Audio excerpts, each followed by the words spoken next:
let me know how I sound on Twitch or somewhere. I need to be turned up.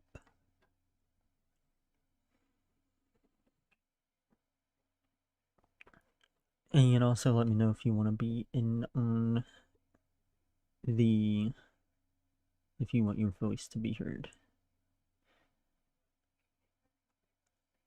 Okay. Because I always ask too, because, you know, sometimes people don't want it.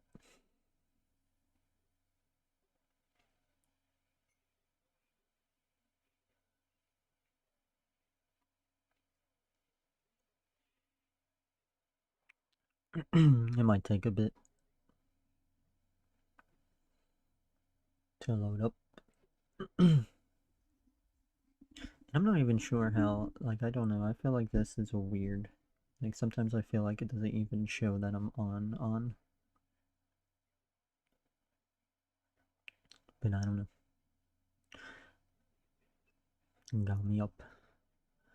Got me up and run. Okie doke. Hello. Hello, hello. Testing my mic. 1, 2. Playing some Halo.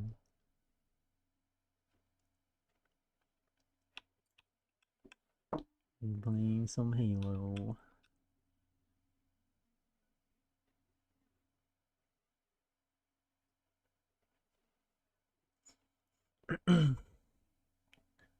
Sounds good. Sweet.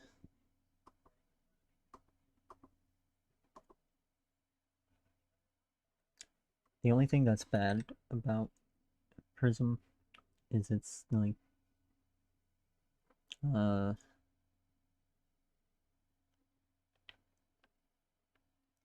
it's noise canceling thing is weird. So I don't know. Like you might hear the clicking of sticks. Oh, is my game audio not on? Shoot. I think I muted it.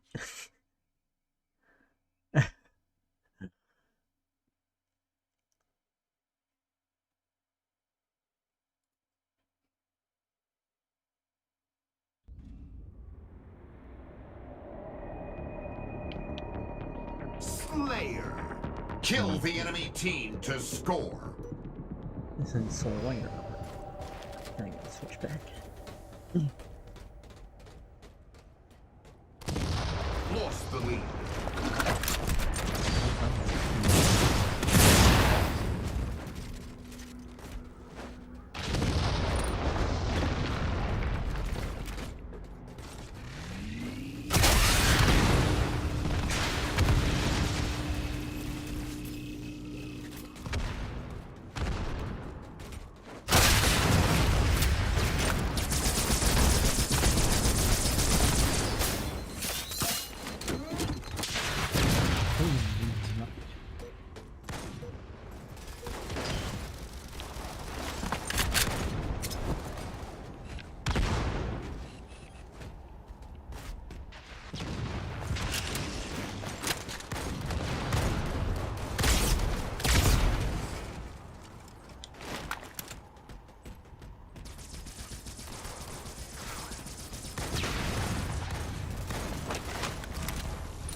Dom like in Madden, I saw him playing it.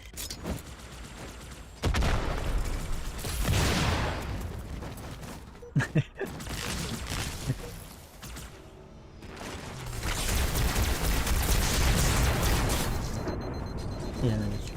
5 minutes remaining.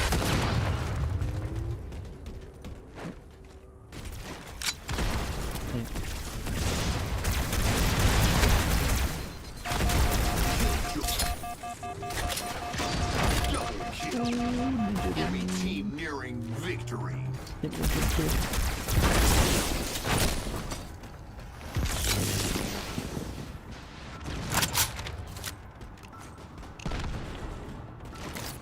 Yeah.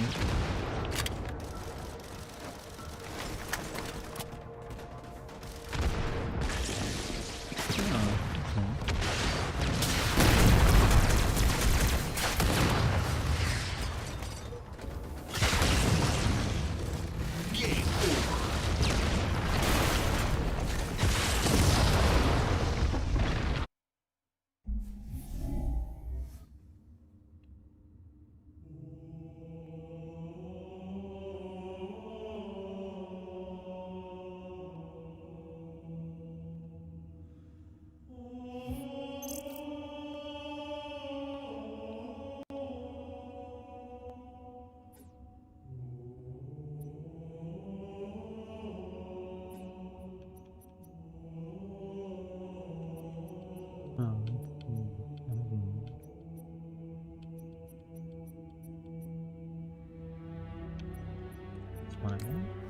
I was wondering why it was a Halo 2 anniversary. It was just Halo Fiesta. I wanted just Halo 3.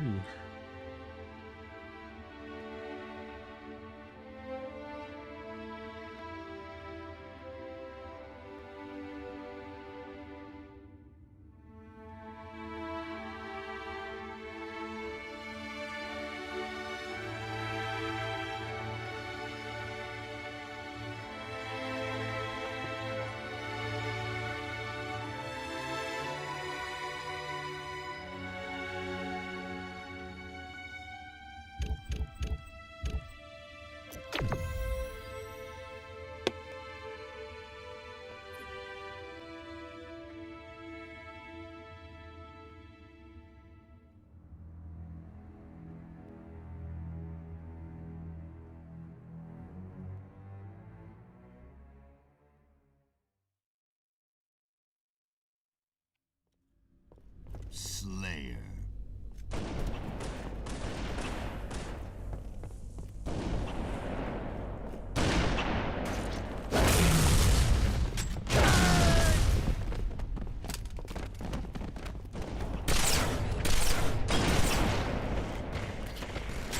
Gain the lead.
Spree.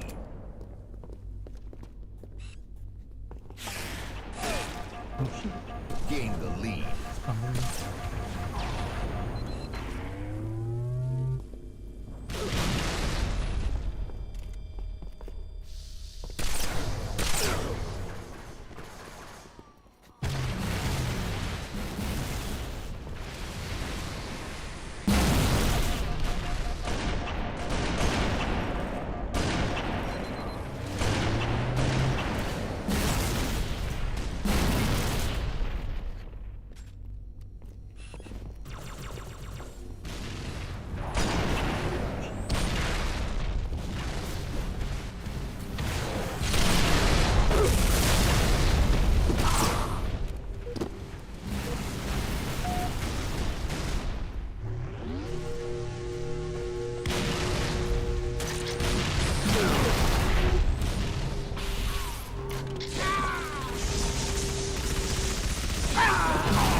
minutes remaining.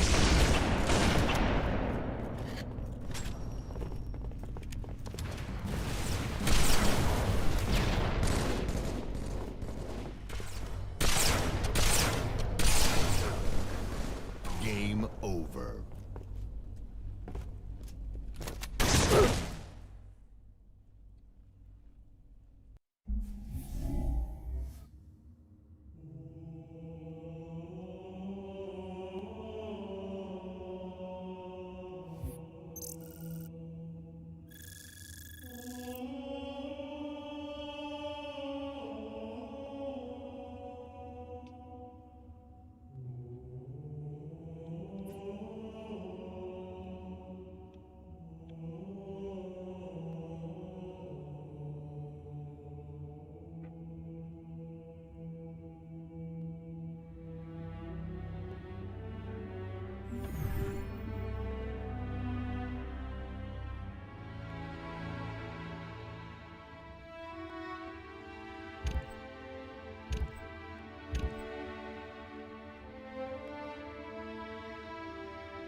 Slayer.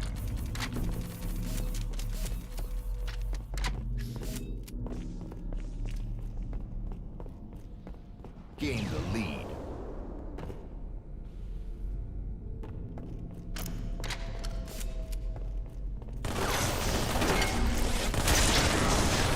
Double kill.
gained the lead.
Double kill, gained the lead.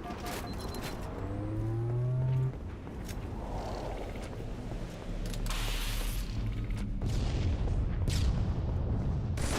5 minutes remaining.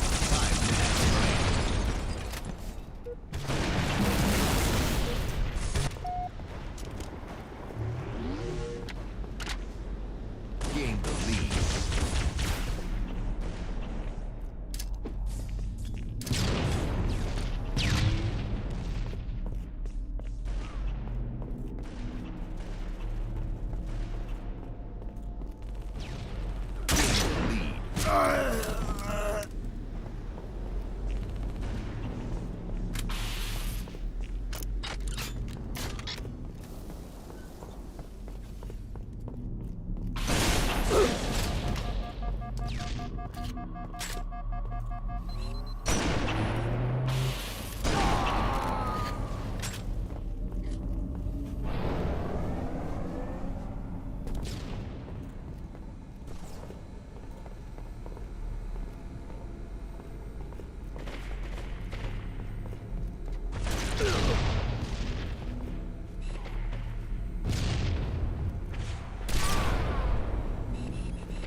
gained the lead.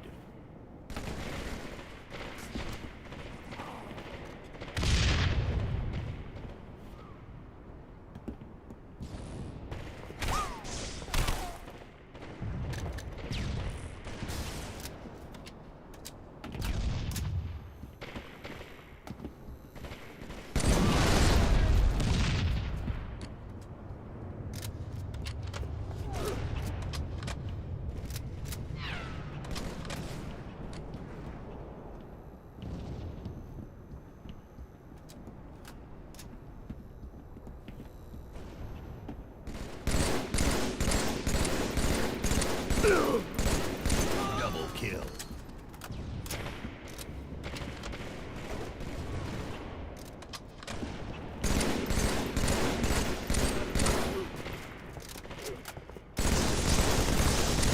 Killing spree.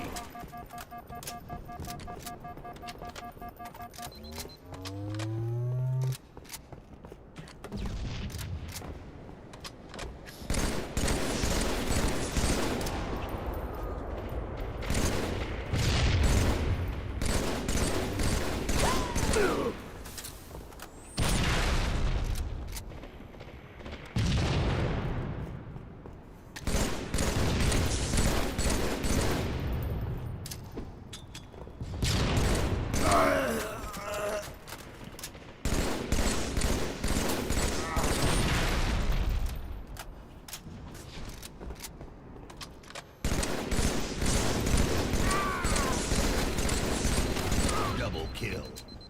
Killing frenzy.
Killing frenzy.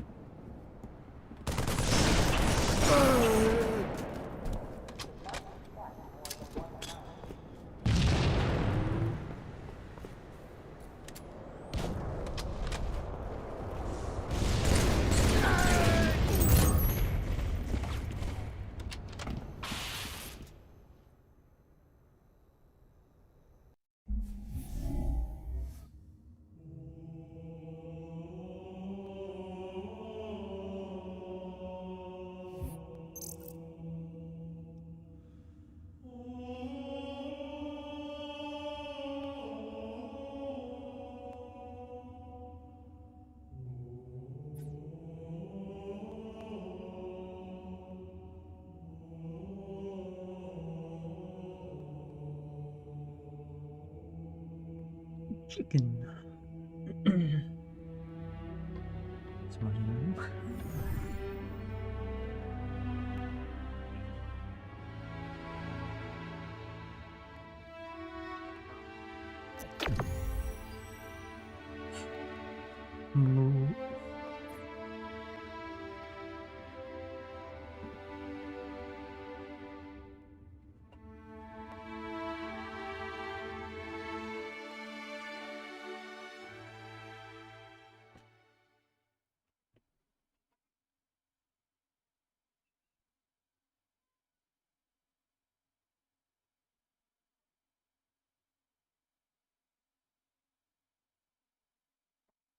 So mad. Slayer.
Oh.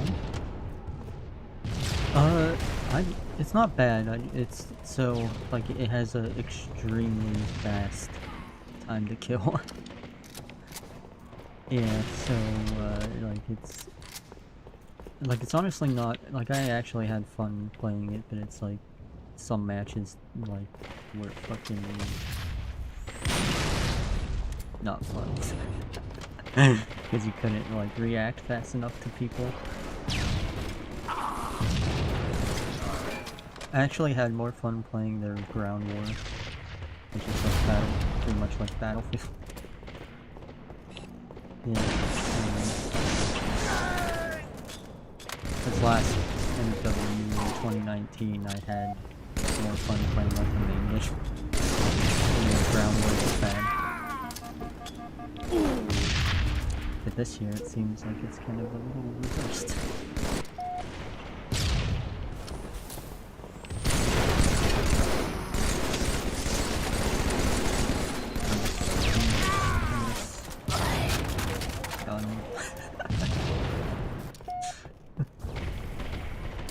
I'm spawning with the enemy.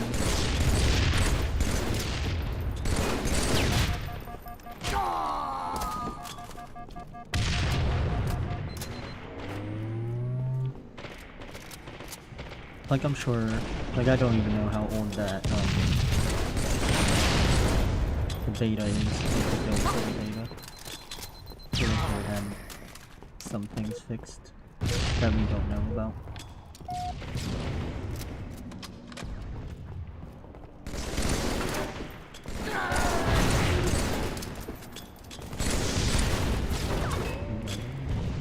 Really? Hang up, miss.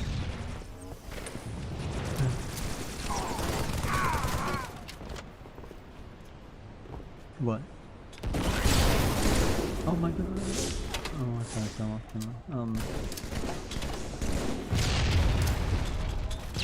Yeah, I heard Francis talking about it too.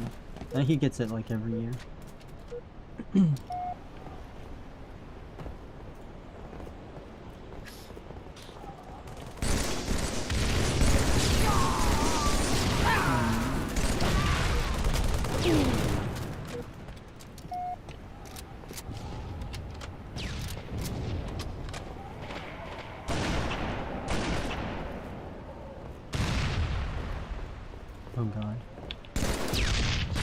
think this is only 2 issues. I think both come with like episodes.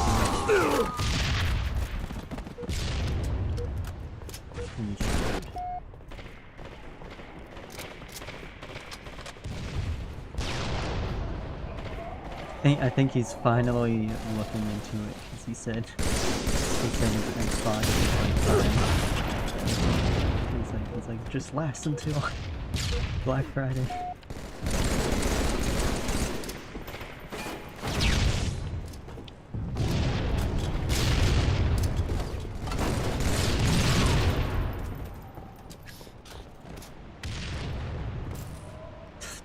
Damn Lamar.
Yeah, I think that will be decent this year. Like you'll have campaign. It just feels like the like the remake Modern Warfare, except they tweak things. I think that's what it feels like. Feels like it's the same game. They just improved upon that game in some ways. There are like there's no like mini maps, which is weird.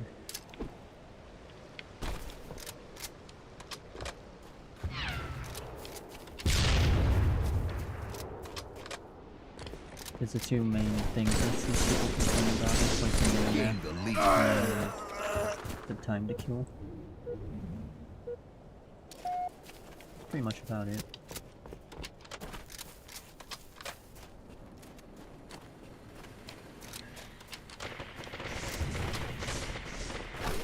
Gain the lead.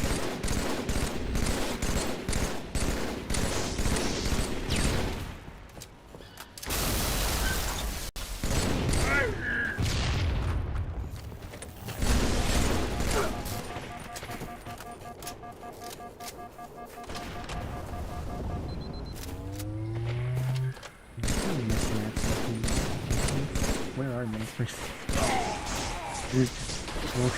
are you?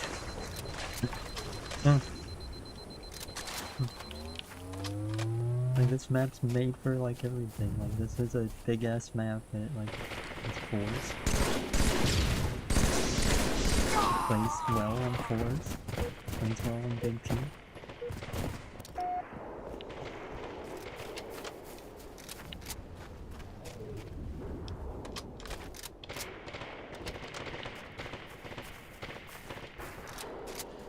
They just hyped up their, like, it's like a HCS tournament's going on right now.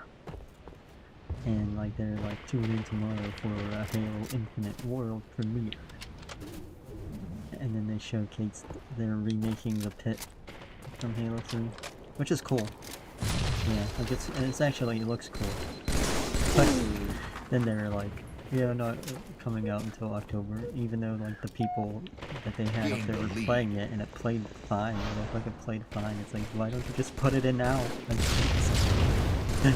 Like, the game is suffering right now. Just put it in.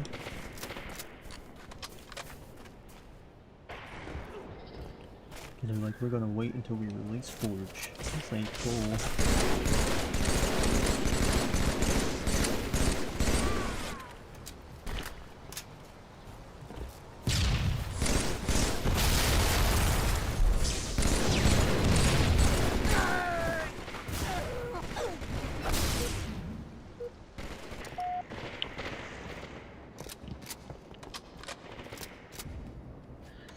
Snipe.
Gained the lead.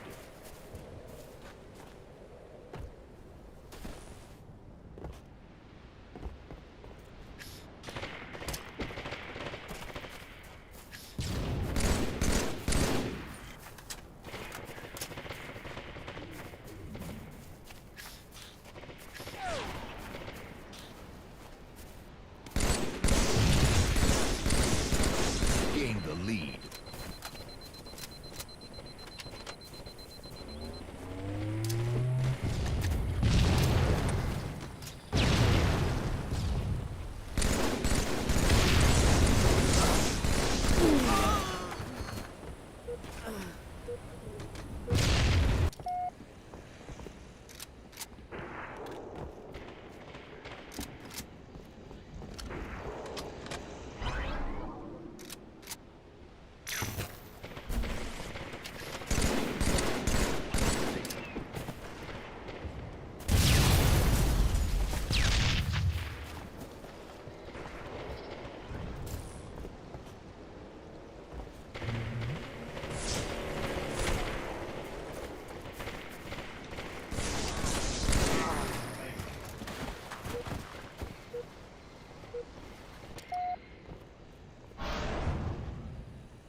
5 minutes remaining.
My Shawnee now.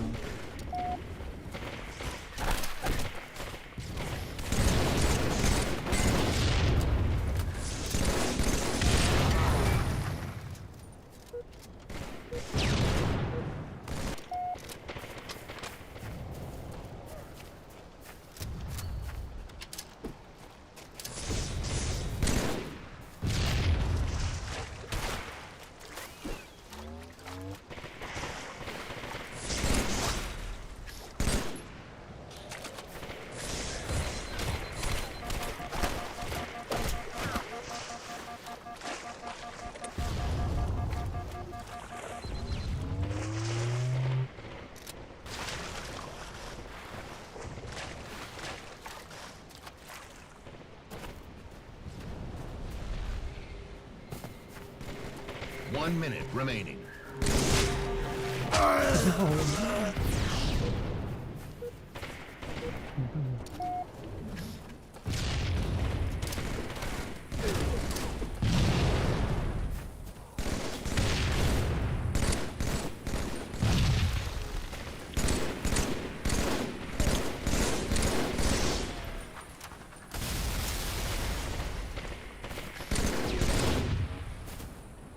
30 seconds remaining. Game over.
Mm. Mm.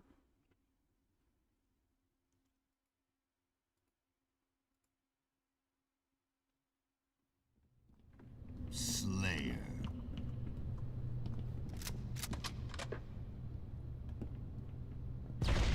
Gain the lead.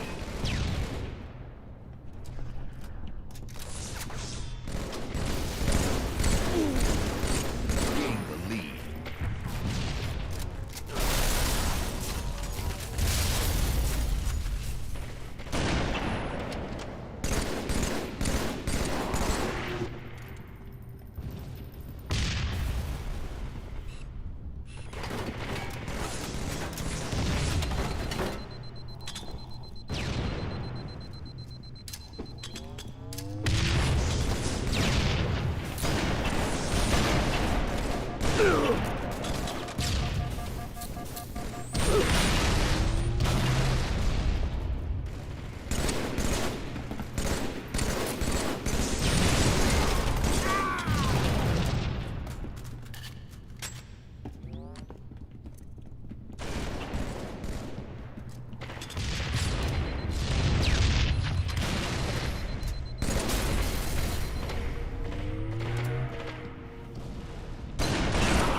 Double kill.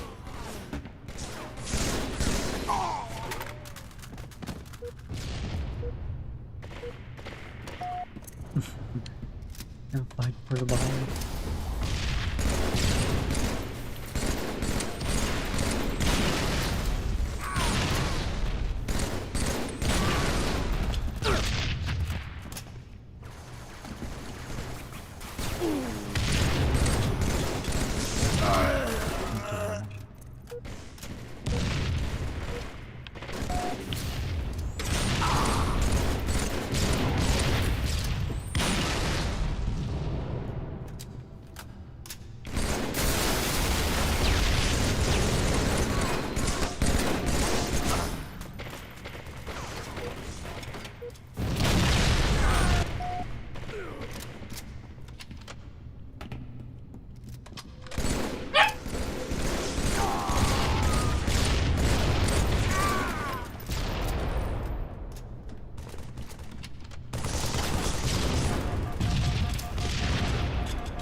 5 minutes remaining.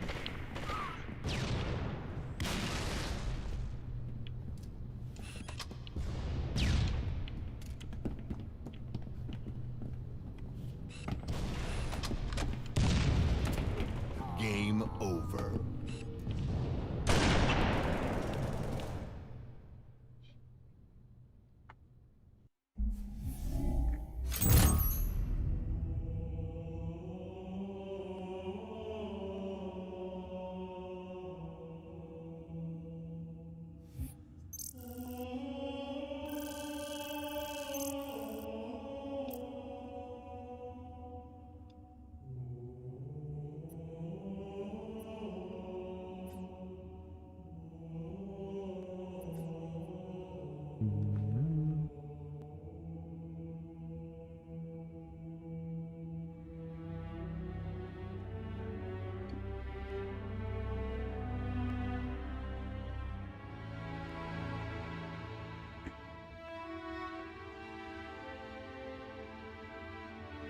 Mm.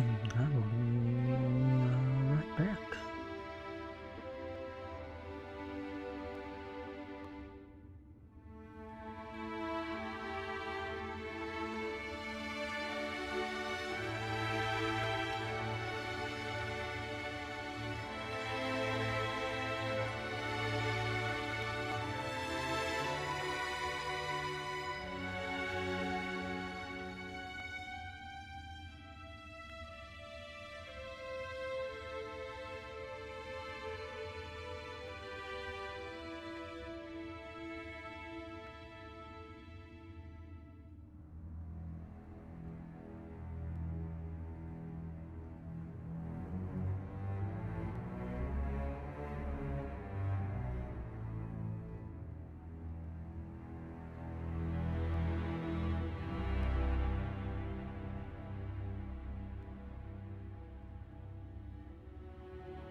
Most assists last time these two guys played against each other. Needs to better it.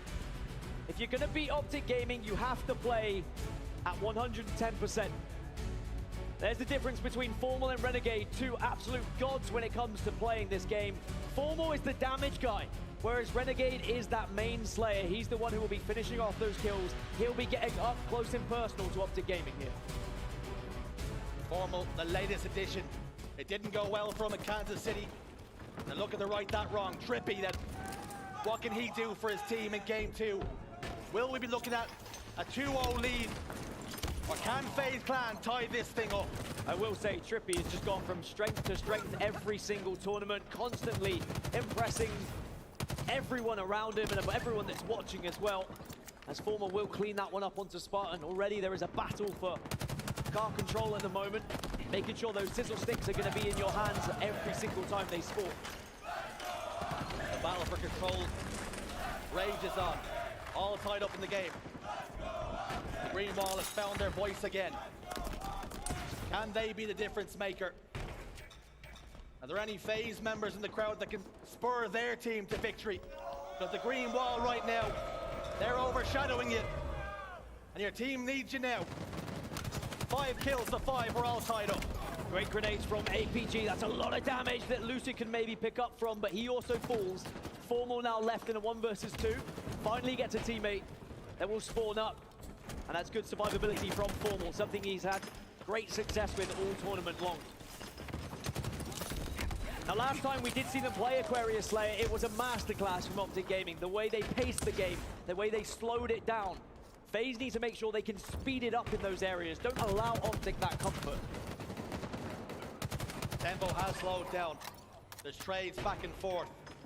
This game is on a knife edge. 1 kill, that's all that separates them. Make it none. All tied up now. Trippy with the sidekick. He needs to go superhero right now. Waiting to see if he gets any audio cues at all. Footsteps very apparent in Halo Infinite, and you can really gain information and relay that to the team.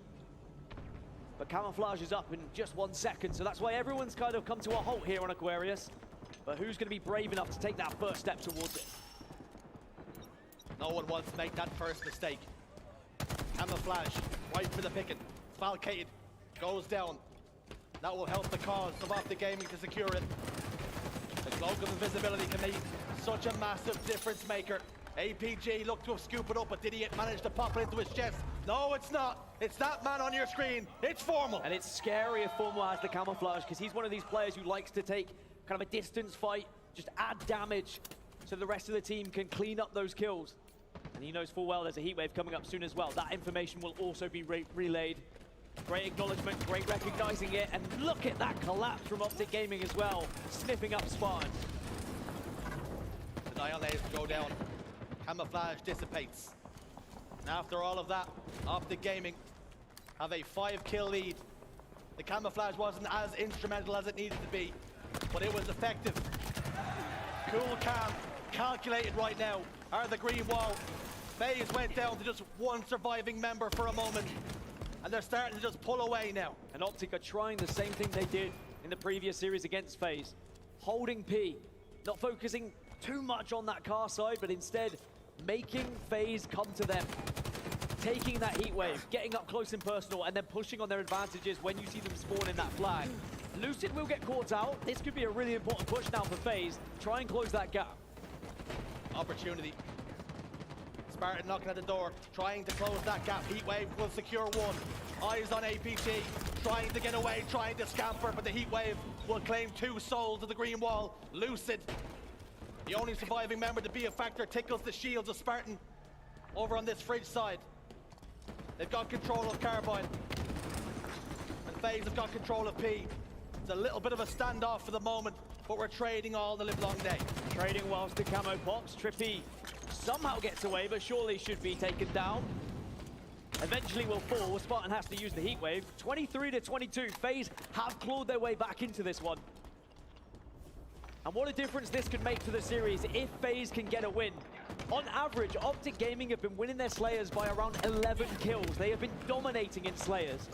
If FaZe can answer that, if FaZe can take Slayers away from them, suddenly it becomes a realistic possibility of beating them in this series. 3 dead for a moment for FaZe. Things look to be going their way. They got the camouflage, but Trippy squinted his eyes up real tight and they managed to spot out the shimmering pixels. And Lucid got the heat wave now.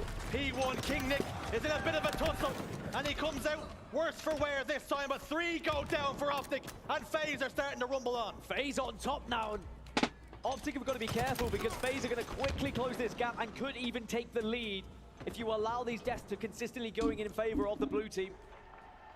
Plenty of time left. You can see you can bide your time if you're Optic Gaming, and they really are making FaZe come to them each time. They are almost setting traps for FaZe here, and FaZe are walking right into them. And with FaZe starting to close the door, starting to sneak up on this Optic Gaming team, communication is so important. Let's have an Astro listening with FaZe. On nades. Alright, Nick has U-wave through us. I'm looking nades. Nades in car 3. Card 3 weak. Be careful. They're gonna push us. They're like playing for the Car 3 tripping. I don't want P2 and Car 3. Car 3 weak. 2 Car 3. Yeah, 2 guys Car 3, Mike. Is he weak? Yes, APG was weak. I'm putting pressure, Mike. I'm car 1 right now. Got one.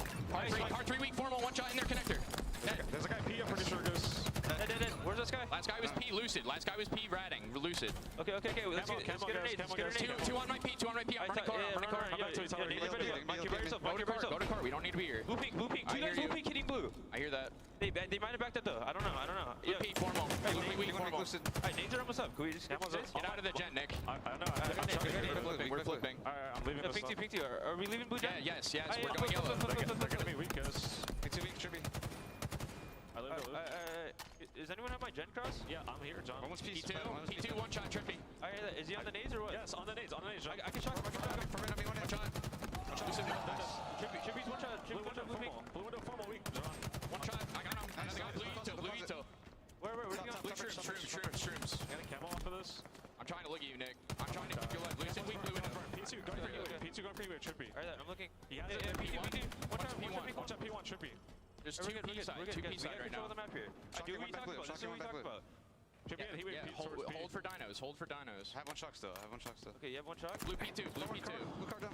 Yeah, they went to blue. You need a shot. I shocked it. One's on the right side. APG. Yeah, car 3 1. Car 3 1 on me. Two guys come on. They had a good pinch. Running in red. I'm getting melted. I'm one. Very clear and concise communication from FaZe as well. Clear direction of how they want to rotate around the map, where they need to be prioritizing, where they're focusing, and very different sides they're focusing. FaZe really want that car side, whereas Optic very clearly going for the P side. You can cut the tension in here with a knife. Nails are being bit. Hairs are being lost. And I can tell you something, my hair's already looking pretty thin. Gotta be careful. 3 kills. Previous viewers of mine have ended up without hair. I can't say why. With a 3-kill difference, it is very nervy times, because if you make one wrong step, if you're just one slight position out of the way, you are going to get caught out by either of these teams. 4 kills then. Spartan. What influence will he have in this life? Sizzle 6 sent over the top. He's dug down deep in the trenches, though. Lucid pops up. 2 shots of the battle rifle will secure 1. It's guerrilla warfare tactics. Get 1 and retreat. But again, Optic just dominating this P side. And you have to imagine it's just to try and prioritize this heat wave. Lucid gets 1 more. Spots out Renegade, and with FaZe losing 2 players, it means that FaZe have to retreat. Renegade may have got that camouflage, but is he going to be able to do anything with it here? How he would love to get his hands on a heat wave here. Has a little peek. Recognizes it's gone. Optic Gaming have got that in their possession. Can Renegade help to wrestle it from them? Trippy's dropped from base. Back whack comes through. It's a 2-kill game. And all of a sudden with a double kill, Sizzle stick to the spine. Cooking Optic Gaming through. Lucid desperately trying to stay alive. Unable to do so. Separated by just 1. Fantastic collapse there from FaZe. The Sizzle stick's imperative, as you say. And now they're just 1 behind. I'm really impressed with how FaZe are timing these pushes. You heard it from their listening, how there is so much methodical strategy to their game right now. And they're trying to match Optic Gaming's strategies. And it's a difficult thing to do, but now suddenly it is 41-42. King Nick did have the heat wave, but oh, just like that, Optic Gaming go right back into the lead. Heartbreaking for FaZe. And they're clawing their way right back into this. And the Optic chance start once more. Will it help drive their team to victory? Or have FaZe got a little more left to give here? 2 kills. Games and series have been won and lost by less. King Nick all alone, begging for help, it will not come. 4 kills now. Suddenly this gets scary for FaZe. They retreat into the base. And you feel like for their chances in this series, it has to be now. They put so much into this Slayer. With only 1 minute and 55 seconds on the clock, there is still time to be patient for FaZe. But unfortunately, they've got a camouflage to deal with as well. Trippy is going to look to try and make this count. Try and initiate a pick here so that Optic can collapse to get those final kills. They've sacrificed so much though, have FaZe, by dropping back the camouflage, the sizzle sticks, and 2 members of FaZe go down. Optic Gaming require 3 to double their series lead. And you can see FaZe turning tail, tucking away, scrambling for their lives. They've got control of P, but they need to secure some kills, because Optic Gaming, looking at the clock now, it's FaZe who have to blink first. Well, FaZe delayed that clock by just avoiding the camouflage, making sure that Trippy couldn't do anything with it, but now into the push. Cameron again getting the kill! No, Trippy denies, and that may just ruin FaZe's chances of getting back into this now. How important will that be? 1 kill, it's all that remains. And there it is! Optic Gaming! They secure game 2 and are 1 away from grand finals. This Optic train does not look like it is going to stop anytime soon. Even when it was close, even when FaZe fought their way back in, tied up the game in the Slayer, Optic quickly ripped it away from them. Very intelligent play with how they back off and then quickly push into the fights.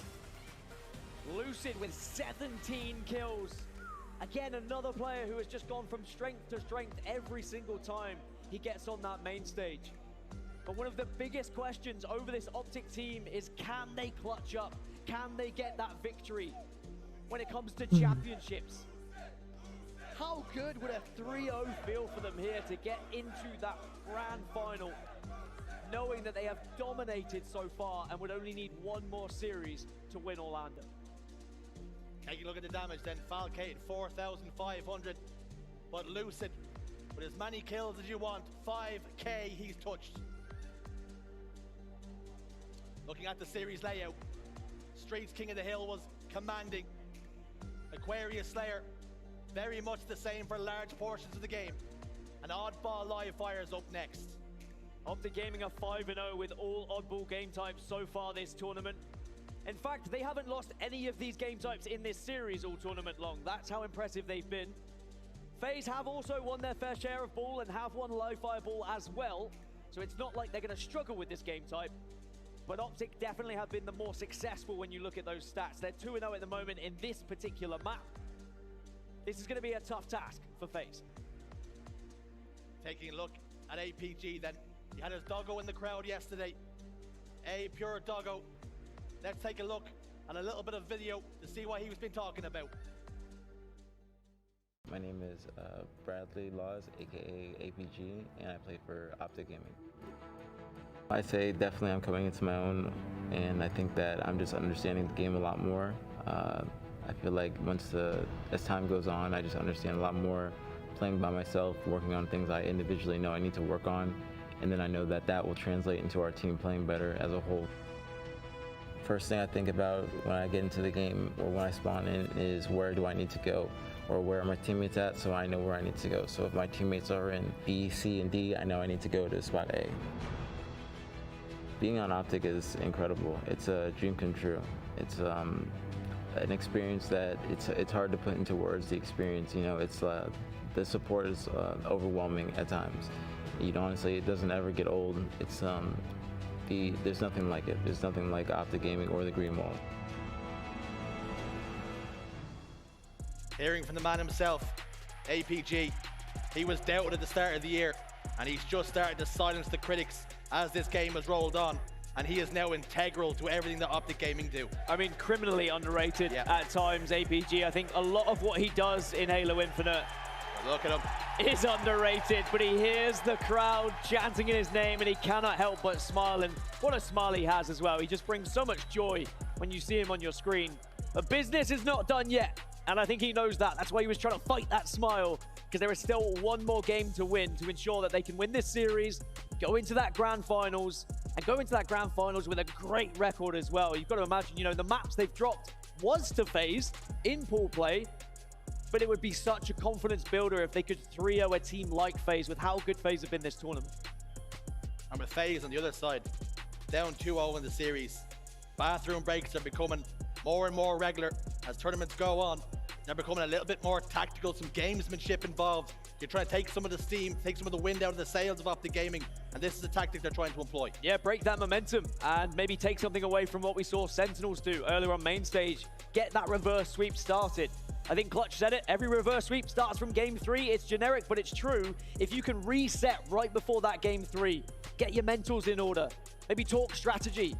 Because sometimes if you're flying into game 1, into game 2, you're not going to have a real chance to talk. You might even still be talking about that game previously. But now this gives you a clear break, reset those mentals, and then you are going to be focusing on that next game. And it is going to be Oddball Livefire. It is a difficult game type to do against Optic Gaming, who have had so much success on it. You've got to focus on breaking those setups. Don't allow Optic to have too much time holding that ball. That's what they're so good at, is once they have that ball, either at tower or over at garage, they just set up around it, and they are disgusting at getting big chunks of time. Now, there was a narrative coming out at the start of the game that Livefire was a really comfortable map, a home for Optic Gaming. And as time has gone on, they've gotten weaker and weaker and almost let go of the reins of that map. Is this an opportunity, a way back into the series for FaZe? That was very apparent in the United Grunt Classic. Livefire was statistically their weakest map, but here in Orlando, it's been a different case. They've almost been back to the Optic of old and have dominated Livefire as well. Especially when it comes to ball Livefire, Optic look like they are in the perfect form to take this game number 3. I think keys to victory for FaZe is just trying to shut down some of these clutch players. Don't allow Formal to be getting all that damage. Don't allow Lucid to be popping off with that sniper rifle. It's shutting down those big playmakers. Focus on your teamwork. That's what FaZe have been so good at so far this tournament, is banding together, pushing together, rotating together. You heard it in their communications. They tried it on Aquarius. It didn't quite work out, but the series is not over yet. The whole team needs to improve here for game 3. Who has the mantle of responsibility here to rally the troops? Is it Spartan? Is it King Nick? Who is going to give that speech during that bathroom break? Let's not go out like this. I think if I'm a player sitting there, I want to hear someone getting loud. I want my teammates confident. So you need someone to pop off. And I'm going to be looking at Spartan. He is the loud and proud voice of FaZe. I want one BR fight that he wins. Yell across that stage. Let your team know you are still in this series. Your heads have not dropped. You have not given up. Give this game 3 everything you've got. Don't think about the elimination bracket. Don't think about the fact that you still have that cushion below you. You want to go into that grand final leading with that extra series advantage. The time is now of your FaZe. Focus up. The Optic Gaming battle drum, it's beating, and it's beating loud. But has FaZe, has Spartan got one last warrior cry here to spur them to victory and push this series one game further? 2 rounds of oddball required to secure the game. And Optic Gaming, they've been here before. It didn't go according to plan last time. Is this their moment? We're underway with Formal. Shots go down. No action to speak of just yet. And there it is, APG is the first one to get picked. Valcade gets the opening for FaZe here. 2 go down, 3 down. And is this exactly what the doctor ordered? The perfect start for FaZe. Now they'll have that little bit of belief, but they need to play around this overshield. But Formal, as last player alive, not only stops the ball from being gathered, but could disrupt that overshield from being taken, but no. King Nick shuts him down immediately. King Nick has the wig wobbler. Double kill for APG though. Overshield. It's been popped. Renegade's in big trouble here. Trying to do as much damage, APG. He made a meal of it, but he comes out on top, eventually sparing his blushes. FaZe Clan cannot afford to make those mistakes. Optic were 3 dead, and still they get the overshield. We know how important that overshield is going to be as this game goes on, and now Optic, because of it, they're getting ball time. I've loved watching APG play objective this tournament. His rotations have been absolutely incredible. It wouldn't surprise me if he does more of the same here in this series. 1v1 with Spartan though. Heatwave won't do enough. APG, you can wiggle those hips all you want, Spartan.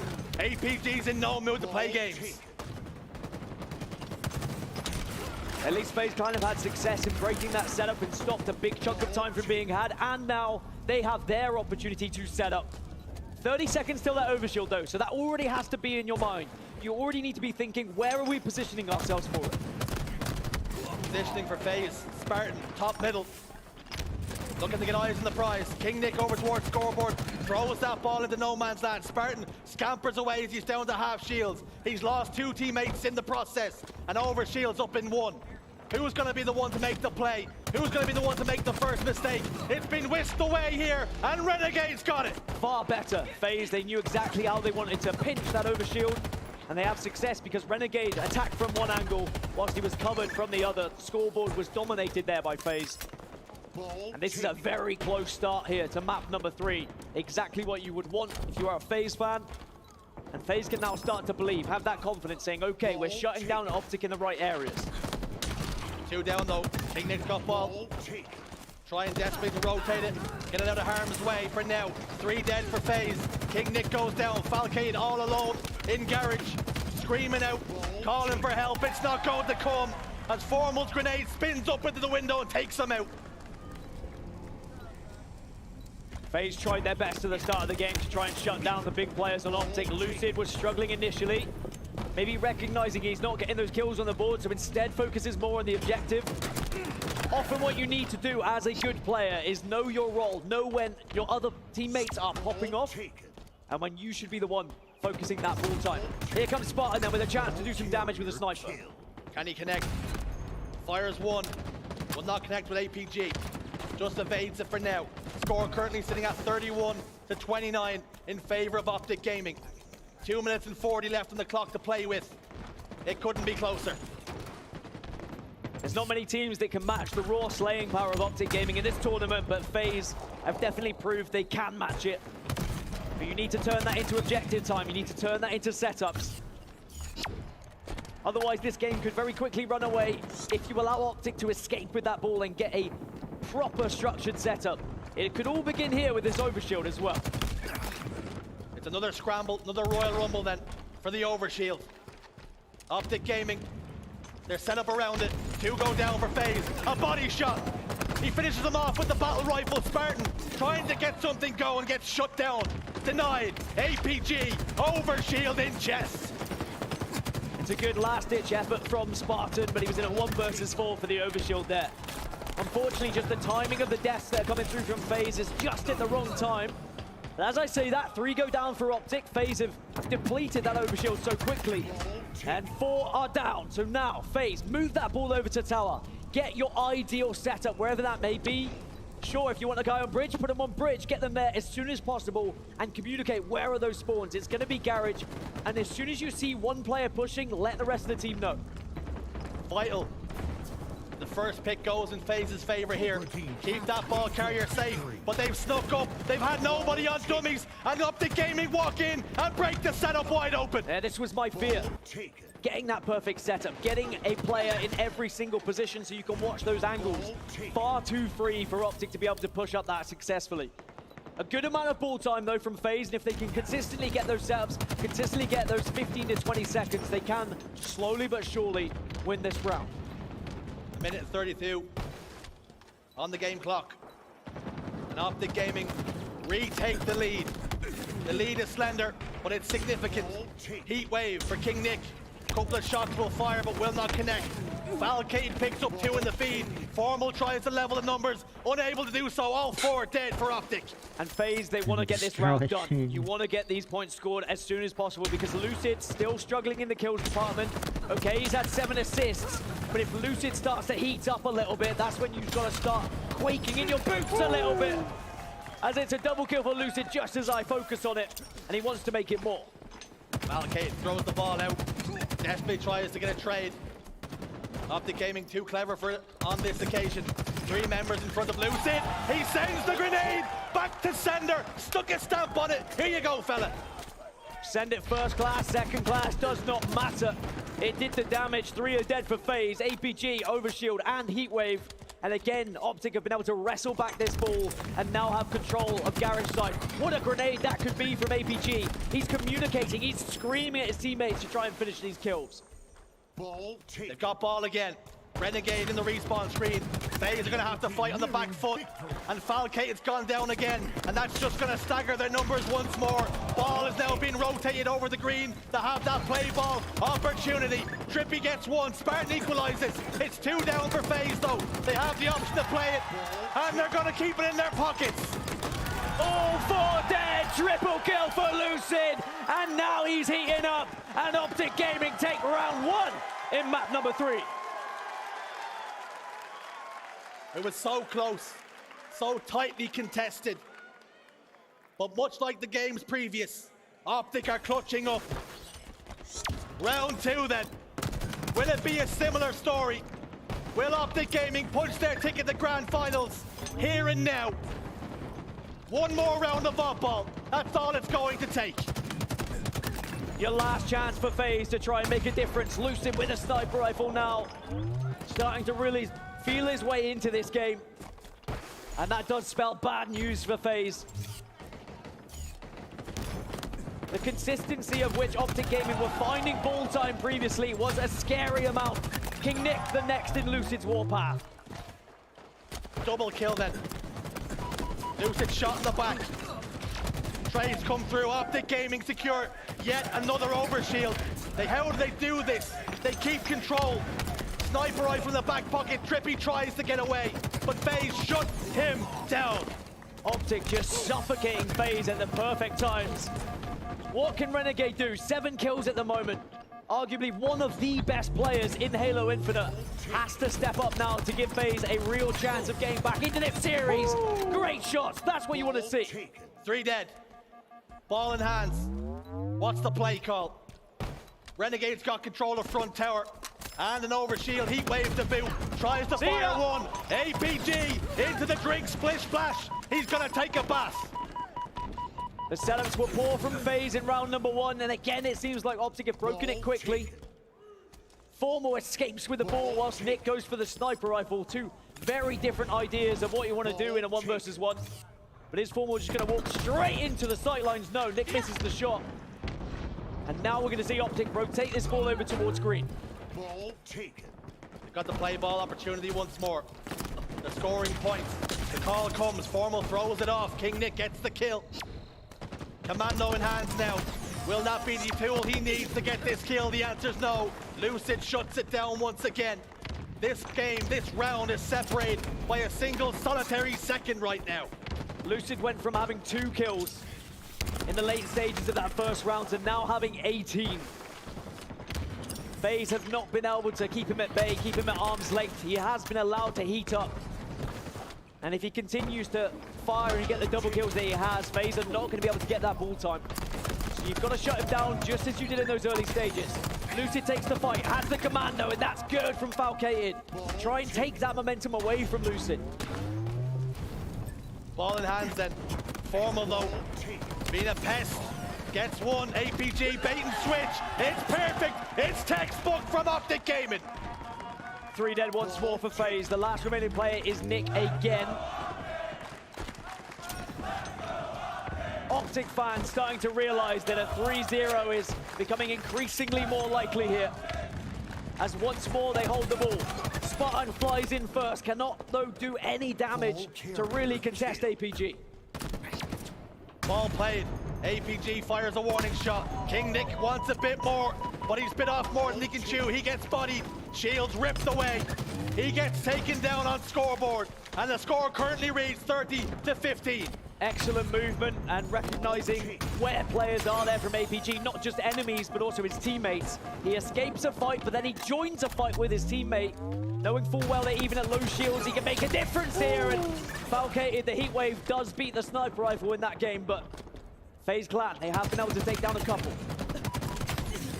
Semblance of control now for FaZe. This is the opportunity. They've got Optic right underneath them, over towards green. Communication comes through. Spartan starts to rotate that ball, but Overshield's about to pop. Possibly the worst opportunity here The moment the game could be in their hands.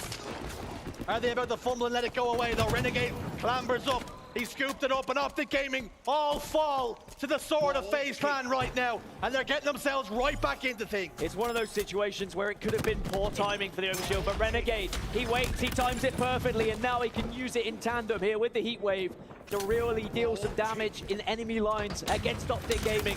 Everyone just walking into his path, and this is what you need now from FaZe.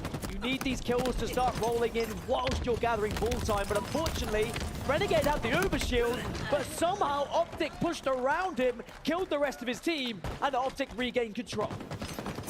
APG scoops with the ball, slides away. The rotation comes again.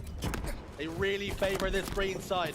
They can be so strong, and they're inviting the pressure now of FaZe Clan. But two members are down. Falcate and Spartan are about to pop up and make this a really frisky contest. And the communication comes once more to play that ball. And it's adhered to now. APG manages to get that trade, and hands on ball once more for Trippy. And there's just no hesitation in those play balls as well. It's not like, oh, I'll wait until I'll take damage. It's, no, I will play the ball, and then I will use my life to deal damage to the other team, rather than just putting yourself as a non-factor, playing that ball too late.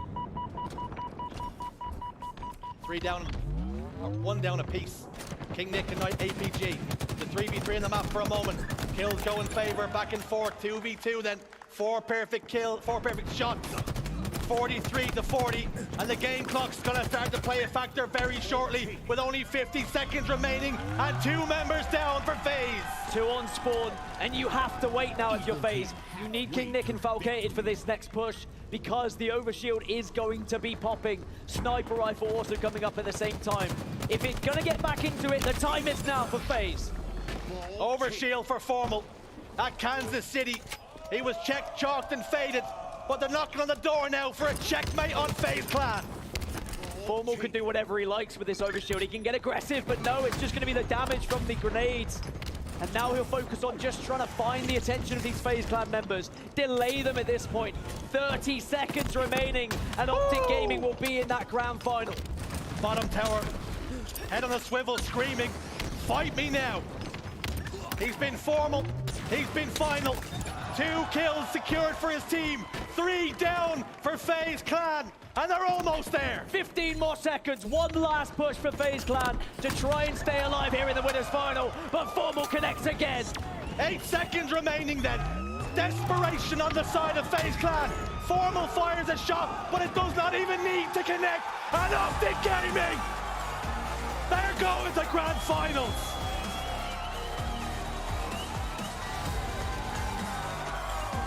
It was a hotly contested series in pool play, but it was everything but in the winners final. Impeccable from Optic Gaming, dominating that series. FaZe gave it their best at certain times, but unfortunately they looked second class in comparison to the Green Wall. It's not the end of the road for FaZe. An elimination bracket is awaiting them, and maybe they'll get their second chance against Optic Gaming in that grand final. But Optic Gaming, who have gone through absolutely everything throughout this season, constantly been second best to Cloud9 to Sentinels, find themselves in the grand final with a series advantage. Is Orlando finally going to be that championship win for Optic Gaming? It was always the bridesmaid, never the bride for Optic Gaming. But are we now looking at a different team? Has the mentality shifted? Have they learned from their mistakes? Have they licked their wounds off the past? Can they now become champions here in Orlando? Taking a look at the stats. Trippy with 22 kills, but forget about it. Lucid, 30 kills. 30 members of FaZe he put in the grave. Incredible, really, when you're considering what a slow start Lucid had in terms of kills. He just couldn't really keep up with FaZe's play, but then suddenly he exploded. 8.6k damage from Lucid. Arguably the best player in Halo Infinite, some may say. And he certainly put on a show for us here in the winners finals. Optic Gaming just seem to have done everything right this tournament. From pre-tournament, from practice, to pool play, to brackets. It's all starting to come together for the Green Wall. The preparation has been impeccable, and one player who will leave no stone unturned is APG. We've got an interview with him down the stage. Blaze, take it away. Thank you so much, Jersey and Gaston. Orlando, give it up again for APG and Optic. Wow, what a performance. Man, APG, coming into this series, you guys prepared for this one to move on forward and get to that grand finals. How did you guys take these boys apart the way in which you did? And tell me about your coach Lunchbox and how he kind of helps you guys in that process. Well, right before the series, we had a talk. I just wanted to tell my team, you know, let's have some fun, play like we did online. This isn't anything new to us. Just we have a couple more series to go. Just take it one game at a time, like I said the other day. And we capitalized. We played extremely well. We're playing better than I think we even expected, especially coming out for our first series. So that's a good sign heading into the finals. Yep, and a big sign of that is you guys are in the grand finals from the winner's side for the first time this season. How special is that in the mentality? What mentality do you guys need to have going into the grand finals to not blow that lead? I'd say we just gotta, like I said, keep playing our game. It's nothing too extravagant. Yeah. We know what to do. We know our fundamentals. Be efficient, be disciplined, stay calm, and that's exactly what we did. We had some great play calls from Formal, Jason, and Tommy. They made great play calls in heat of the moment situations. So as long as we keep doing that, we're good. You're good, and have fun too as well, right? Yeah, exactly. And you know, we saw earlier the crowd having some fun with you, getting you to crack a smile out there on stream, showing love. Any last words for these people? Orlando, we're learning that this is his city, huh?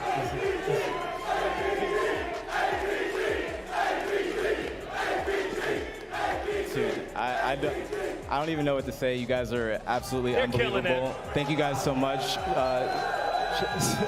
Thank you to the Green Wall fans. Thank you to our family, our girlfriends, everybody watching us and supporting us. We really do appreciate it, and we hope to take this one home.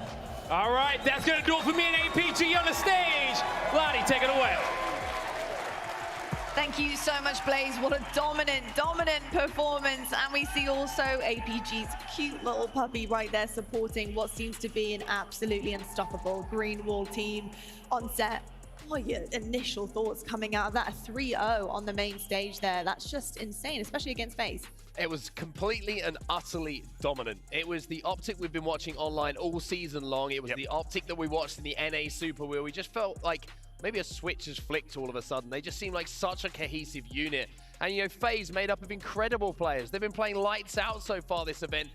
But Optic just looked like they found this new level. And it's so impressive to see. The only thing that Optic will worry about now is who they're facing in that grand final, because you've still got some hot teams in there. FaZe might be looking for revenge if they do get back into that grand final. Indeed, I mean, first grand final that we've seen them in since Anaheim. I mean, pretty exceptional, and on the winner's side of things too, so they're going to be feeling pretty good about that. In terms of what they managed to accomplish there, and really what that next level is for them, Bravo, what are some of the kind of things that we're seeing them level up here on stage? I think we saw just really great cohesion, teamwork, and timing on their pushes. I think we talked about it during the NA Super, but the speed at which they are getting their kills and the way that they get 4 dead, they're continuing to look better and better over the course of the season. And I think if you track that cohesion, that chemistry, they just keep getting better and better, and in a more dramatic way than any other team in the league. They do indeed. Walshy, based on the series, you know, what were you impressed with the most from Optic going up against FaZe? How did they combat these guys in red? I mean, it's got to be game number 3 that impressed you the most. One thing that Bravo highlighted earlier where he said, yes, Lucid has the ability to go off like a madman every single game, but he shouldn't have to. And at the beginning of that game, he was at 1 kill for the first few minutes, yet his team was neck and neck on scoreline. That's a good thing to have when you're like, hey guys, I only got 1 kill, but we're somehow still winning or down by a couple seconds. Guess what? When Lucid drops another 29 kills the rest of that game, things are going to be going just fine. Yeah. They are indeed, and you can see right here, lights out playing, especially in that final map.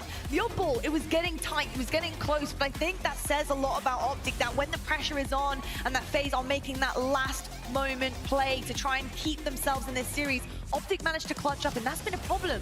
Yeah, 100%. I think all the way through this year, we've been watching Optic playing these big series, and for 98% of the series, they've looked like Optic, right? And we're like, these guys look great, but it's that final 2% when they come up to the finish line.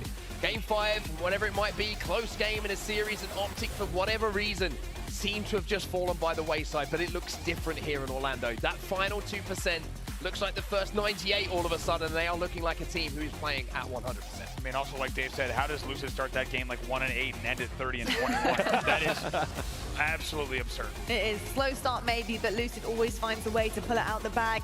And talk about pulling it out the bag. This is insane. Optic Gaming, what a clean run. Only dropping one map on their journey this weekend. That speaks volumes for this team and how powerful they really are. That grand final spot though is open and somebody is going to meet them. Let's find out who it could be. Our elimination bracket for you. Off screen we did have our elimination semi-finals, Cloud9 versus Sentinels, and Cloud9, they've broken the curse. They've managed to 3-0 Sentinels despite them hopefully bouncing back in series. It hasn't happened this time, and Cloud9, they're going to be facing FaZe Clan. How are we feeling about that one, Walshy? I mean, earlier in the tournament, it's really tough to say. FaZe has been looking so good. We're going to have that other grudge match, but obviously when we saw them playing each other in the upper bracket, FaZe got the better of them.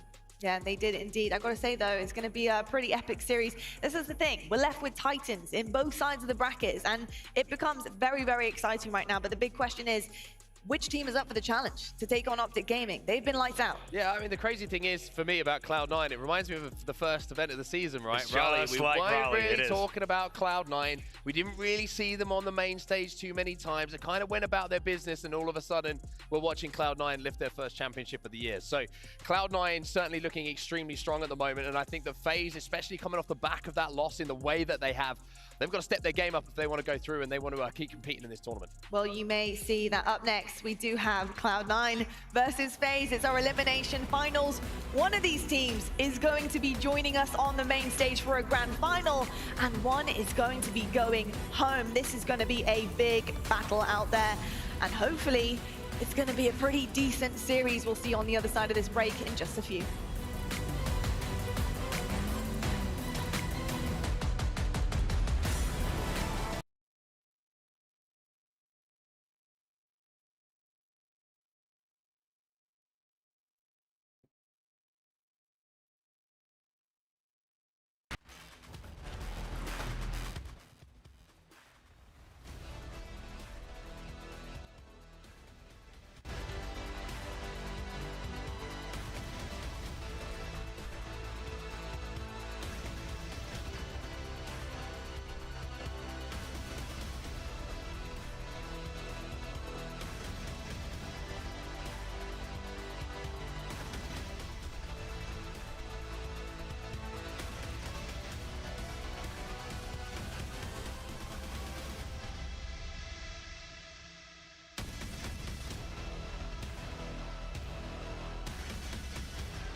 For every generation, it has started with the call to serve.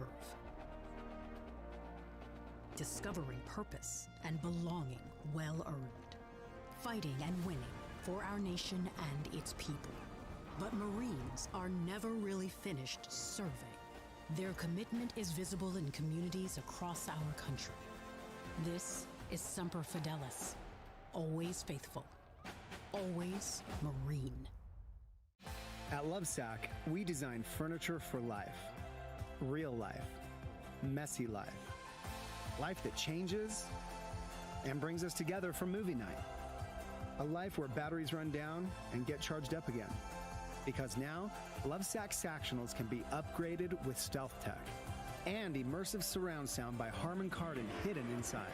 Upgradable, washable, and guaranteed for life. Don't just hear it, feel it. At a Lovesac showroom near you.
to the HCS Orlando Major now. Before the break, we saw a solid Optic Gaming take down FaZe in a 3-0 sweep, and the grand final spot is theirs.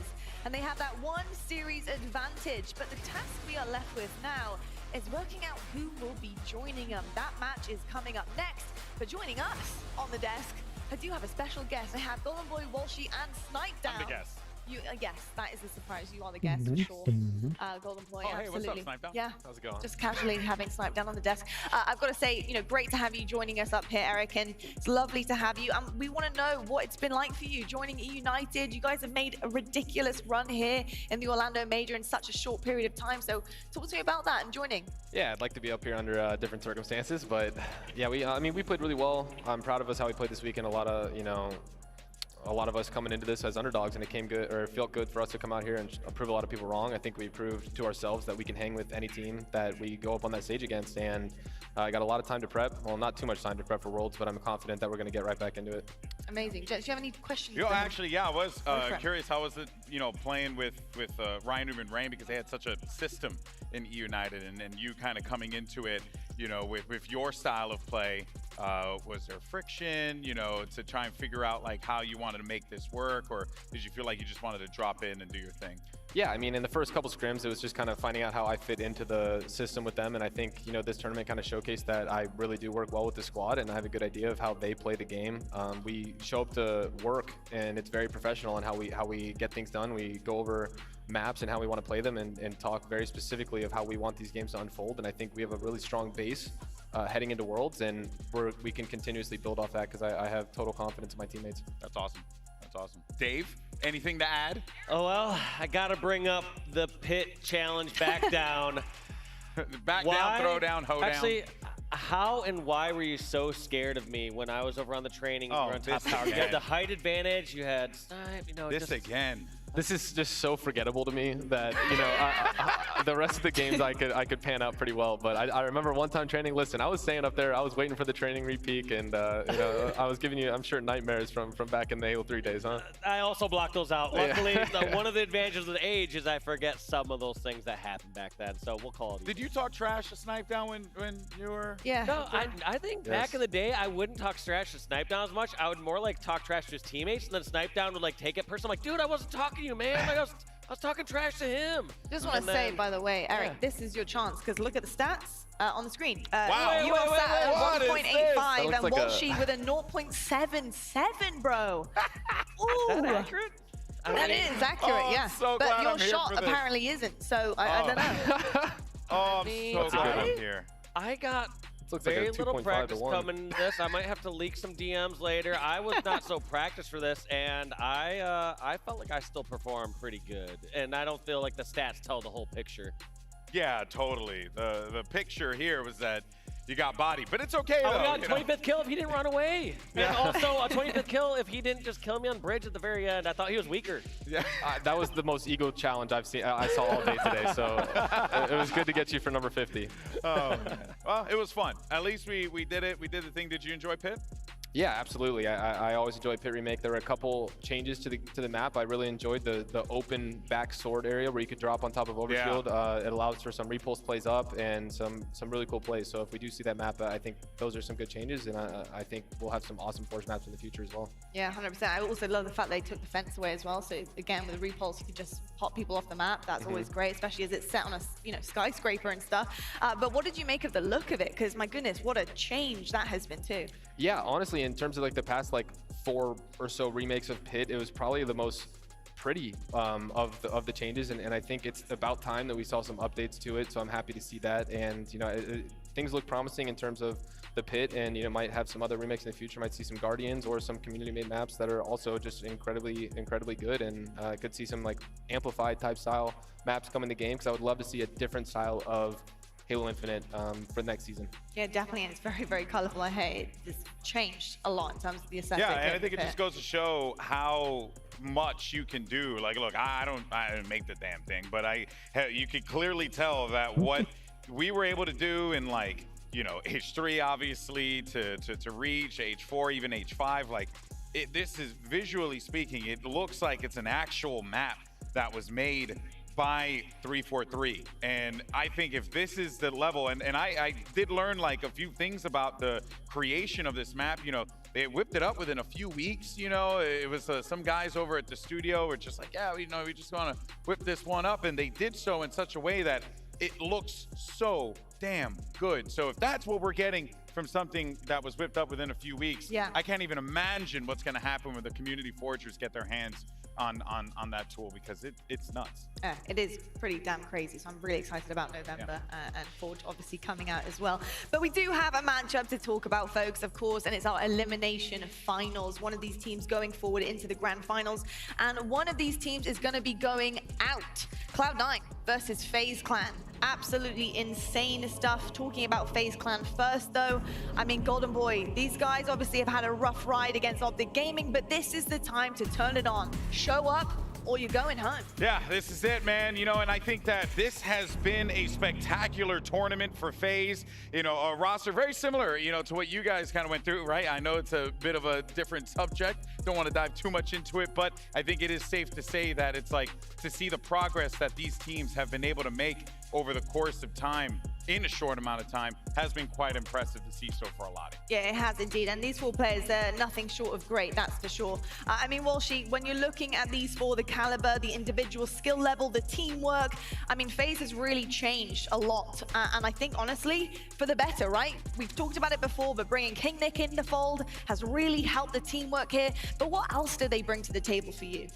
I mean, they just look like a whole different roster, and I think it's interesting because I feel like when we go through a lot of the roster manias, it feels like there's a lot of rosters that get weaker, and some that get better. But like, it felt like so many of these rosters improved. You know, in the situation with E United and FaZe, it felt like both those rosters improved, and we're gonna see who's really bringing their A game the rest of this event and at Worlds. We will indeed. And Golden Boy, when you're looking at FaZe right now, we obviously just coming off the loss against Optic Gaming. What was going wrong for them in particular? I know Optic were playing the best Halo that we've seen pretty much all weekend long, but really, what did it come down to? What can they clean up on and improve here? Well, I think one of the things that they, you know, have to try and focus on is to not let these players get on these hot streaks. Right? And on Cloud9, you have, you know, a guy like Stellar, for example, who has just been playing unreal Halo all weekend long. You cannot let him get hot. You can't let him start to really just push that team up to the next level, make them Cloud 10. You know, that's the thing that I think FaZe are going to need to shut down. I think they have the capability to do so, but obviously we're talking about two teams that have had similar things where they've had to incorporate new elements to their roster within a short amount of time here. So it's really just about who has made the most significant progress the fastest throughout Orlando. I gotta say though, when I think of significant progress, my mind definitely does come to Cloud9, especially across the weekend. I gotta say this roster has made some serious improvements on the fly. I mean, you look at the result against E United, we're seeing different teams here. They've absolutely destroyed Sentinels. They sent them home in a 3-0 fashion. I mean, what more could you ask out of C9 right now, Shaz? Yeah, I feared the worst for this roster after that E United loss. I thought these boys are going to be emotionally checked, chalked. I mean, they looked a shadow of themselves in group play. I think looking at the faces of Stellar and Penguin when the cameras were on them, they didn't look like they were interested in the game at all. And then all of a sudden, they've been sparking to life. And Bound has been a real key component in why this team has started to pick it up the pace now. And I think Stellar also, these boys are starting to take over series towards the elimination bracket. So I'm looking forward to this series. And I think on the other side of things, FaZe, they were a shadow of themselves up against Optic Gaming, and I expect much more from them. This series is going to be a banger. It really is indeed. I gotta say, I gotta agree with you as well. Bound has been absolutely amazing, lights out play. But Stellar, on the other hand too, has also really pushed forward. I mean, you could honestly say for each one of these individuals on this roster. But Walshy, Bound coming into the mix, obviously Renegade leaving, quite a big shock, I think, to the Halo competitive community. I think everyone was like, what is going on? How is this gonna kind of sit with C9? But Bound has sat pretty with this team, and he looks great. Yeah, he's looking much more comfortable. I feel like all the other rosters we've seen Bound on, he has those moments where he's just tearing it up, going off, but then all those other times where he's doing an unnecessary challenge, he's dying, and we're seeing fewer and fewer mistakes out of him so far this event. He is getting those opening kills, but we're also seeing that reserve play with him. There's times where he knows how to play with the Cloud9 setup and go in for a calculated flank versus just trying to rely on pure individual skill. Yeah, early on, you watch Bound, his gameplay he was always quick, he was always fast, he was pushing the pace, but it was like Walshy says, discipline was a real factor for him, and he wasn't really making the correct decisions at the right time. He was always looking for that extra kill and challenging when he was half shields and one shot. Now we're starting to see a much more experienced player. He's almost aged and grown up with this squad, all of us, and so quickly too. Yeah, and I think part of that as well is, you know, I'm going to be looking to the coach in the back of C9, right, Hoax, because he's going to be the guy to really just kind of wrangle him in. Yeah. We heard it a few times, right, whether we were in listenings, even in seeing his gameplay, you can tell that what he's trying to do is he's ensuring that he can set things up. You got to kind of look at like what Snakebite would usually do, where he'll look around to the other side of the screen, see if there's an opportunity to strike, and then he'll coordinate with his team. That's going to be a thing that they have to do, and I think on a map like Streets, which is our first map here, that will be a great proving ground for Bound and this C9 roster to see if they have that discipline, especially against a very aggressive, very talented FaZe. Very much so, and you've got to say, you're looking at this, and I'm honestly thinking we're in for a long road here. I think this really could go the entire distance, and we end on Slayer Aquarius. But I want to quickly say as well, while we're talking about Cloud9 and some of the individually skilled players, I think there's one name that I feel like we don't mention enough, and when you're talking about the brains and what they want to do, Eco. Yeah. Dude, I mean, how can we not talk about Eco? I feel like I haven't heard his name all weekend long, but I don't know why. This guy is so good. He's not only the brains of the team, but what he provides in terms of support. He's also sometimes the main Slayer. He can turn it on whenever his team needs it. He is such a fundamental part to this roster, Shurs, and really, I just don't think they could do without him. Yeah, I think the reason why you don't really hear about it is because you don't see those flashy plays from Eco. You see them from some of his other teammates. You don't see him putting up all the stats all the time. And I think for him, he's one of these players that just gets his business done quietly. He recognizes when the team need him to do a certain role, and he's really able to fill in whenever the team need him. And this is a really integral part of the team and really underappreciated. It's the same with APG on Sentinels and Snakebite at times APG on Optic and Sentinels with Snakebite. It's the same thing, that you need these players in your team that recognize and they can read the game so well. Yeah, you do indeed. Golden Boy, I want to quickly ask you about Renegade on the other side of FaZe. He's been a big talking point for this FaZe roster in the NA Super.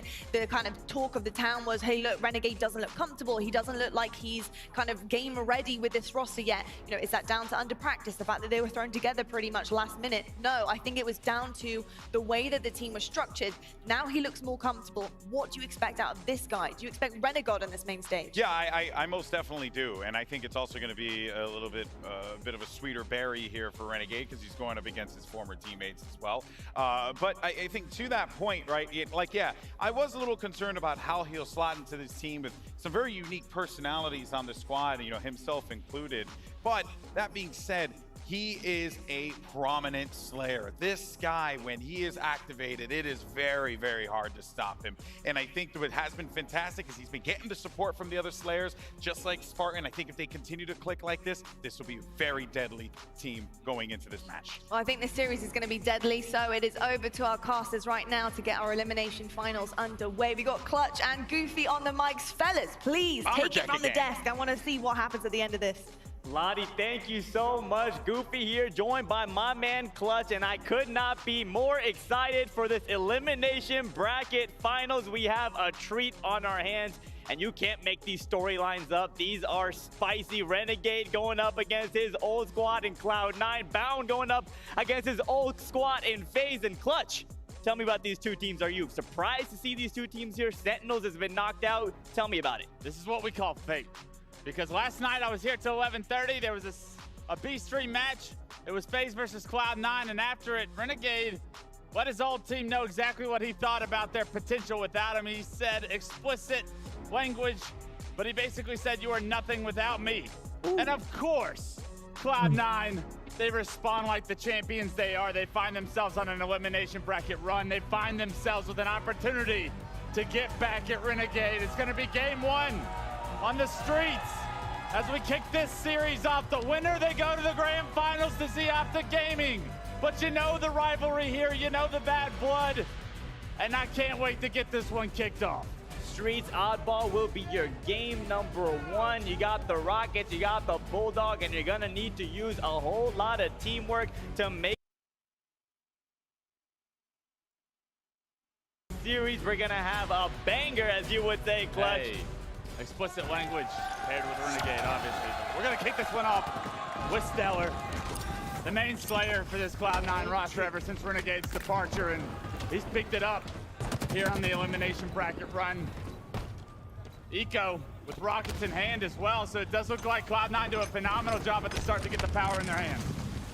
Early ball time for Cloud9 and rockets in the hands of Eco. Great start for Cloud9 as Bound moving his way over towards the tram, and Eco just providing cover with those rockets. Two members go down though for Cloud9, and that tram setup may go in the hands of FaZe. Yeah, that was not where Cloud9 wanted to bring that ball. They had no idea members of FaZe were in there. They lose the battle, and Eco kind of caught with his pants down there, has the rockets, doesn't put them to use. And what should be a significant Cloud9 lead at the start of this game, at least this round one, it's negated. It's only 17 points, and now FaZe Clan have the Slays behind it, and they're gonna have an opportunity to get off to a hot start with a setup of Tram. And Sparty McFly is getting fired up. Has the ball in his hands. Remember, these two teams did match up earlier in the tournament, and FaZe got the better of Cloud9, but FaZe coming off a 3-0 loss, but Cloud9 coming off a 3-0 win in this elimination bracket finals. Spartan gets the trade. It's a 2-2 trade on the side of both teams. Right now, Stellar needs to be aggressive. This ball still in the favor of Cloud9's positioning, or FaZe's positioning, I'm sorry, and Stellar, he doesn't really have an opportunity to push down this hill right now. Needs to buy time for his team. And we talk about him time and time again. Stellar has the opportunity to change the outcome of a game, change the outcome of a series. He has been playing fantastic on this championship Sunday. Already 4 kills to his name. Multiple members of FaZe to try and deal with. The teamwork comes through. 3 go down, make it all 4 for Cloud9. FaZe Clan, now that the ball has been in Tram, has overwhelmingly been able to slay Cloud9, and they now are starting to build a significant lead paired with a pair of rockets. Spartan not able to get any kills with the rockets directly. Does get that cleanup though on Penguin, able to use both rockets. Push up shot down on Bound, pushing Neon. Renegade goes down as well. 2 members fall for FaZe. Opportunity for Cloud9 to push and get this ball, get this tram set up that they unfortunately handed over towards the FaZe squad, but King Nick says, sit down, Eco. Oh my, King Nick, what a big play with the ball, the kill. But not only that, the rotation to the respawners of FaZe Clan, even though he goes down, this ball now in a very controversial spot for Cloud9 to try and get any time. It is up to Stellar, but he's under fire. Exactly what I was saying. Cloud9 cannot get ball time because of the play King Nick just made. Falcated gets one here. Tyre trying to find the double kill. Takes down Bound. Gets an assist on Eco. Also takes down Penguin. That's 3 fresh dead for Cloud9. And once again, FaZe making all the plays to extend their lead. So far, so good. If any FaZe Clan members or fans were worried about how they would respond after getting 3-0'd in the winners bracket finals, FaZe Clan look like they are starting to heat up, and what momentum can do for the young individuals on this team is speaking dividends in the score 59-18 now. Big double kill out of Renegade, finally gets taken down courtesy of Penguin. Ball once again trying to be set up here in the tram for FaZe, and great shots out of Spartan taking down Penguin, and Bound goes down as well. Constantly the members of Cloud9 fighting for control but can't seem to find it. We know how deadly Spartan can be with that Stalker rifle. It's in his hand. Can he get a position to try and contest this push? Multiple members of Cloud9 coming bottom middle. Does a little bit of damage, but maybe not enough to fend off the forces. All of Cloud9 is now in Tram, and they take down Spartan. This push looks like it's going to be a successful one, and just as rockets are coming up, Basil, this is where Cloud9 can win this round. And Clutch, only 13 seconds left to go when this round will be over, and Cloud9 is going to be having their backs against the wall, being forced into that round 2 win. Let's see if they could say something about it here as the Rockets have officially spawned on the map. Ball in hand, so you're racking up some time, but these rockets are so crucial. You need to get these in a secure spot. It's almost a win condition now for Cloud9's first round. Eco trying to push out, create some space. But with Renegade with the Bulldog shotgun in his face, takes him down, and that's going to allow Renegade and company to get those rockets. And now King Nick's life, it's going to be short-lived here, as you think. Penguin's going to be able to take him down, but that's not the case. He's actually picking up another kill with the ball, and it's going to be FaZe Clan taking round 1. 76 seconds of ball time for King Nick. Talk about the OBJ player as hopping into round number 2 of your HCS Orlando Major Elimination Bracket Finals. FaZe with the round 1 win.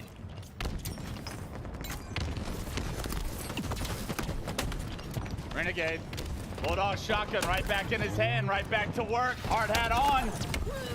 Can't get the double. A phenomenal job by Penguin to shut that down. We saw how successful Renegade was at the end of that round with the Bulldog, and Rockets are no good from King Nick, so Cloud9 do a much better job to stave off the pressure that FaZe Clan were looking to put on.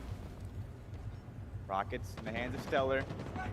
Renegade working with him in the cafe's party has been spotted and he's been taken down. Rockets out of play for the time being. Stellar with a nice double kill. Renegade gets one as well. That's 3 fresh dead for Cloud9, and FaZe gonna need to try to break this setup.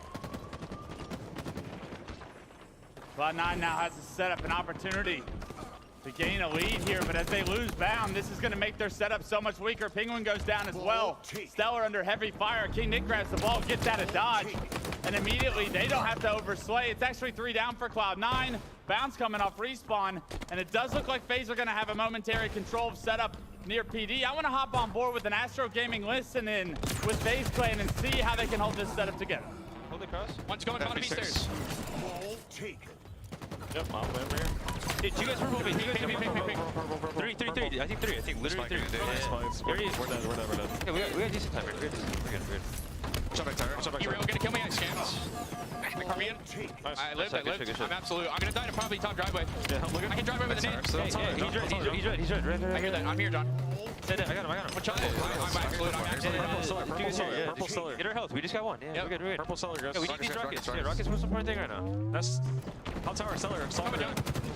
Shit on. 2 dead. 18, 4 shot. Last guy was pink. Last guy was pink. 1 shot bound. Hey, shoot me the back, guys. You should be good. Probably ATMs or something. I got it. You had rockets, Mikey? I got him. Yeah, on rocks. Purple. Front C, B steps. Front C, B steps. Purple still. I don't see this guy, Mike. I'm here, John. I'm here, John. I hear that. I'm like, driveway also. I'm gonna die to driveway. Watch out tires, Eco. Watch out tires, Eco. Watch you. There's a guy heaven, there's a guy tires. I'm spiking above you. I threw ball front C. I like that. Nice. Good there. Alright, I'm getting I'm getting it. That's one A. You're weak. Yeah, we're good. I think they're coming Mando and shit. There's a guy on me. Back C. Backman on me already, Zane. Where's he going? He's just sitting there with us. Yeah, there's multiple guys on me. Watch out B-Rail, Stellar. And in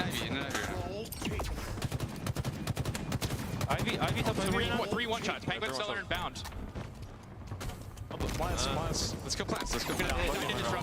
Just keep hiding, John. Next to you, Mike. Down. See stairs on John. Weak. Nice trade.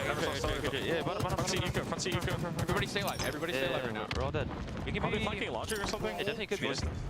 Clear and concise communication out of the FaZe Clan. I love what I'm hearing, the small talk, the back and forth. That's what you need to be a championship team, and we're hearing it here out of FaZe as they're bringing back this round 2, but currently ball in the hands of Cloud9. Stellar picks up a kill on Falcated. 2 members fall for FaZe. This could be an opportunity for Cloud9 to try to extend their lead. Yeah, Bound started to pick up a lot of kills recently. Another one in the kill feed for him as he takes down Renegade. 2 go down as Eco picks up another kill, and you can see the sign of the Slays starting to get higher and higher on the side of Cloud9. They're starting to pick it up, and that's why this round 2 is so much more highly contested.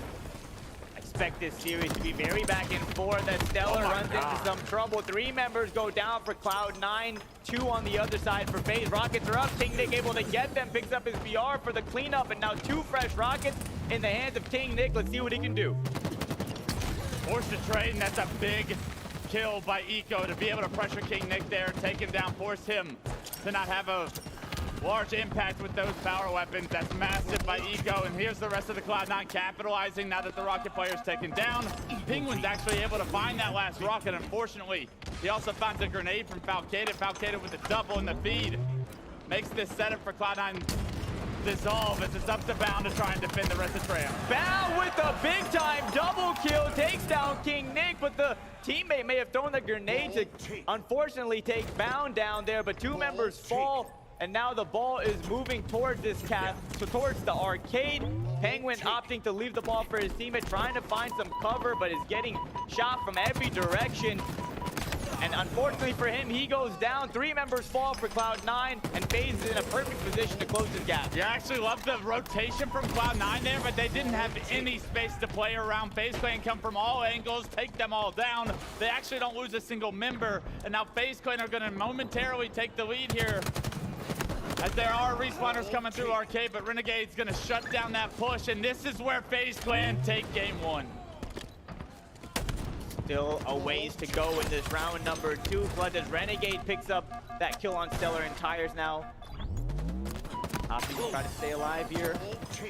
Bold challenge with the grenade toss, but pays off for him as he's able to rotate on the other side of Tires and avoid damage from that PD. And now rotating towards B stairs. Shotty still in hand. Spots a player bottom middle, jumping towards Tires. Throws a grenade to pick up that kill on Bound. He goes down. 2 members fall for FaZe.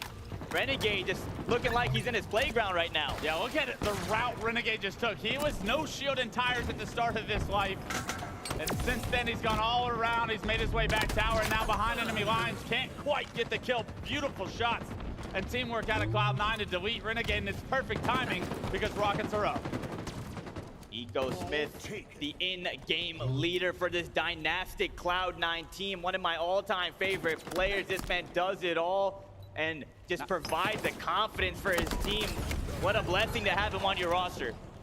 You don't want to give up the high ground there, and unfortunately, he was just peppered down to no shield from an angle he probably didn't expect to get shot from. Unfortunate life for Eco there as the Cloud9 setup is now broken. Stellar taken down. That was all 3 members down. That's the Penguin once again in the back of Tram. We saw how successful Bound was able to be a thorn in the side of FaZe Clan from this very position. Now Penguin trying to do the same.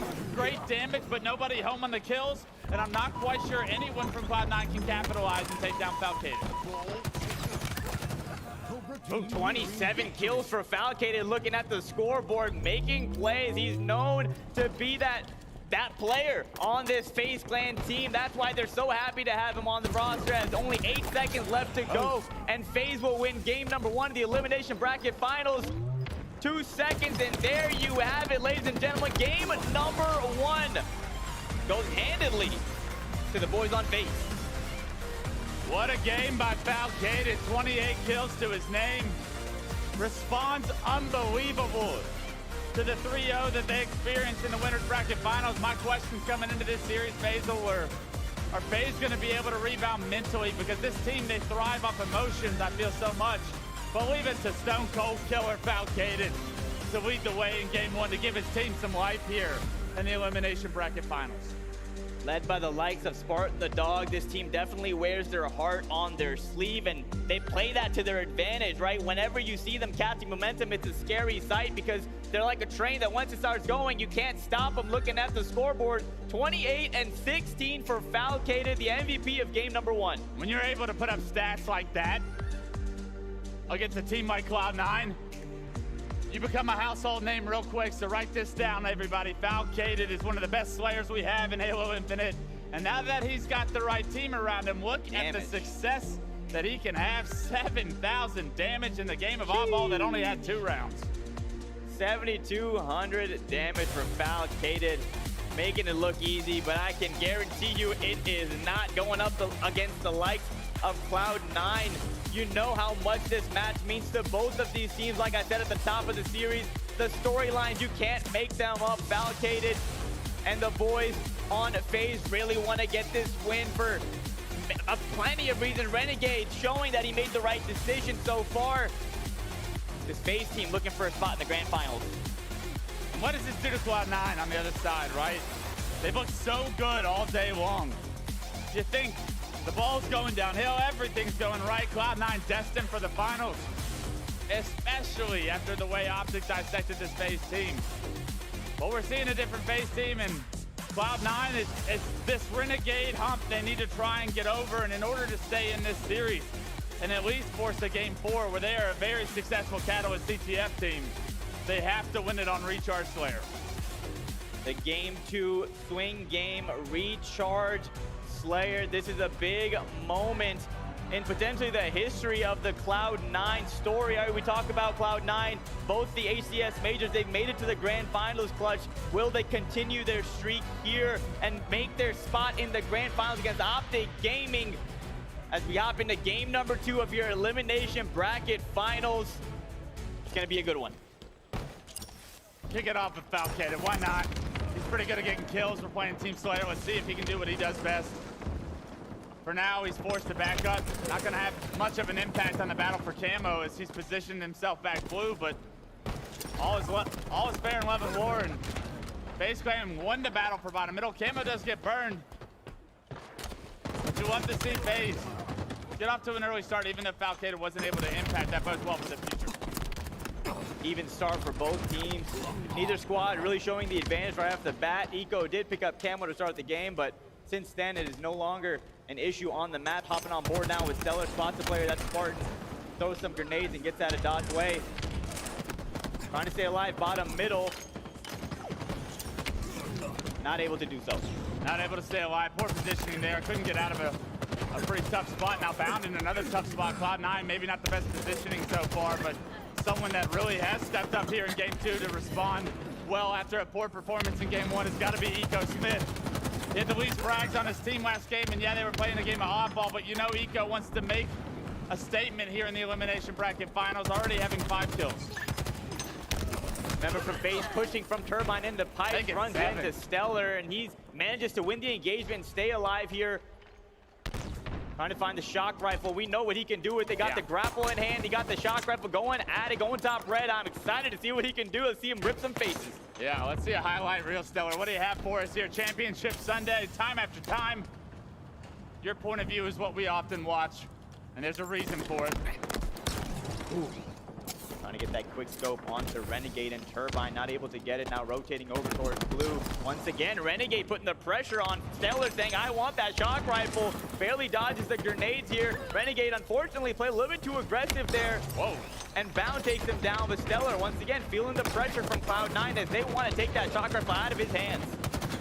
Well, they did it so successfully. Stellar not able to impact too much of the match with that Stalker. Just consistent pressure onto him. Made him uncomfortable just enough to miss a couple important shots, and then they were able to take him down. So a phenomenal job by FaZe Clan to make sure Stellar didn't take over.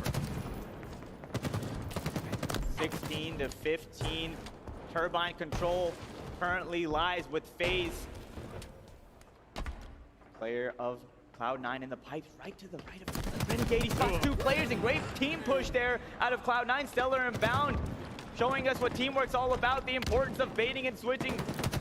Falcated now left alone at the elevator. Will be able to get out of the way. Yes, he does. Great escape from Falcated for the time being. Does get cleaned up by Penguin. Stellar now moving here towards control. This is going to be a big fight here. King Nick is in trouble. Grapples out. He goes down. Sparty, though, with the double kill. No scope. Shock rifle. He goes down. What a double from Sparty, though. That just trades a couple of lives that are so crucial to keeping this game score. It is still a 2-kill game, and that double from Spartan stops the pressure that Cloud9 would have been able to push momentum into a significant lead here in the mid game. Let's see if this game starts to slow down. Seems like it may, as Stellar once again with the shock rifle. Couple trades go down. Nice body shot onto Sparty. Falcated is there to apply the pressure, and it works as King Nick gets the kill, but Foul goes down. 2 members from each side fall, and this is back and forth so far at the halfway mark. There we go, Bound. Way to clean it up. Penguin finds himself a double, a killing spree, and now all of a sudden, individuals on Cloud9 starting to get their kills, starting to make plays. Camo coming up in 14 seconds, and you're seeing the space now being taken by FaZe Clan over towards BR, and that's going to give them every sort of benefit they need as far as opportunity to secure that camo. Great answer out of FaZe. Just as it looked like Cloud9 may try to inch away, FaZe shuts the gap and closes it down to just a 1-kill lead for Cloud9. Make that 2 as Stellar gets the grenade kill, but Spartan the dog has a shock rifle and a beautiful snipe on to Bound. Spartan with the shock rifle making plays. Absolutely disgusting quickscope, using the weapon pad of the grenades there to get information, to get that player weak. Just every bit of damage. Spartan is focused on doing what he does best. And now anchoring this back blue spot, looking to rip another head off. Gusto onto Stellar, a perfect shot. The pressure coming from BR. Let's see what Spartan can do about it. The first kill, it's a nice body shot melee. All the pressure goes down, and FaZe Clan stands strong in the back of blue to tie this one up. Spartan the dog helping his team tie the game up, and I want to go to an Astro listen in with Cloud9 to see what they're doing about Spartan the dog.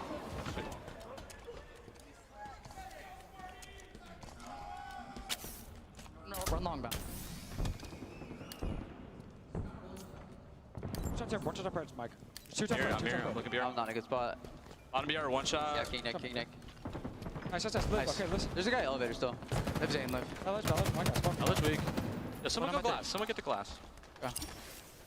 You can. Nick is up. Just grapple chalk. Top right weak. They have a shock rifle elevator as well, guys. I'm watching Red Commando. He's sitting on the commando. Sitting on the Red Commando. Go fucking glass. Okay, I'm going. Sitting on commando. There's a guy hell sniping. John is bad BR. Sitting commando. Nade it. John is in bad ledge. You guys have a nade. I'm pushing Sitting there, Brayden. Commando. Nice. I'm pushing my bridge. I'm gonna push my bridge. Got me, I think. I got naded. He's weak. Top rush. Shot. One shot. Push up by the ledge. One shot by the ledge. Ledge weak. Pipes. Two in pipes. I'm out. Good shit. Camo 10. Shot grapple on BR weak. He's weak on BR. Watch out the elevator. Nice. Camo 5 seconds. Yo, Brayden, come here. I can grapple this. One shot. Pipes, John. I can't. Two shots down. Camo's up. Two pipes. Live. Two pipes. Balance now. Camo's still up, boys. Mangler one shot. Mangler one shot. Some chaotic comms out of Cloud9, and unfortunate for Stellar, not able to get that kill, but a little bit of out of character comms for Cloud9 as we're sensing the hecticness here in this important pivotal game number 2. Spartan and Renegade leading the charge for FaZe, trying to shut the door here and stamp their way into the grand finals. Stellar's found himself another shock rifle, and it's like, you fool me once, shame on you. Fool me twice, shame on me. Fool me 3 times, give shock rifle to Stellar 3 times. Surely a play gets made here. Looking for Falcated. Doesn't hit the headshot, but I love the idea of relocating here. The space belongs to Cloud9 on the map. Everyone on FaZe playing trapped in BR in blue. And this is where it'll slow down. It's a 1-kill game, and Stellar trying to tie it up. And Clutch, this is such an important part, not just in the game, but in this series. Right? Either FaZe goes up 2-0, and what a task it is to come back from a 2-0 deficit, or Cloud9 can come back and tie the series up. So let's see how these last 5 minutes play out as it has come down to an absolute stalemate. Get Nick spot in middle. It's a risky push.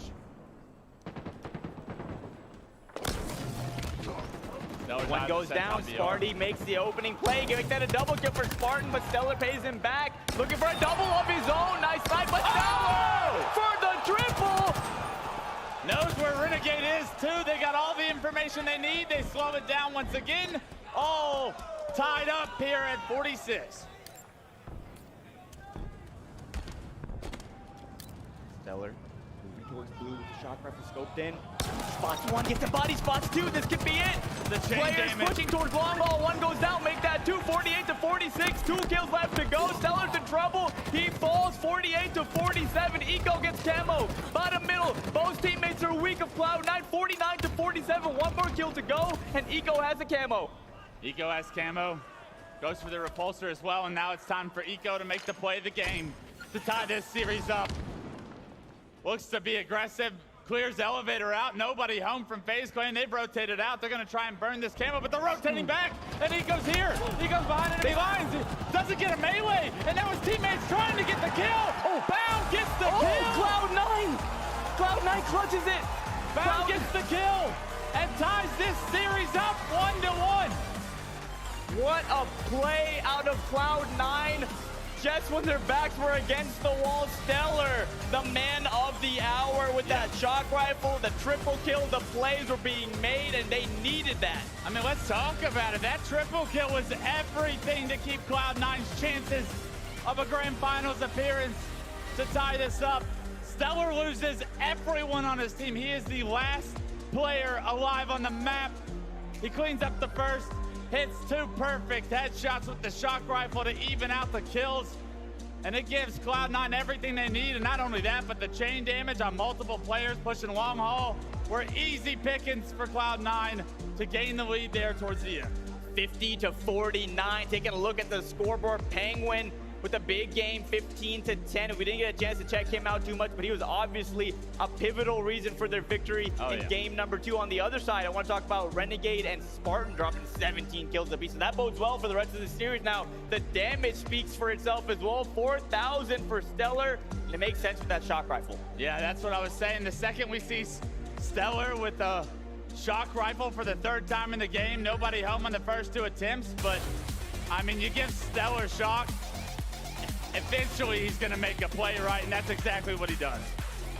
And Sparty made that play to get a double kill, but Stellar pays it back with a triple. And you wonder if that's what opened the floodgates for FaZe, as Cloud9 was able to use that momentum and carry it to a victory in game number 2. And wow, we got ourselves a series. You wondered if Cloud9 was going to be able to respond, but the answer was yes. All tied up now. It was as close as it pretty much could have been. That shock rifle shot chains off both those players, makes them so vulnerable in that situation. A little bit of an overheat moment there from Stellar as he challenges Renegade without either gun out. But it was pretty much all a wrap here. There's no way you choke this one away. Eco is too good, too smart, gets all the information, forces FaZe to just separate their focus onto so many different directions as he gets behind enemy lines here in the elevator. And all you need is one kill, so great job by Cloud9 to tie this one up. It got really scary though for Cloud9 here when Eco went down with Camo. They spotted him with some eagle eyes, but found us there, and so was Penguin to get that kill. And it was, like I said, very close to a 50-49 loss for Cloud9, but they got ice in their veins. They've never missed the grand finals. I repeat, Cloud9 in all the HCS majors so far this year have not missed the grand finals, and let's see if they can keep their streak alive. It's a different team. Let's see if they can get the same results. They've won 2 of the majors so far this year, and they've looked so good doing it. 1 major, 1 North American, playoff or whatever it's called. You know what I mean. Cloud9's been winning a lot. It's hard to keep track of their accolades at this point, but let's see if Bound can get himself into the grand finals. Can Bound lead his team to a championship here, the last major before the Halo World Championship? And what a win it would be for any of these teams left in the competition to stamp their way into Halo World Championships as the reigning champs. And you know they're gunning for it right now is Live Fire Strongholds Clutch. What are the keys to success? I think prioritization on the overshield is going to be a big factor for this one, right? So often do we see when both of these 2 teams get complete control, get a trip cap, if they're able to pair an overshield with that, that score is going to immensely grow. And it's so difficult for teams at this level to fall deficit to a 100-point lead and try and create any sort of comeback, because the scrappiness of both these individuals is going to be too much to overcome. I couldn't agree more. That power-up control is so crucial at the highest level of Halo competition. And I hope we see a Game 5 here, Clutch. I really want to see a Game 5. It would be something special, but we're not even got a ways to go. We got to get there. We got to get there. Each team has to get 1 more win in order for us to get there. But let's talk about it. When Cloud9 needed it most, a player that maybe didn't have the strongest game 1, Stellar just steps up and gives them everything they need. And we talk about consistent players in the league. There are far few players more consistent than Stellar.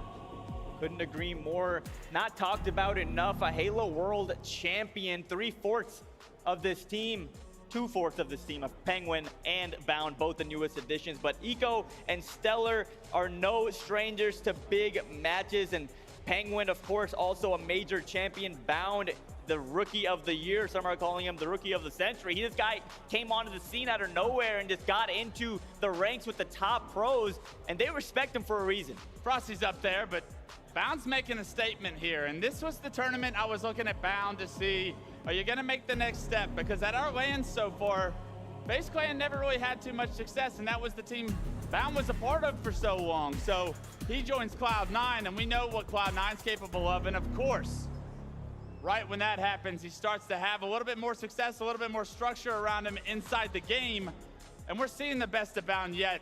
The series that they had against Sentinels right before this, Bound took over. So many individual plays were being made. I would not be surprised to see Bound significantly dictate the outcome in Cloud9's favor of one of these next few games. And Clutch, you know this, sometimes a change in scenery, a change in teams is exactly what a star player needs in order to thrive. And Bound being so new to the scene, maybe that team on FaZe just something wasn't clicking with them, and now on this new roster, he is absolutely playing dominant Halo, and I'm sure his teammates are glad to have him alongside him. Yeah, I imagine it's much easier to play with the likes of Cloud9 than just about anybody on the planet with how productive they are in the game. But don't take that away from Bound. And honestly, as a rookie coming onto the scene, getting some experience is really, really important to having success. Your first couple of wins, you're trying to figure out what's the best morning routine, what's the best way to get into things, what's the best way to play like you do at your highest ceiling. And I feel like the more reps that Bound has had throughout this year, the better the Bound we see. And now he may be bound for the grand finals. And on the other side, of course, let's talk about this FaZe roster. Of course, the newest addition is King Nick, replacing Snipe Down. Tell me a little bit, tell the people at home, tell this packed crowd in Orlando a little bit about King Nick. I mean, if the 100 and whatever seconds of ball time in game one don't tell you how efficient he is with kills, objective, he does it all for this team. But most importantly, for a team that thrives off emotions, that has high highs and low lows, King Nick is a steady rock for these guys to lean on when things get chaotic. So I'm looking at King Nick to start game 3 off on a right note, to set the pace, and to get FaZe back locked in into a winning form. Game number 3, live fire stronghold. You got the sniper rifle, you got the overshield, you got the heat wave, and you have a lot of equipment in the Halo Infinite sandbox at your disposal. And I know these players are excited, finally hopping in here to game number 3, starting on with King Nick. The battle for heat wave. Able to get it, get out of dodge. That's a win in my books. As King Nick, he's going to leave that combat loop, knows that nothing interesting over there as Overshield doesn't spawn for another 10 seconds. And now with a better position, can he get this kill? It's a 1v1 versus Snipe player, and unfortunately, it's no longer a 1v1 as Penguin does a phenomenal job to stay alive, bait his life, and it does look like Cloud9 are going to get the first Overshield. Overshield and sniper rifle in the hands of Cloud9 to start off this game. So good opening strat for them as Stellar now spots the player here, bottom middle towards Pillars, takes him down. And Falcated takes down because the 2 members for each side fall, and initial control in the hands of Cloud9 as they have A and B in a 20-second lead. Let's see what they choose to do with it. Do Cloud9 try and get some kills, maybe push a trip cap? FaZe Clan's opting to try and go away. They're going to flip the map. They don't care about B right now. Stellar waiting for this heat wave to come up, knows how efficient he can be with this, and now that he's got it in his hand, he's already picked up a kill.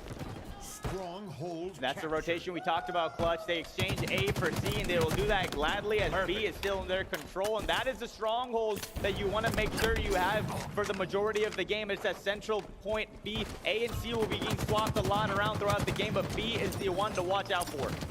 Heads up play by Cloud9 to win the battle of the rotations, but once again, FaZe do the same exact thing. They try to flip the map once again, now with an AC hold. Like you said, FaZe, it's very difficult to hold this setup, but with a couple of kills, it can turn into a trip cap quick. 2 members fall for Cloud9. 3.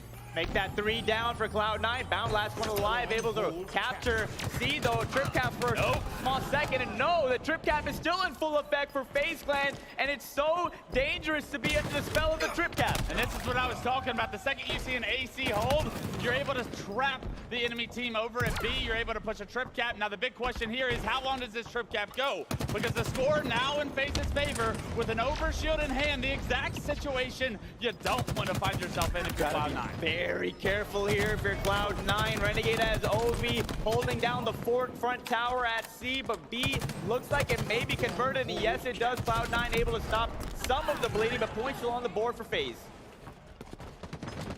76 and counting, an AC hold still, but players spawning B have no real route to go. It's a phenomenal stand from FaZe right there. It's finally broken by Bound. Jumps out of C momentarily, and unfortunately the Brute Grenades just rip him away. And continuously we're seeing zero space from Cloud9. The routes are being cut off from FaZe, and a significant lead starting to build.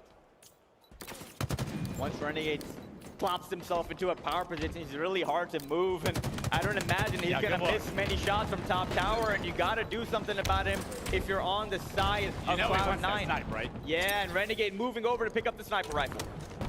Renegade wants that snipe. Back to the tower he goes. He can't leave it.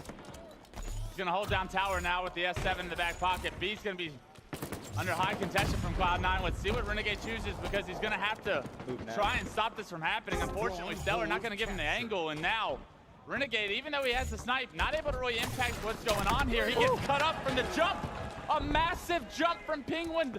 Renegade doesn't see him, loses the life, loses the snipe, and now control of the map. Yeah, a big kill there out of Penguin, a very bold push to take down Renegade with that sniper now. Heat Wave currently in his back pocket, opting to move top middle to help his teammate help take down Falcon. Nice damage there on the player top mid as well. 2 members fall though for FaZe, as Stellar trying to capitalize here. The trip cap in effect for Cloud9 momentarily, but FaZe able to take one back. Enabler fear the paint miss. Sparty doesn't. Beautiful shots there, but in the meantime, Stellar was able to buy time. Bound picked up the next overshield. Doesn't quite know where the members of FaZe are though, and he's about to be surrounded. This overshield is immediately gone. There's a player on the flank, but he's got a teammate to knock him to no shield. Bound gets the cleanup, and now it's an AC hold for Cloud9. You want to see them trying to prioritize B, but they're under heavy fire here. Yeah, ever since Penguin got that kill on the Renegade with Sniper, it's been all Cloud9 here. And that was huge because the game was getting away from them, and now it's neck and neck. A and C still in control of Cloud9. Bound being a little nerd here. Tower staying alive, being a hard kill that he is, and now finally going down. Maybe FaZe will be able to convert this C hill, but Eco is still there. Penguin wins a massive 1v1 in the back of B. Hops into B, and now that Eco wins the one-on-one again. Multiple members of Cloud9 winning their one-on-ones, and look at the control. It immediately goes into their favor. And just like that, Cloud9 have the lead and a trip cap still going. This is very dangerous for FaZe. Falcon, a big kill on the Eco. Should allow the boys on FaZe to capture C, but they're gonna need to do something quick. Here comes the push. It's coming from Bridge. Plenty of Cloud9 defense here to try and stand against the pressure, but you gotta stay alive. It's so difficult back green, but they do such a good job to bait and switch there. No real target for King Nick and Falcated to focus on, and Cloud9's defense stands strong.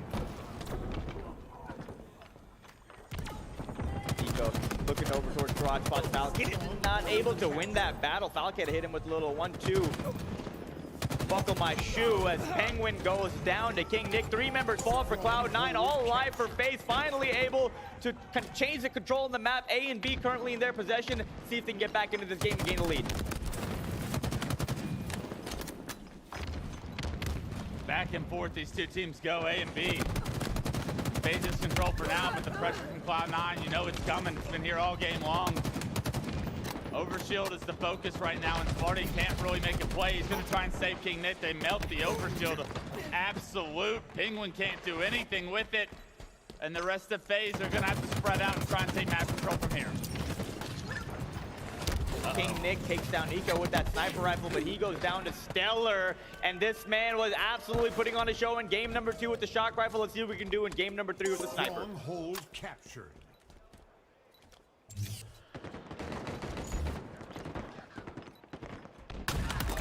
No scope. Stellar putting on a show. As soon as he picks up the sniper, you know he's gonna do something with it. There's one.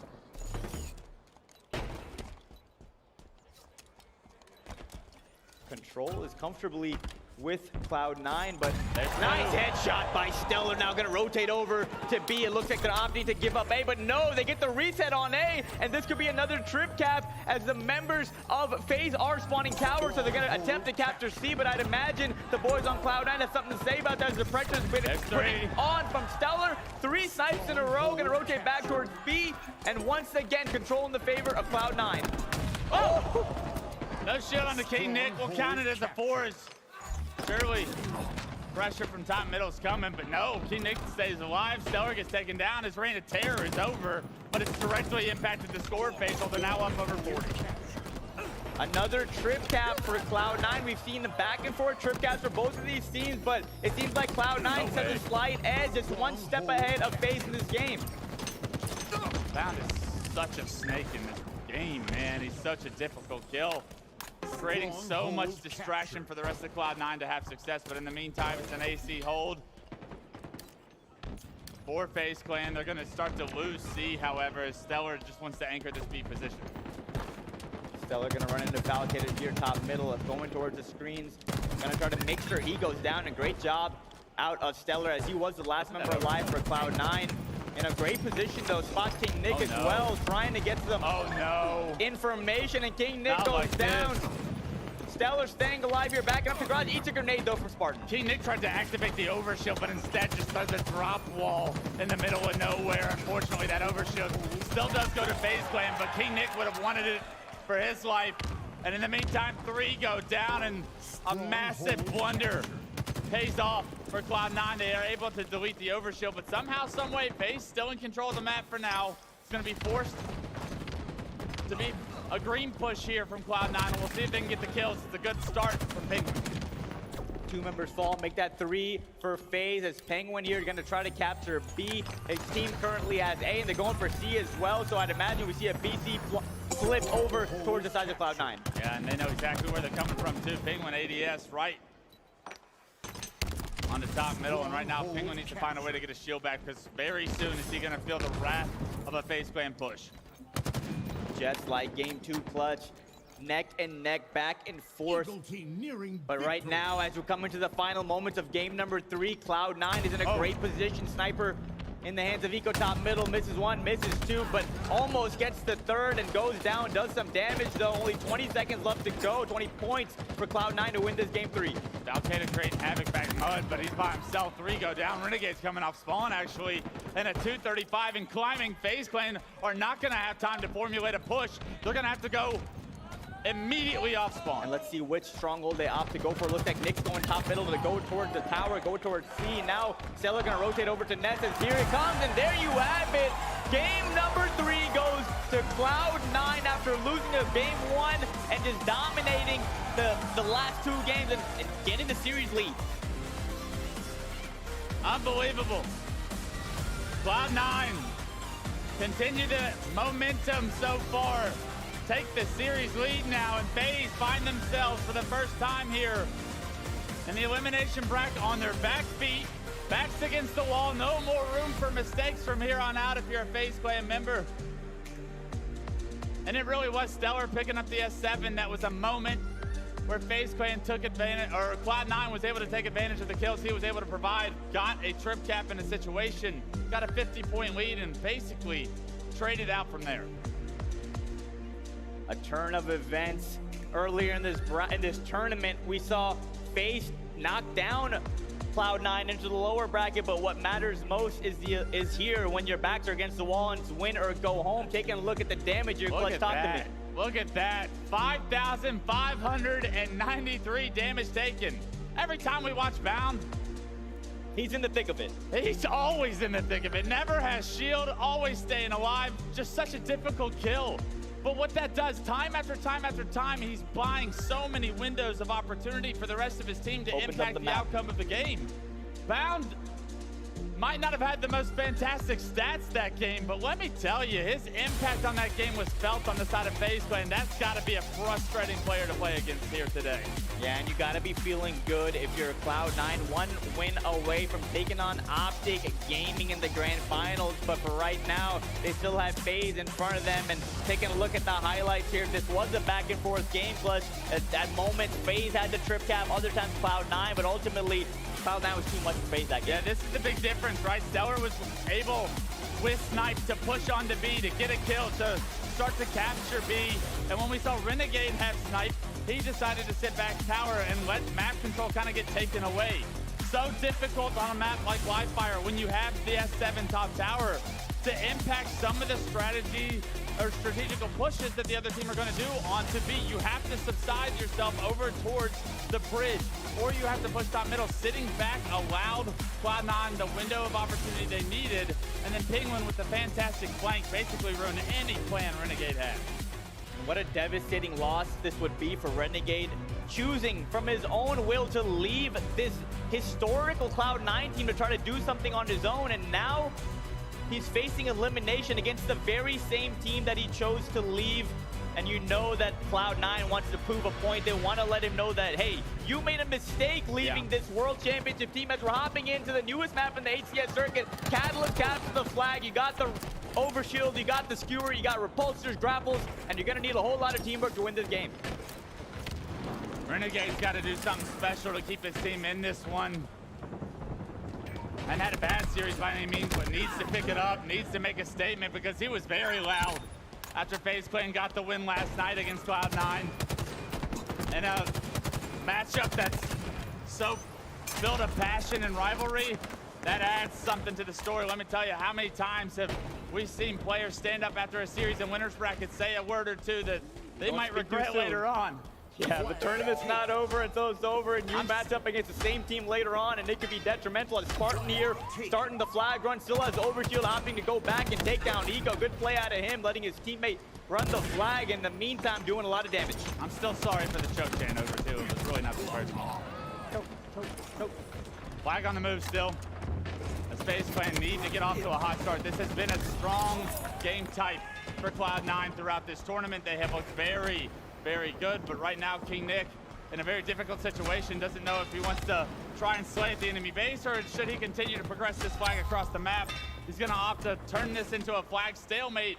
And Faisal, this is so important. Early on in this game, tied 0-0. Whoever wins this could potentially not only get the first flag in, but get a second cap on the move as well. Two beautiful grenades by King Nick to get that kill. And now with another one onto Stellar. Great job out of him. And we see this very often on this game type, on this map. It's a stalemate. When one team runs the flag, the rotation allows the other team to run it out. And now we're seeing that here. Let's see who can make the plays to get the return.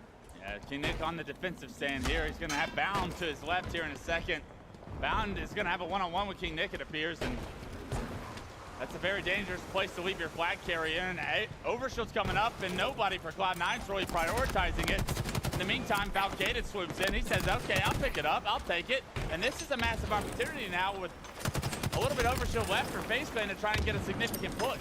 Yeah, good job by Cloud9, at least able to get eyes on that OV and take it down. So Falcated isn't able to do too much damage. And just like that, the Overshield is out of play. Two members of Cloud9 using great teamwork, pushing Falcated, knowing he's by himself there, thinking he had the Overshield, but that Overshield has been depleted, and Falcated able to just get out of that engagement and knock out Chase. But Renegade with a double kill. Now Fal gonna choose to push up here. Bound and Penguin left alone, and Falcated in a perfect opportunity to provide the pinch for his team, and Penguin gets the kill, trying to run the flag away from harm's way, but Renegade and Falcated are trying to get the read. Such a smart play by Penguin to rotate this flag towards his teammates that are spawning.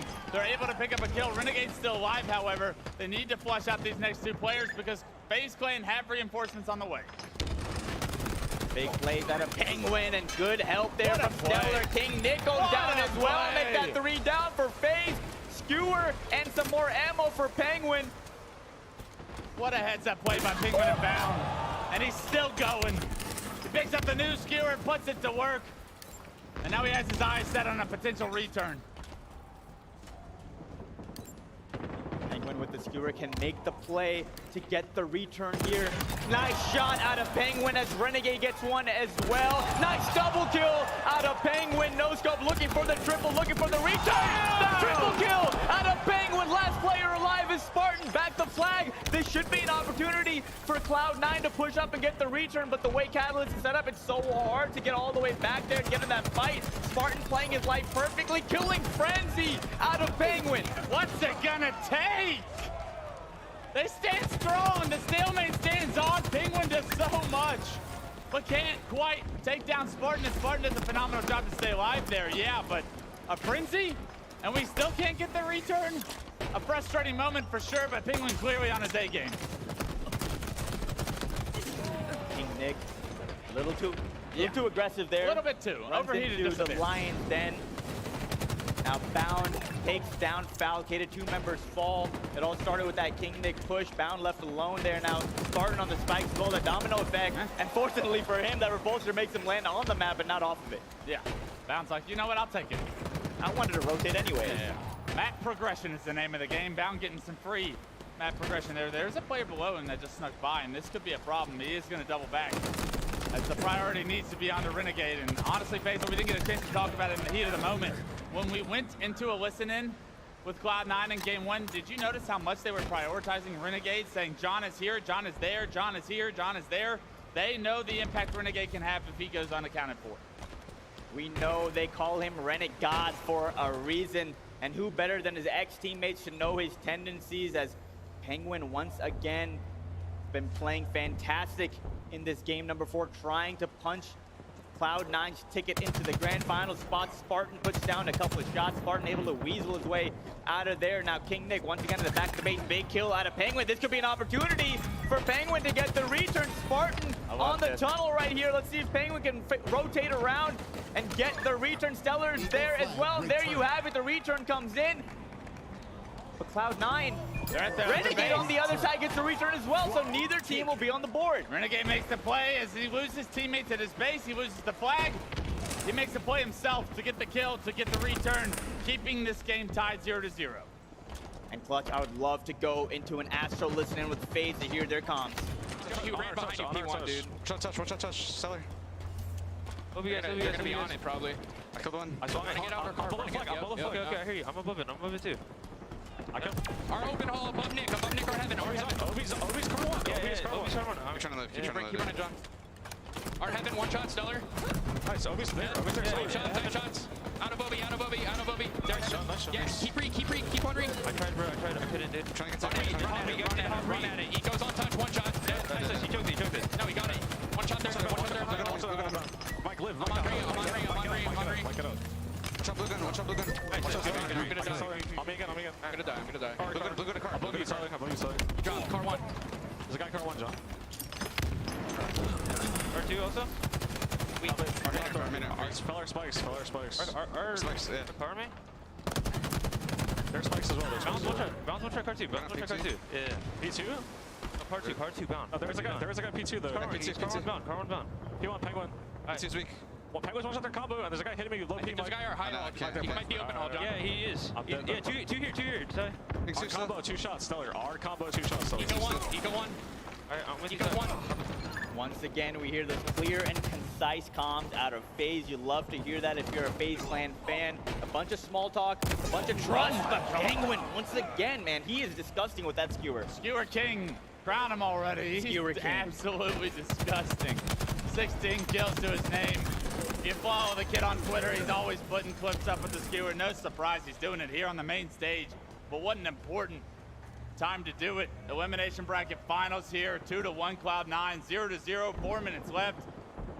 And let's talk about the return that FaZe were able to get there. That was one of the most chaotic opportunities as multiple players made plays to get it. But in the meantime, ever since then, Cloud9 have been able to get some kills. They're able to get the flag on the move once again. And Eco, he's going to be able to get this at least halfway. Are they going to be able to cut off the overextenders is the question. Big kill by Falcator to open up the map for FaZe. And now, once again, this is one of the hardest parts of the flag run, getting it all the way across into your FaZe onto the cabin.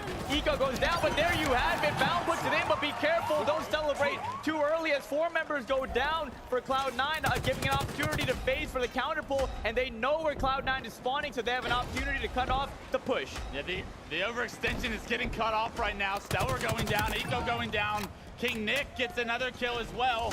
And this is a potential double cap situation because Cloud9 overextended. They are still going to have to deal with FaZe Clan members in their base, but they do so off screen. King Nick and Sparty to go down.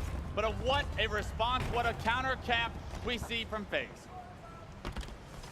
3 minutes left in regulation here as 2 make that 3 go down for FaZe. Eco staying alive in his base, and no one from Cloud9 really in too good of in a position to run the flag yet, but at least you're getting map positioning. You're getting a lot of info on the spawns, and Eco spots Spartan trying to get out of P1 and takes him down, but a couple members from both sides fall. 3 dead for FaZe. At this point, you want to see Stellar drop this for Penguin. Unfortunately, it's not his choice anymore. FaZe Clan overwhelmed his side. He didn't expect 3 players, and here comes the FaZe push. They find a couple of kills, but in the meantime, they're going to have to turn around because Bounds won the one-on-one against Renegade. His replacement tries to get the flag on the move, and look how difficult of a kill Bound continues to be here in Game 4. Oh my God. That was scary for Spartan, missing that grenade. Fortunately for him, he was able to guess right and get that kill onto Bound. That could have been very bad for FaZe. But now it's back to just, you know, fighting for control. I don't expect either team to really be able to make a big flag play right now. It's just a matter of getting your kills. 2 minutes remaining, Overshield coming up, and it's going to be the last Overshield of regulation. You'd have to think. As this game is tied up 1-1, FaZe Clan need to find a way to get the next cap in order to push themselves to a Game 5 here.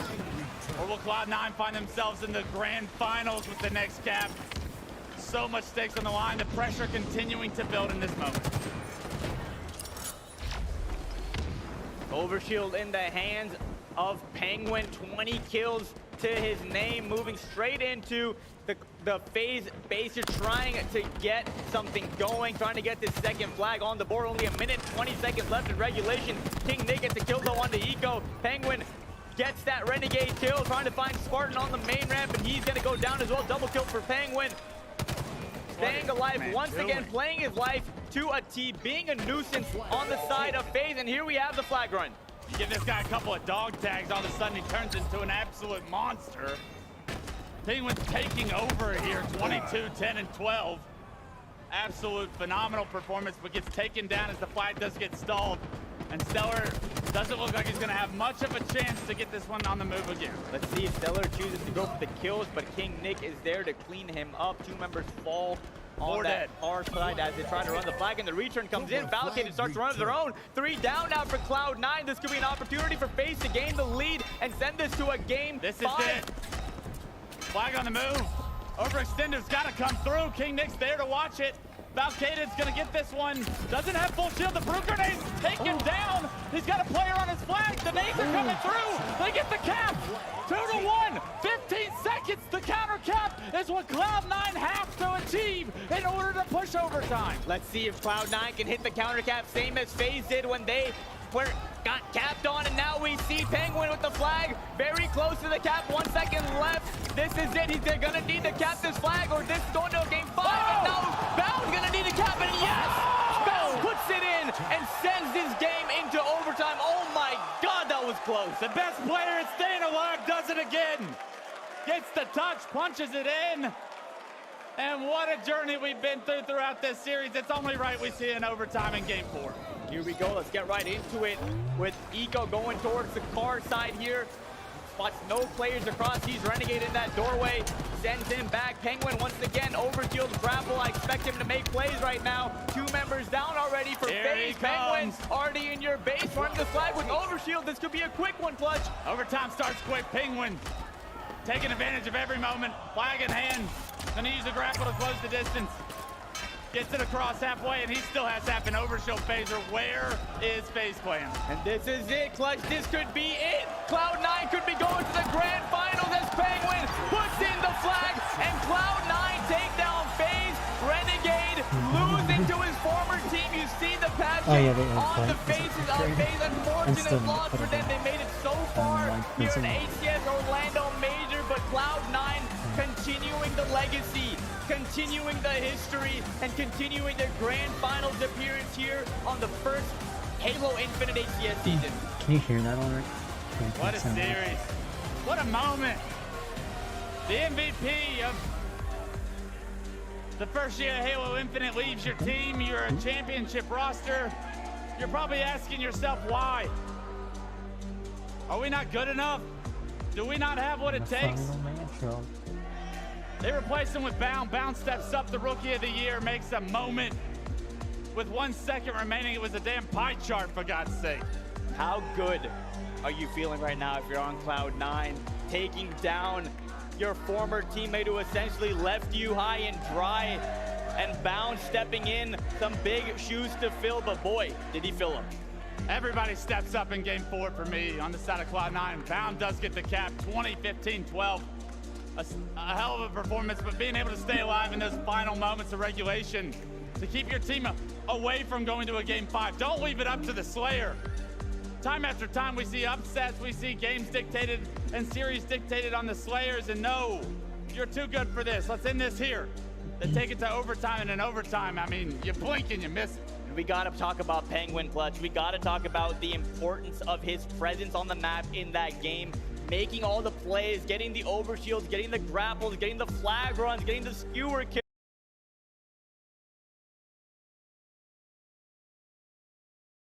Penguin putting on a show. A 50-49, a 250-194, a 3-2 in overtime. The series could have gone either way.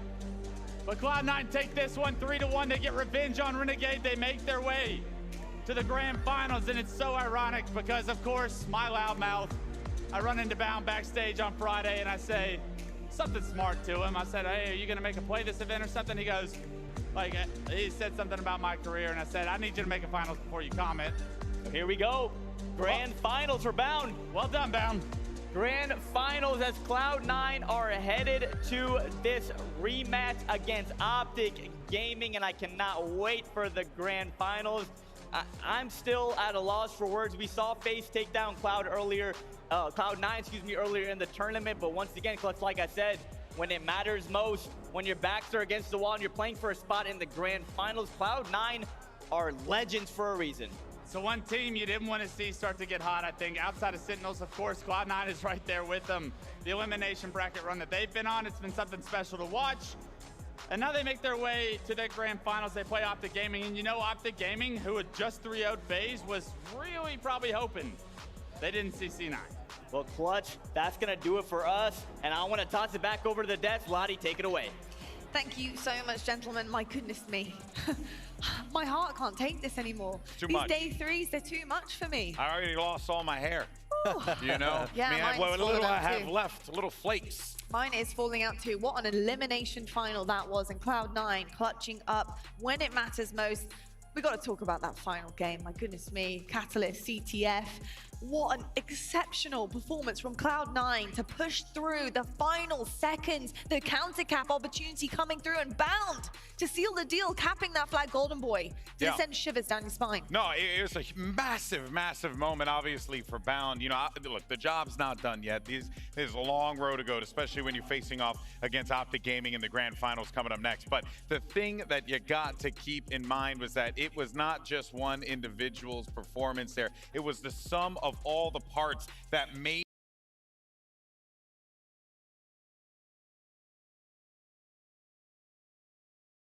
shocking plays that we saw on Recharge, to Penguins just dominating control of every single power item and power weapon on Catalyst. It was nuts. C9, I think they have found that second gear that they really needed.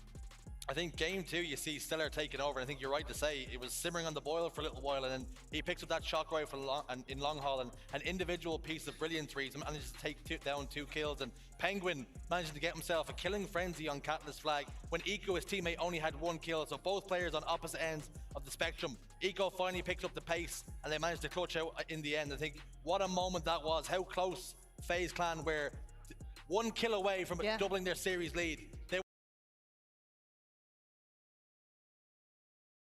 They were indeed. I got to say, you mentioned Penguin. He really has stepped up to the mark today. What a performance this guy has put on. Day 3 from Sentinels. He really was that catalyst. He was their, you know, their kryptonite in that series. They couldn't stop him. He was absolutely insane. And then main stage against FaZe, backs against the wall, elimination bracket. You know you have to go the distance.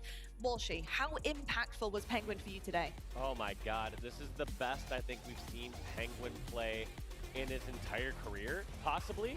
He has just been the cornerstone of this roster. It's insane that he's able to pull off killing frenzies. That's just to keep the game on even footing. That's an astounding individual performance. He's pulling the last flag. He's doing absolutely everything he can to help out his team. He really is indeed. I got to say, the overtime as well, coming out of Cloud9, the speed, unbelievable stuff. Golden Boy, talk me through this OT and why Cloud9 seemed to be so hot off the mark. Yeah, well, I think it really was just a matter of, like, again, boils down to the fact that you had Penguin with just so much utility to work with. And at that point, he's already flying across, Dave. This entire time that Penguin's moving, he's not stopping, holding forward towards the flag. Even when he's finishing off that kill over at lower car, he is still moving forward. Even right here, he's like, I'm not taking a step backwards. It's always in the direction of the objective. I just have to wonder when I'm looking at it, how much of it was there a hangover for FaZe Clan after desperately trying to cling on to that lead when there's a final moment, and then they start off just a little bit too slow. Penguin only had to register 1 kill in that overtime. They managed to capture the flag.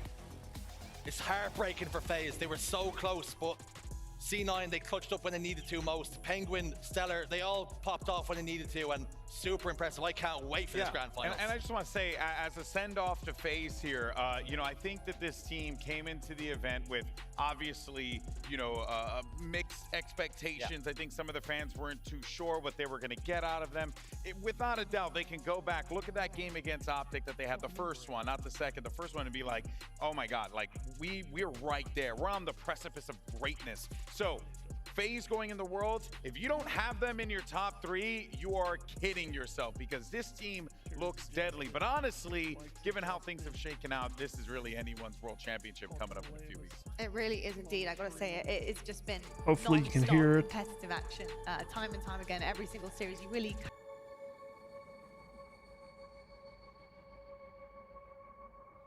Okay. Then I think we're good to start with a little cut of the lamb.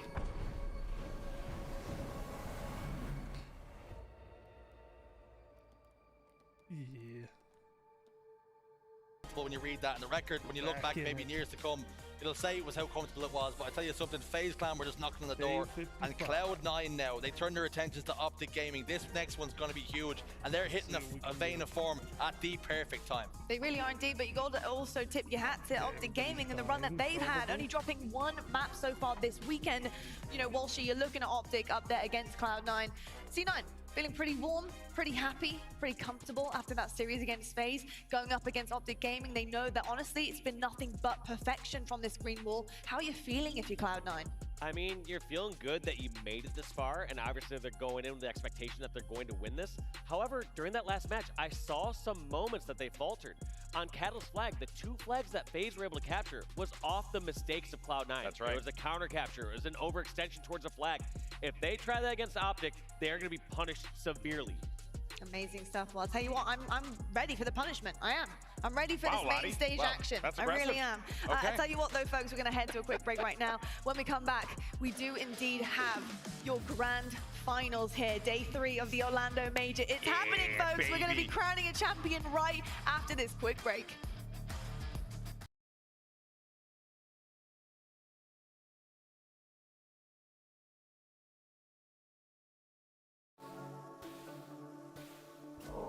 Oh. How do I miss that? Giant green bar.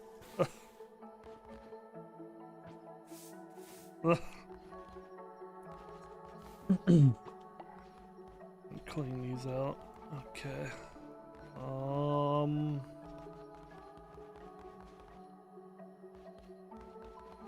Gonna make a body pit.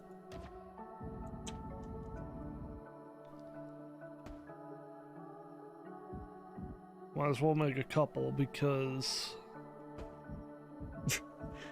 they're gonna be dying. Okay, just go into the spot. There you go. Okay.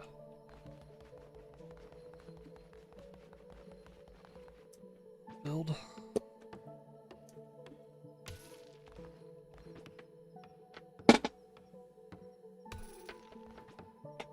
Build, build, build. Build, build, build. Alright.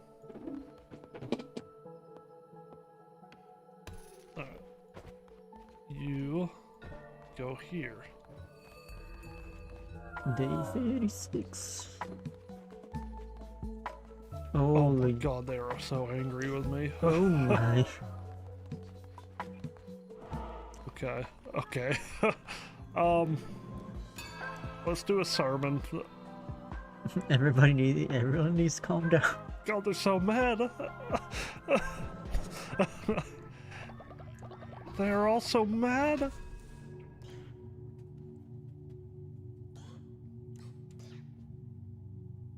I mean, if we're gonna do this, might as well do that.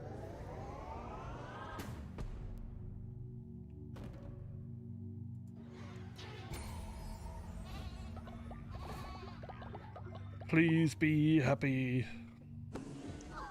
Just be happy. Oh, you got happier. Okay. Rituals. They're like, Master has returned.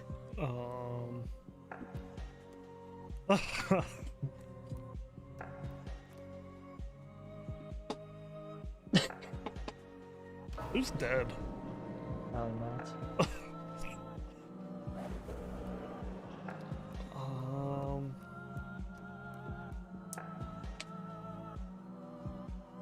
Matt, T-Black.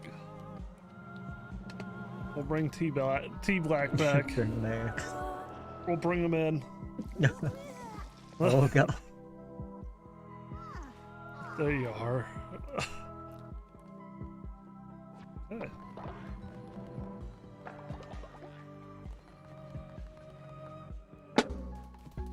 I need you guys to stop being so angry. Look. I'm so old. I'm old again. Be happy.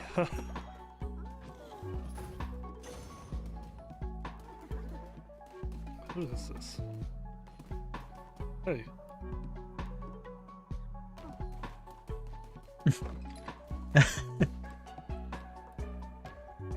I'll re-educate you.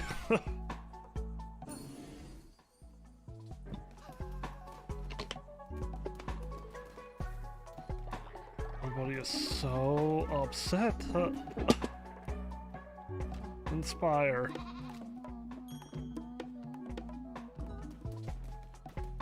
Inspire.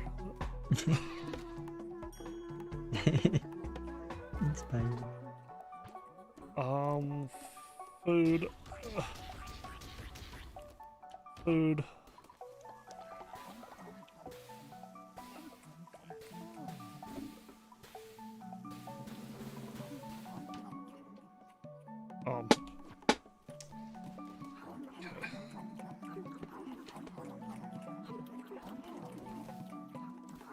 Beds. Oh my.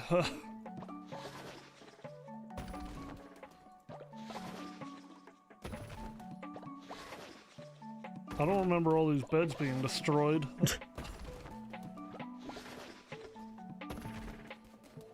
Alright, the beds are back. No, no. Yeah, stop. Taunting. Stop it. Can we? No.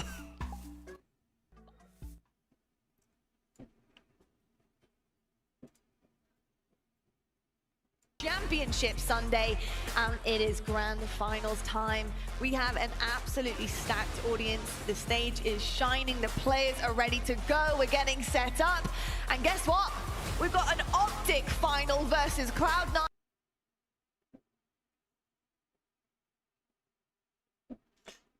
Right? That is the biggest question on my mind right now. And Clutch, it's a tough one, right? Both these teams are incredible, but Optic has been nothing shy of perfect. They've been absolutely incredible all weekend long. What do you make of this matchup overall? This is one I don't want to even call because I just want to sit back and enjoy the show. Cloud9 and the run that they've gone on in the elimination bracket, that's something special. Of course, they find themselves back in the grand finals. Optic Gaming, we've talked about it for too long. They need to get the job done now. This is it.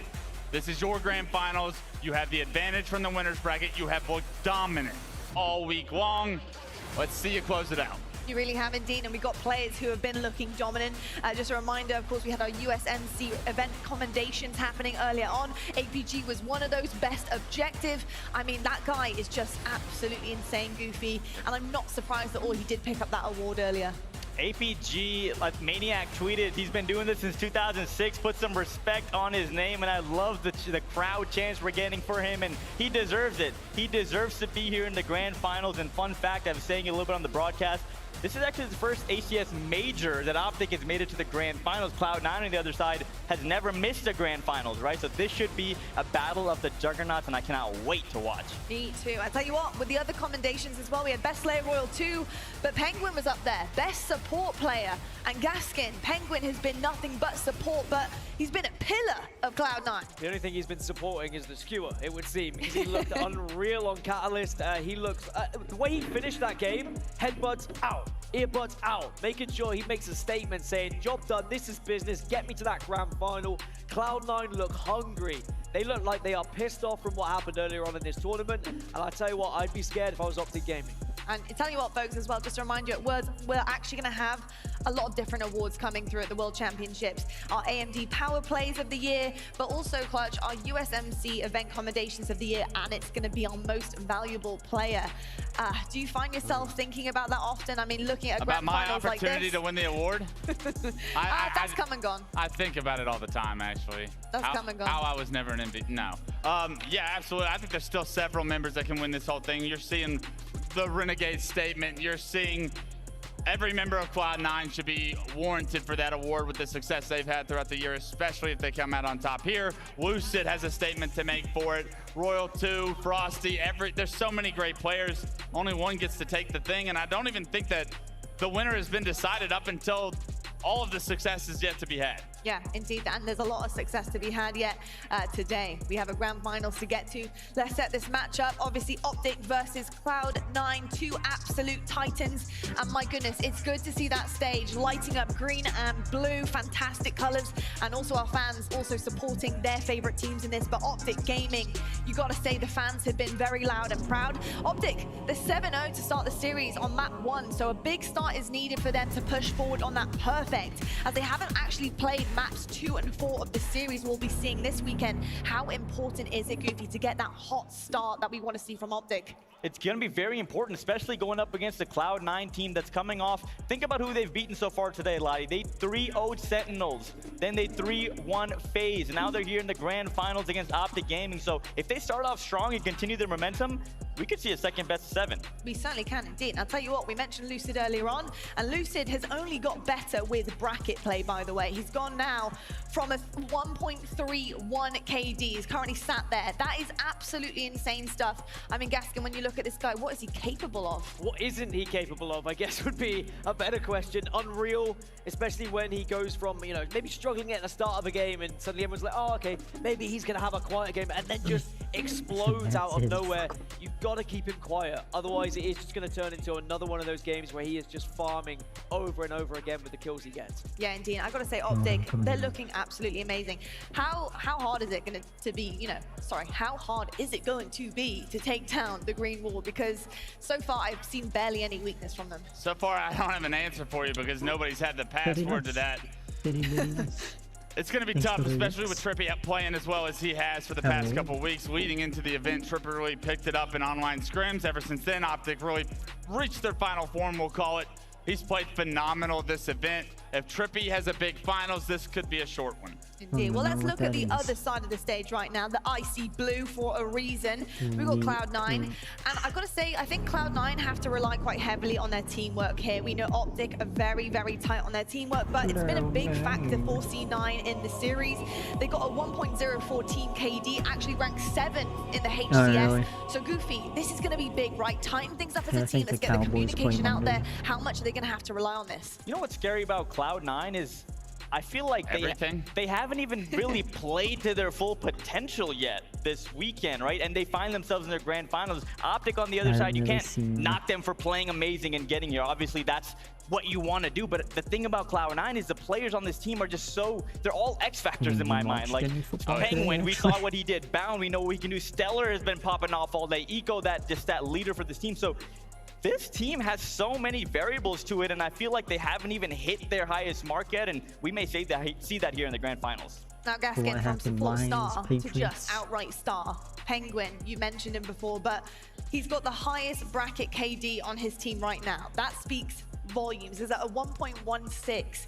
I mean, is he the X factor, do you think, for Cloud9 at this point in time? I know there's many names on there that you could pick out, but he really has been a standout star so far. I think when you look at the disappointment of the early stages of this tournament from Cloud9, someone needed to step up and kind of bring everything through. And if Penguin is the player that does that, just keep doing whatever he's been doing. Keep allowing him to do what he's doing. If he's changed his role ever so slightly and just do the objectives so that he can go on and slay. I know that his damage output's incredible. His damage taken actually is incredible as well. He's been able to keep away from fights, but also still deal an incredible amount of damage. He's been taking fantastic angles. And I think if Penguin can carry on having that success and the support is around him, no reason why he can't do the same here against Optic. Very, very true. We actually do have a stat line for you guys. Our game type records currently, and things are looking swimmingly on both sides of this pond, to be perfectly honest. Cloud9 obviously have a couple more to their name on CTF, and that's purely because they've been playing more series than Optic have. Optic haven't had to play as many because they've had the cleanest record going. Clutch, what do you make of these statistics? Just about even, honestly. Nothing sticks out too much. I think if Optic were to play a ton of more flags, they'd probably have a lot of success compared to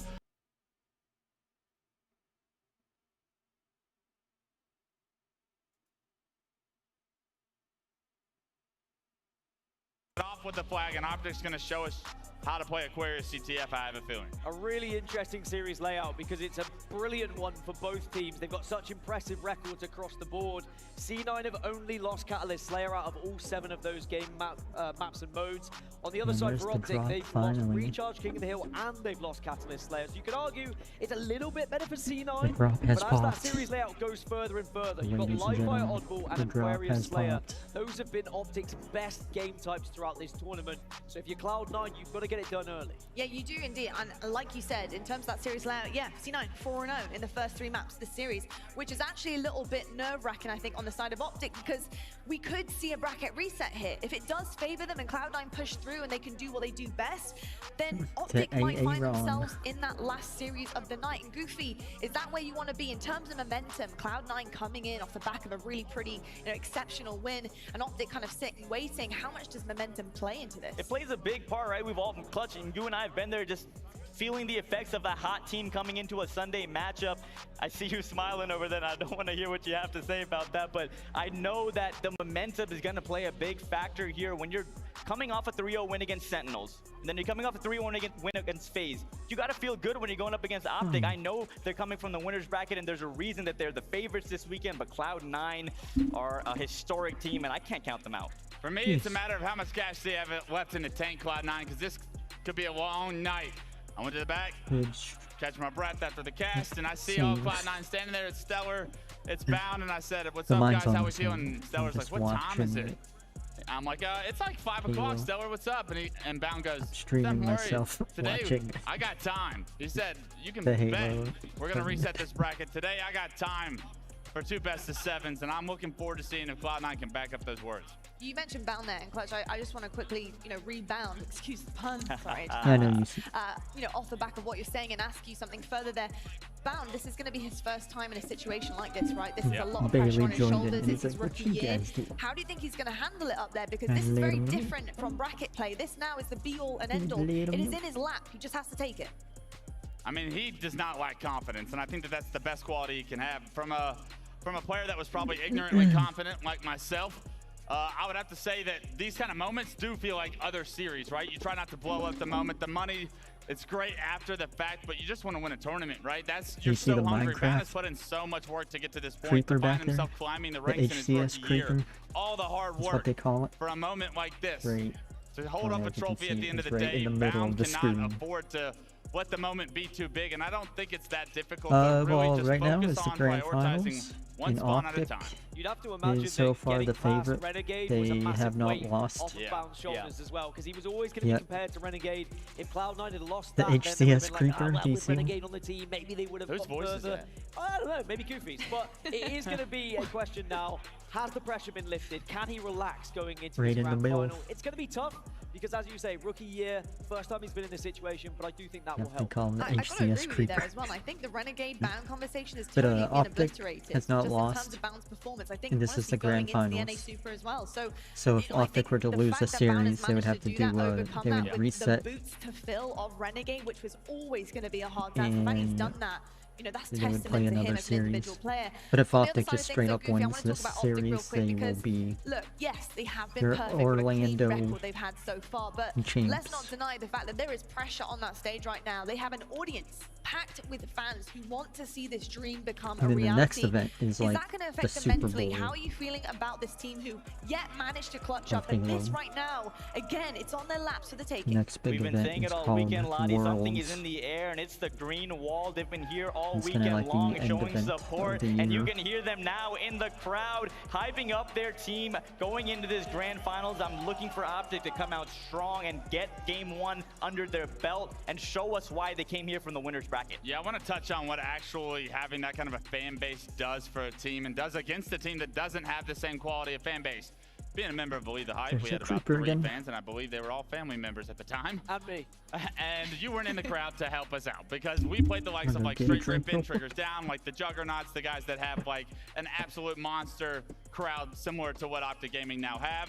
And when the ball gets rolling downhill, you go all 4 down, you hear Roy yelling your name across the stage. But not only that, you can't even communicate because of how loud the crowd is getting in these big moments where they're making plays. That snowball is felt.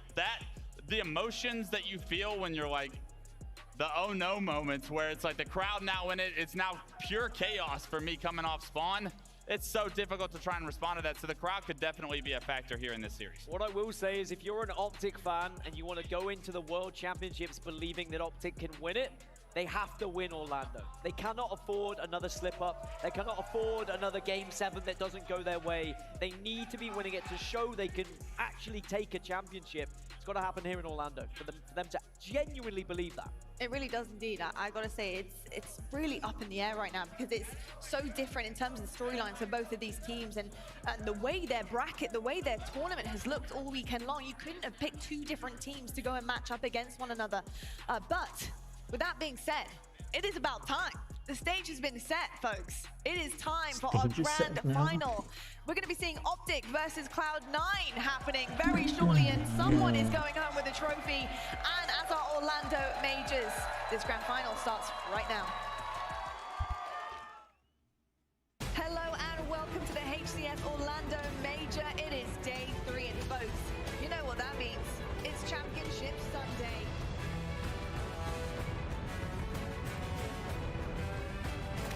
With the flank, picks up 1, picks up 2, nice double kill, gets the soccer rifle looking for the triple! Dude, he doesn't care! He wants blood! He wants blood and he wants it now!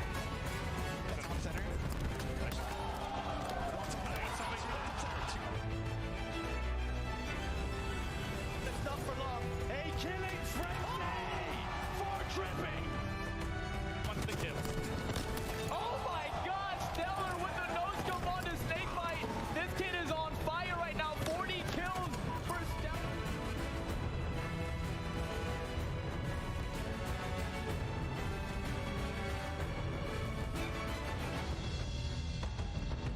This weekend, we watched the best teams in the world come out here to Orlando to battle out on this stage to become the best, to be Halo champions, and now we only got 2 remaining. You guys ready to get this grand final started? Coming out to the stage first, they have been to every single grand finals, 2-time champions. Make some noise for Cloud9! Coming out, we got Stellar, Penguin, Eco, and Bound. Looking to do it again, it's Cloud9.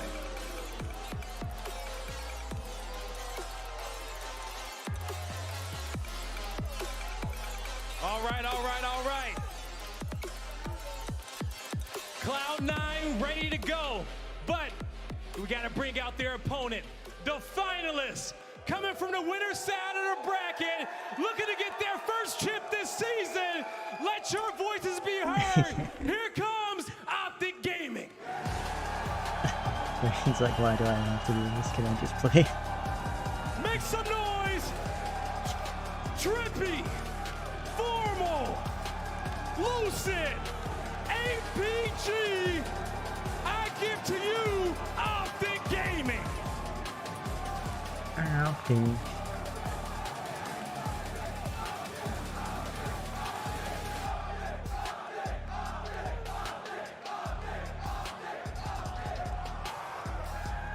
The stage is set, and it's time to crown a champion.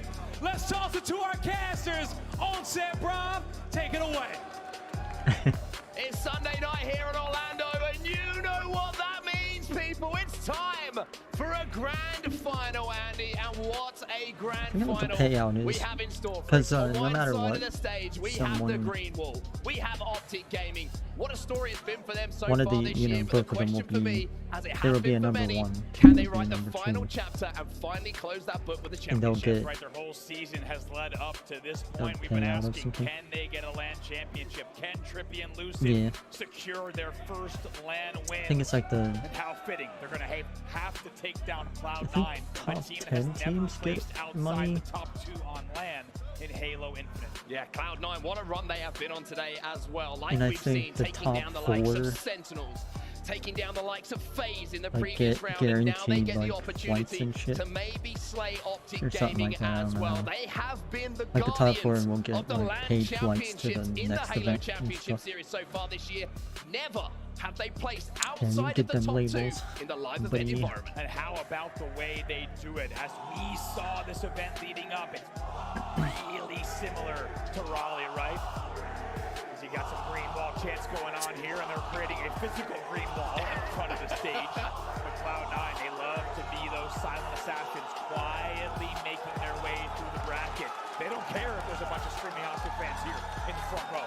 They'll make their way through the bracket. They will take down teams one by one. And Optic Gaming, I mean, like we've said, all the questions coming into this event is, can Bro, you it's just crazy finally today. get over the line? Everyone's kind of had the thought in the Yellow back of their Casinos. mind. It's not if, it's more when they will win that LAN championship. Well, Crowd everything going seems to be nuts. lining up for them now. They're in Yo. the grand Oh, final, no. but not only that, they're in it from the winner side of the bracket as well. Right, the first time we've seen that on LAN, the winner's bracket advantage for Optic Gaming. They're always coming in through the loser's bracket and having to win 2 back-to-back series if they get to the grand finals. However, now with that winner's bracket finals advantage, maybe, just maybe, this is their chance to secure their first LAN win this season. And Orlando's loud, right? At the moment, this crowd is loud. It is pretty one-sided, though. I will say, a lot of Optic fans out there.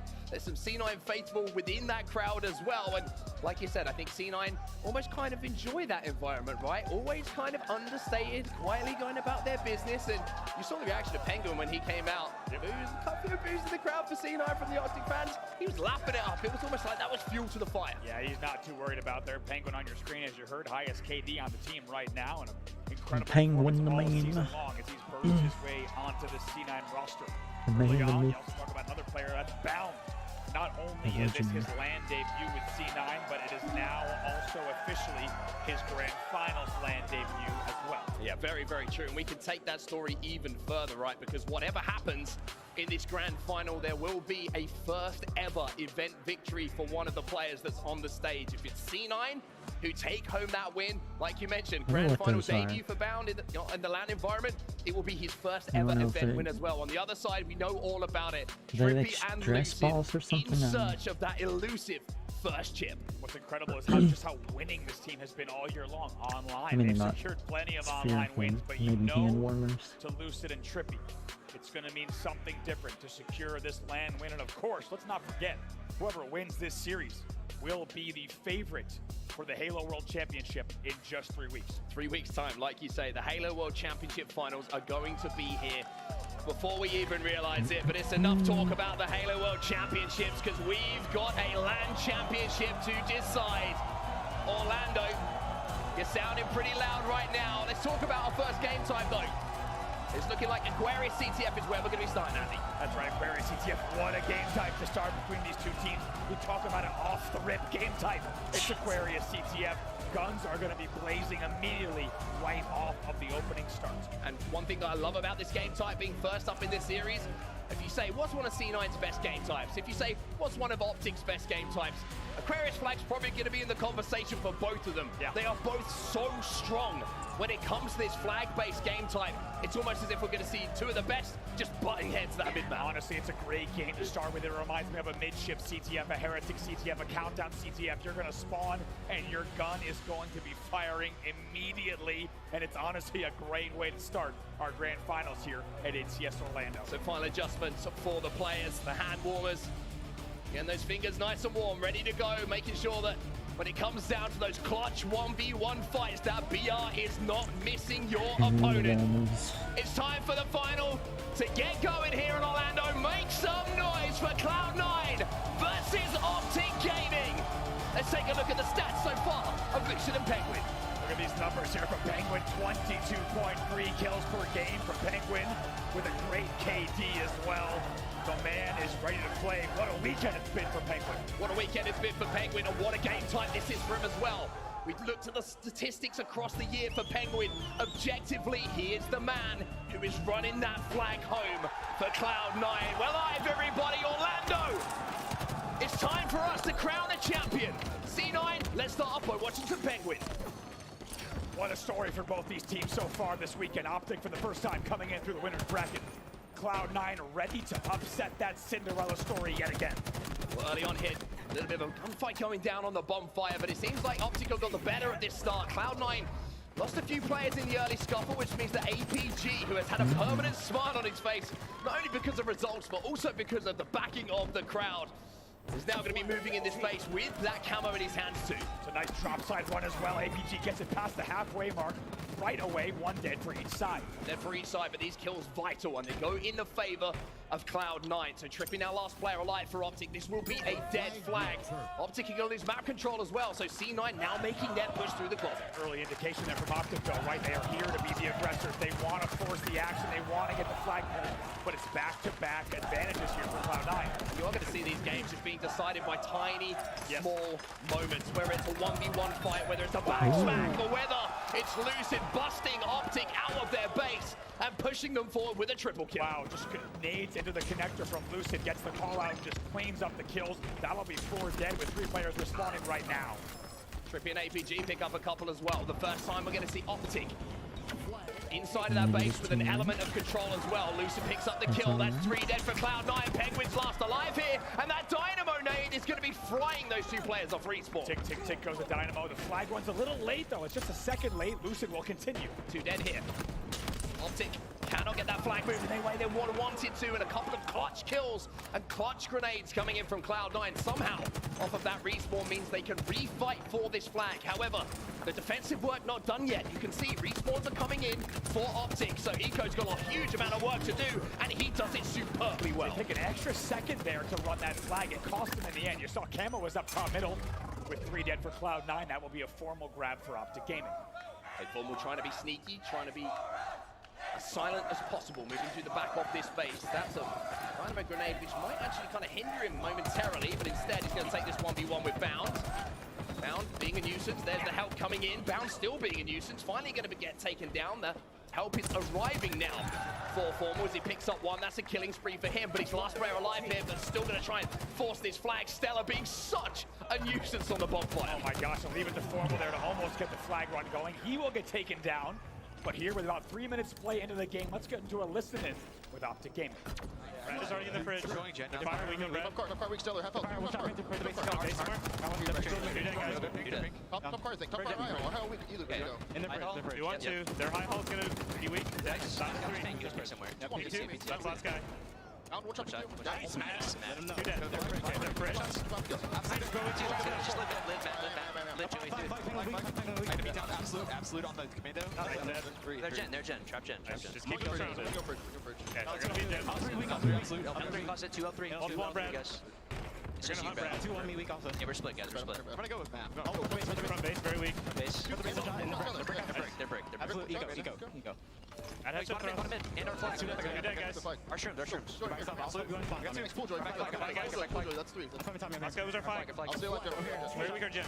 That was full. That's time, guys. Pick one Stellar. Just gonna go. There's time, big. You guys pick one weak. Look at this. You guys are weak. Nice job. 2 dead. Watch the elite, Brad. You want. Watch out, Penguin. Penguin or not on base. Should be good. There's something. Nice, man. Nice. Me too. Slayer. First 2. Watch up P2. We still have control though. Who's game? I'll go for it. We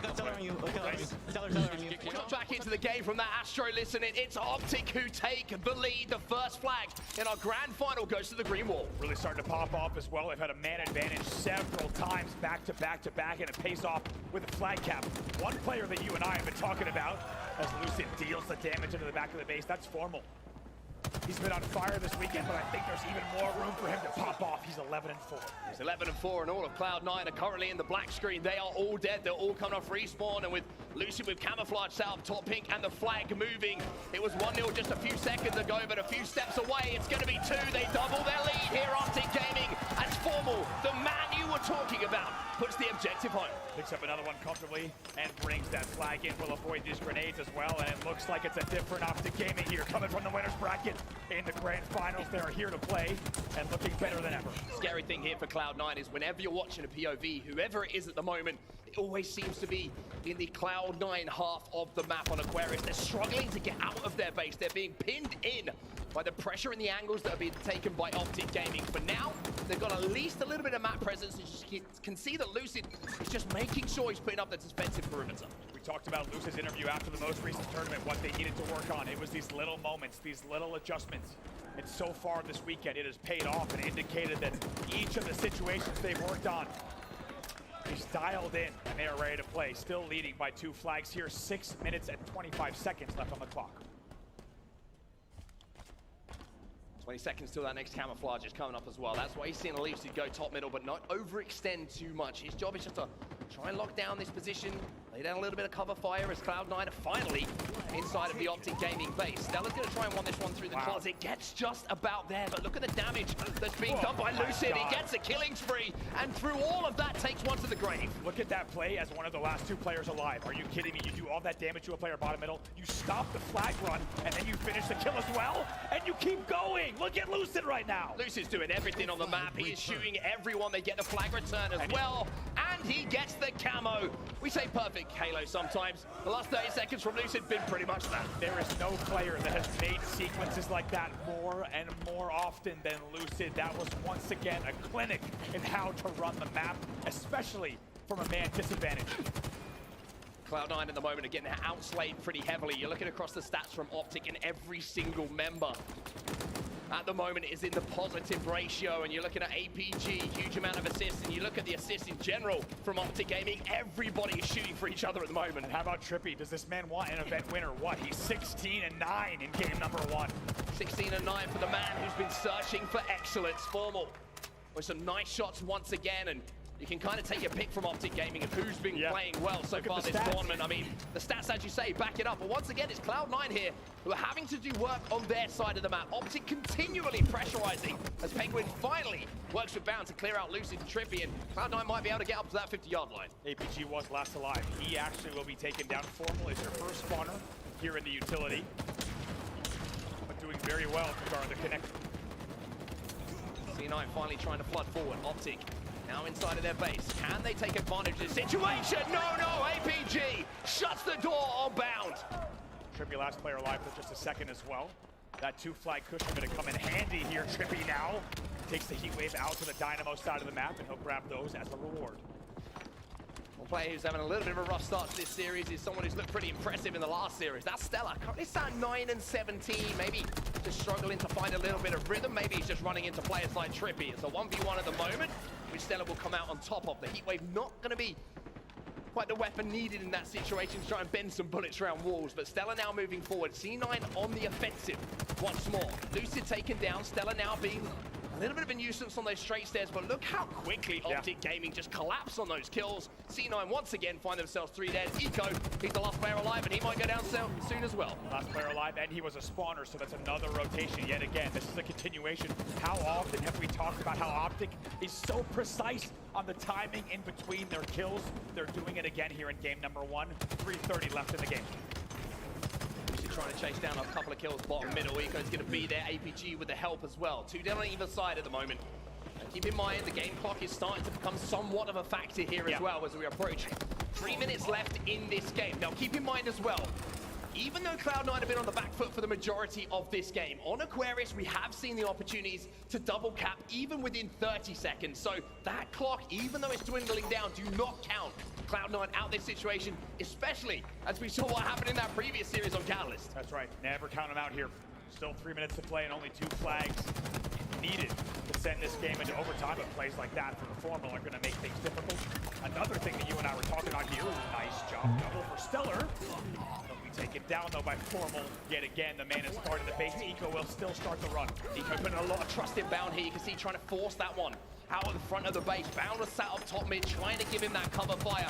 And now you have Bound doing what he does best. That is causing problems for the opposition. He's on the flank, but they've got to pick up a couple more kills here. Trippy will be in position to at least slow this run down, but with 2 players still in the death screen, Stella's going to go for that touch, and he's going to keep that flag alive. Big kill for Trippy. Trippy knew that down was the biggest threat for a flag grab. Trippy isolates that kill, and he gets it. Now it's 2 dead for Cloud9 as a result. APG on that return. APG not quite able to send it home. Lucid, you've got some work to do here. Bound's going to try and challenge, as he's going to decide instead of the flag to pick up that camo. C9 decides the flag is the play, and that is the power up now in the hands of Optic, but there is Stella to take down Lucid top middle, and that flag has been sent home. So C9, through all the hard work, cannot get that flag back to base. 2 dead. Will they take down Formal as well on the back? Trippy and Lucid now pushing across pink. Eco's got this one back to his courtyard. Bound and Penguin in the kill feed as well. Optic are just going to have to watch this flag go in from the death screen as 1 minute 30 strikes. So to Cloud9. I mentioned the double cap. Penguin's thinking about it. What do we say here? Watch the kills on the board. This will determine if the C9 run continues. 2 dead. Optic answers back and slows down what could have been a second run there. Lucid's getting fried at the moment by those dynamo grenades. Trippy's going to have to try and rotate back in through the pink side of his base to clear it out and make sure that no one from Cloud9 is in position to get another flagpole. Formal going to clear a little bit of room for him though. Stella trying to scupper away and manages to just about do so. But Formal's chasing him down, and now Cloud9 with 3 players down are inside of the last minute of this game. Cloud9 need to win this next team fight if they want to go forward. If Optic win it, they might win the game. That was your last player alive. He goes down as well. Now Ethan goes down 3 dead again. Stellar last player alive. Cloud9 is in the blender. Optic just going to hold on for a few moments here. Stella trying to escape. Trippy saying, come here, boy. It's time for you to have a little sleep as well. Eco and Penguin. They've just come off respawn. APG running this flag home, and don't worry about a 2-1 win here, Optic fans, because APG might be about to make it 3. Optic got on 3-1 with 20 seconds left. What a time to do it. That is the dagger, and it's 3 dead as well. APG going to wait for this thrust here to close out the last 15 seconds of play. 15 seconds to go here. Cloud9, even with the ability they have, you don't see this happening. Stella knows it. He's focusing on game number 2 for Optic Gaming. It's the perfect start to a grand final.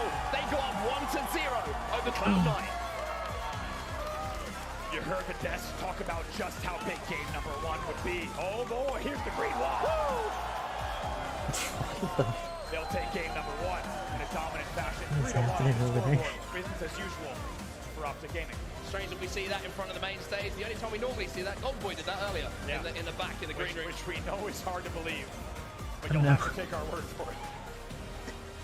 Let's take a look at the stats then. Formal at the top of the kills leaderboard. Matthew Piper, 29, 15, and 13. And I just want to take a little second to talk about Formal, because we were discussing if there was anyone who maybe felt themselves had a point to prove after the performance in KC for Optic. Formal was that man. The words coming from him himself in that interview post-event. He looks like he's a man on a mission here. He really does. Take a look at the damage as well. Wow. 7,400 there for Formal. Also 7,000 club for Trippy. These guys were laying down some serious fire. As you were saying, if you caught that episode of The Process from Optic Gaming, you saw just how heartbreaking that loss was in Kansas City, and they didn't like how it happened. They have a chance to rewrite history here at HCS Orlando, and here's some highlights from that game number 1.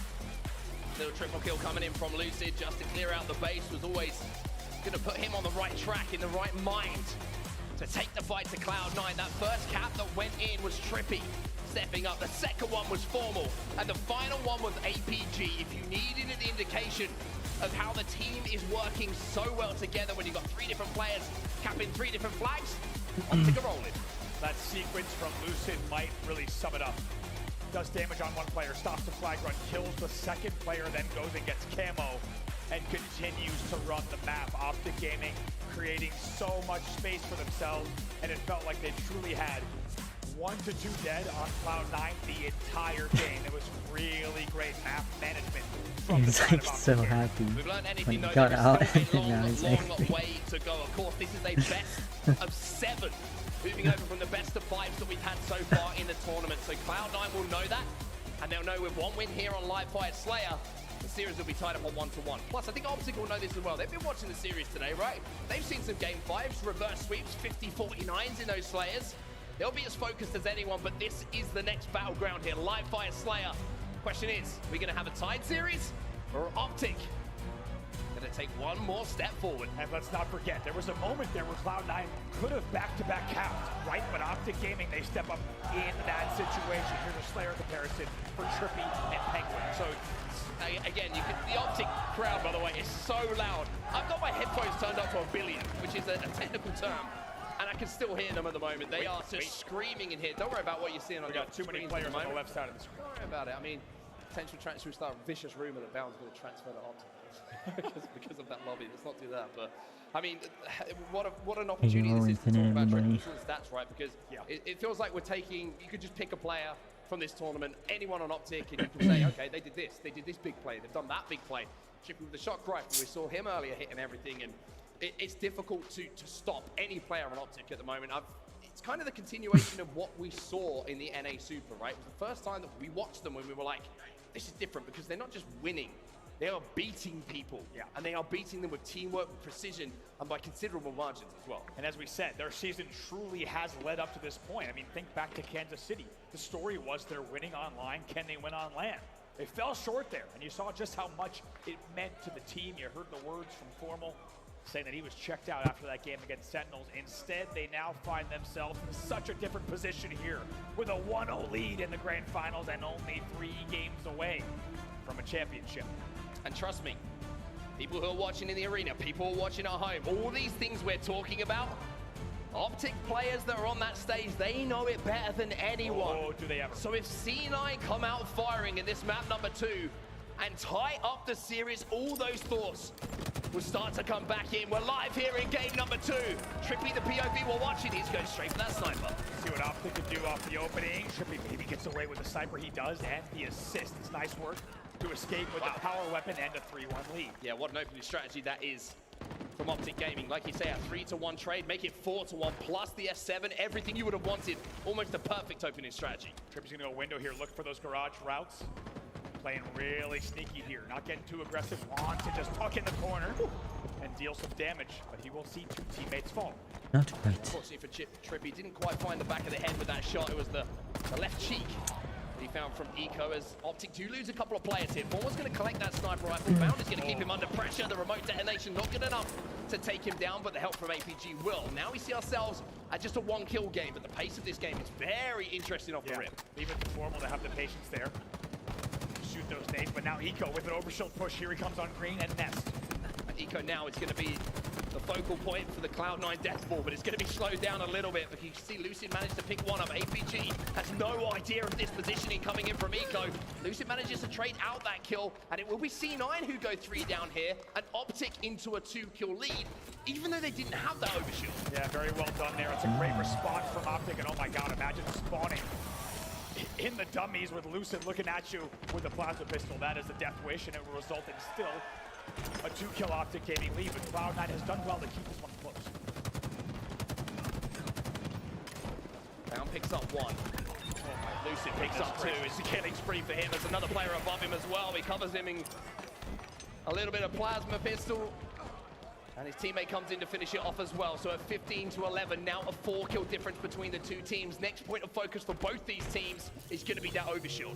You can run, but you can't hide from Lucid. I think that's one thing we've learned, and my god, do they ever hate this noob combo right now, because he is absolutely running around the map, corner to corner, and making a double kill. The confidence coming in from Lucid. He's just running at Cloud9 at the moment. That's my favorite player. We talked about how much momentum that C9 might have had. Look at Formal on the flank, picks up 1. Teammates pick up 2. Still has some overshield to play with as well. You talked about the blender. Right now, C9 are feeling it. They cannot get out at the moment, and Optic are just collapsing with those numbers. Finally, Formal will be taken down back tower, but here comes the follow-up damage. Lucid trying to do it. Can't put that thing down, Lucid. Hold the phone. Lucid is 11-2 right now. Unbelievable from this man, just running the noob combo up against Cloud9. Sniper rifle, next point of focus. 5 seconds. You can see the game finally has slowed down for just a few seconds. And I think for everyone that's a good idea, because we need to catch our breath. Stella versus Lucid. Who's going to come out on top? Are you surprised at this point that Lucid does? Not at all. I'm gonna try. Oh boy, thought about doing it. And one thing that you and I talked about, Mark, is the fact that Cloud9 would be coming in with a lot of momentum off that big win in Catalyst CTF, but my God, has Optic Gaming ever slowed that momentum down completely in both Game 1 and now also in Game 2. A 10-kill difference between the two teams. And C9 now trying to posture to get into a position when they're not going to be traded out straight away. Eco and Stella get kills. Optic try and flood in as well. They want to keep this pressure on, and Penguin and Bound just trying to survive here. Heatwave for Bound. Is it going to be enough to get one? Yes, but there is that trade again from Lucid. Oh boy, Stellar though answers back. He will finally be taken down. 2v2 on the map. Formal eats a grenade, somehow stays alive for now. Two players, no shields, no problem. Formal takes down Eco. You got to think Optic Gaming very happy with trades at this point here. 10-kill lead. Penguin. Ooh, no, does not grab the overshield. It's a great team shot from Optic Gaming. And Lucid's got himself the plasma pistol once more. Bound, you got an overshield, but I don't know what I prefer at the moment. Overshield in the hands of Bound or Lucid with the plasma pistol. It seems like Bound is going to come out on top of that battle. Maybe it's a way back into this for C9. 2 dead for Optic Gaming, but they've got to do what Optic did to them. They've got to keep that pressure on. Trades no longer an option here for C9. That's right, this game's not over yet. Oh, Bound actually gets the best of Formal there with the back smack. Rare that you see something like that. It's only now a 6-kill game. They get 5. 2 players, 3 players trapped at the back of green as well here for Optic. So C9, if they can get damage down, might be able to collapse as well. That lead, which is established, is starting to slowly evaporate. Formal with some great shots from back green, though, to create the opening. Penguin still trying to keep that pressure off for C9. Formal's going to come out with another one as well, and Formal almost single-handedly here is getting Optic out of this spawn trap. Oh my God, Formal 13-8 in this game right now, and like you said, it's a great team shot from Optic Gaming that gets them out of the back green spawns. But C9 keeping that pressure on. Optic doing a great job of trading, but C9 getting a little bit closer than they were a few moments ago. The problem here for C9, though, is they've only got 5 deaths to play with. Was 3 dead for Cloud9 off the respawn. Let's go, Optic Chance are back in the arena here. Home stretch, 4 more kills for Optic Gaming to close this out.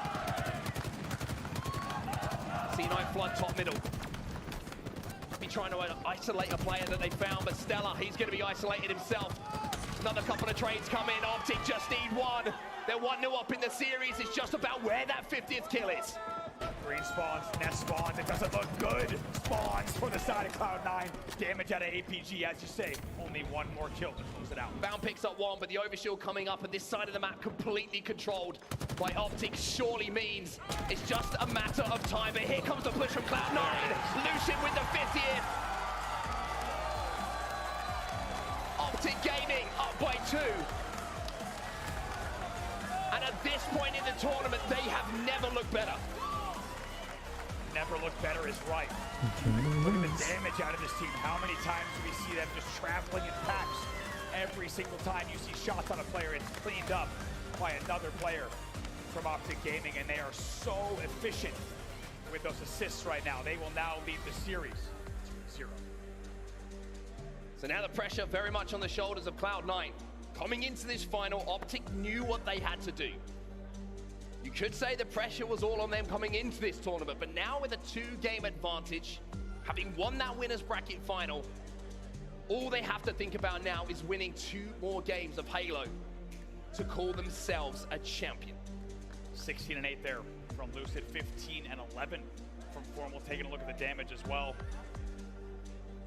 38-91 from Formal in the end. They will close it out 50-41 in a very comfortable game number 2. And like you said, this is the best they've ever looked, and I think on the Optic side of the stage, they know that, but they also know the job is not done. So many moments we can talk about in that game where Optic had that great start. They got that big lead established where they really did a great job of collapsing on those Cloud9 spawns and keeping them separated off spawn. But I want to talk about that moment where 3 players were trapped at back green from Optic Gaming. Cloud9 had fought their way into position to get a 3 or 4 dead. Sometimes you're looking across the stage, right? And you're looking at a player for a little bit of experience, a little bit of nous on how to deal with these situations. Who's the last man standing, who comes out swinging, gets 2, 3 kills? His name is Formal. He's been here before. That man on your screen right there, this was just after that sequence as he ends that and pushes out a Green. Like you said, it's a great team shot from Green onto Nestbridge to catch Cloud9 off guard. Comes off the spawn like a demon and helps them win the game 50-41. The Green Wall now leading 2-0 as we set our sights on King of the Hill recharge. King of the Hill recharge. Interesting change of pace. We have that fixed objective you have to capture to get those points on the board. Of course, first to 4 points will win. Unless that time expires and there is a Pure Doggo. Pure Doggo, back again. She's very happy to see APG and the Green Wall leading 2-0. And Optic fans have showed up in a big way here at HCS Orlando, to say the very least.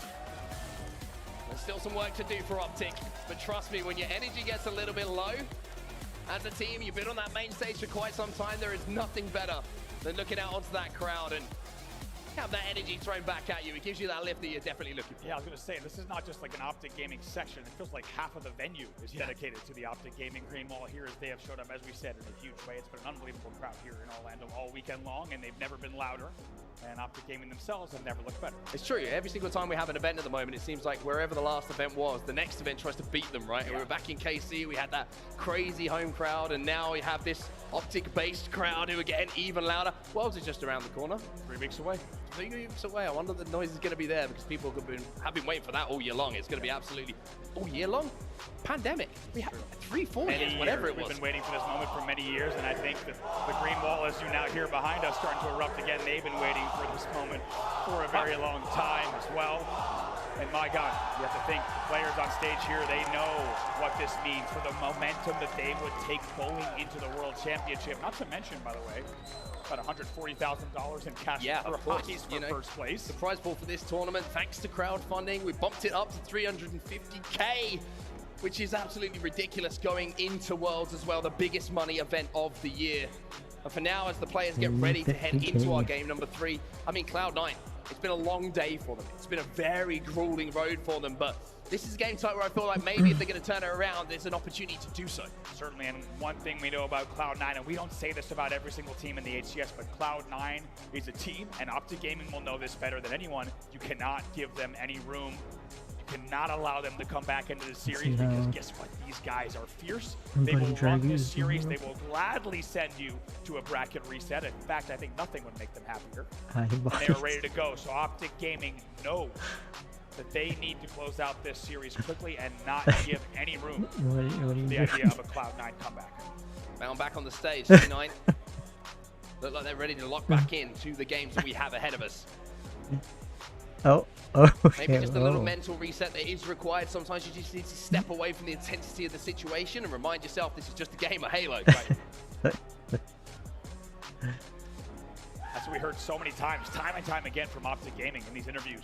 Because they keep winning series, we keep seeing them interviewed on main stage. They said, we need to remember these are the exact same games, the exact same opponents we play online when we win these events. There's no reason we can't come here and do the same exact thing. So far, they've done exactly that. So what's the key here for Cloud9? You step back into the coaching shoes a little bit earlier on, back into the coaching hairstyle, I should say, as well. I did. Obviously, you know, you've been there before yourself. You've been in these situations with teams. What's going through their mind, and what do you have to say as a player or a coach, or what's some words of advice you've heard to really get your team back focused into a series like this? I think if we look at this series so far, Cloud9 has played the entire game, for both games, on the back foot, right? They've gone down to early deficits, and I think that's really cost them because Optic Gaming, they're firing on all cylinders. They're a bit too tough of an opponent to take down from behind right now. I think if you're on the side of Cloud9, it needs to look at those opening strats, right? Let's not go down early. Let's play our game. Let's dictate the pace instead of being forced to play catch-up for the entire game. I think that's going to be the huge key as to whether or not C9 can get back in this. Yeah, I completely agree with you. I think they got to do a little bit better job of just hunting down that 4th kill as well. We've seen them get 2 or 3 kills from Optic, and that last kill just kind of surviving 3 seconds too long for someone to get back onto the map. And help them back out of them in that team fight. And that's the difference, right? We always mention it. It was one of your favorite things you noticed in the Super, the speed of kill 1 and kill 4 before a clean white coming in from Optic Gaming. Nobody's done it better in recent time. Absolutely not. If we talk about Cloud9, look at the way they played the FaZe series, right? They were on fire. They're really being the first one to deal the damage. They're capitalizing on that damage. That's what we saw against FaZe. That's what won them the series. In overtime on Catalyst CTF, we haven't yet seen that from them, that brilliance from them in the grand finals. Let's see if game number 3 is their game. Maybe we're going to see a little bit of that Cloud9 brilliance now. Maybe we're going to see them reignite this series. We're back underway here in Orlando. It's game number 3 of the series. Optic 2-0 up. King of the Hill recharge. Lucid, the man on your screen, maybe the most talked about player on Optic Gaming, and for a very good reason. Look at that KD 1.69 in this series. Little early wins like that from Stellar are going to be big though. He's inside of that hill and he's got that camouflage and he picks up a double onto Formal. Little things like that, like you talked about, winning that opening break. Just reminding yourselves that you can put Optic Gaming on the back foot. Look at this, C9's ran the same exact strategy that we saw earlier, right? They put Camo in hill and it could be a huge difference maker, but Optic Gaming shuts it down right away before 20 points get on the board. Map control here for C9 as well. A couple of kills in their favor and of course, most importantly, a little bit of time on the board. They currently have Optic with 2 players in that death screen as well, so don't be surprised to see a couple more points put on the board as Penguin has to fight against these 2 Optic players just flooding around back blue. Instead, he's going to back down, wait for the help coming in from Stellar before they re-challenge. It looks like they might be able to catch a couple players off guard. Penguin finds one. Trippy goes for a swim, and Formal sends Penguin to maybe join him. Great. Look at that. Back and forth. 2 dead for each side. What a good little jaunt in the back of the base as we see 2 teams just take each other out. Traditionally in this series, Optic Gaming has been winning those 2v2s and those baiting and switches, but now Bound has the shock rifle in hand and he's ready to do some damage. Unfortunately for that Optic player, it's like they got hit in the side by a truck as that shock rifle connected with the head. And look at the amount of information that's just been picked up here by Bound as well. Lucid doesn't care though. Lucid's going to challenge the shock rifle now down, and Lucid takes a step inside of the hill for the first time for Optic. 3 dead. Stellar is your last player alive. Let's take a look and see. He's stuck in control. He cannot stop the points from going on the board for the side of Optic Gaming, and they will collapse without trading a kill. Very efficient from Optic Gaming. Efficient, but look at this push now coming in from C9. 3 players fall from Optic. Eco going to step into that hill with a teammate once again, doubling up on that hill to make sure that angles are cut off. But there's that commando from Trippy just shredding away at Eco. Trippy on the flank picks up 2. Great play from Trippy. That thing hitting so hard in the back and stops all the points coming on the board from Cloud9, and also great shots from Formal as well. Look at how important just that damage from Trippy alone was at the end. Well, we're going to have some work to do though. He's got Eco flying at him. He deals with him. Bound and Penguin though.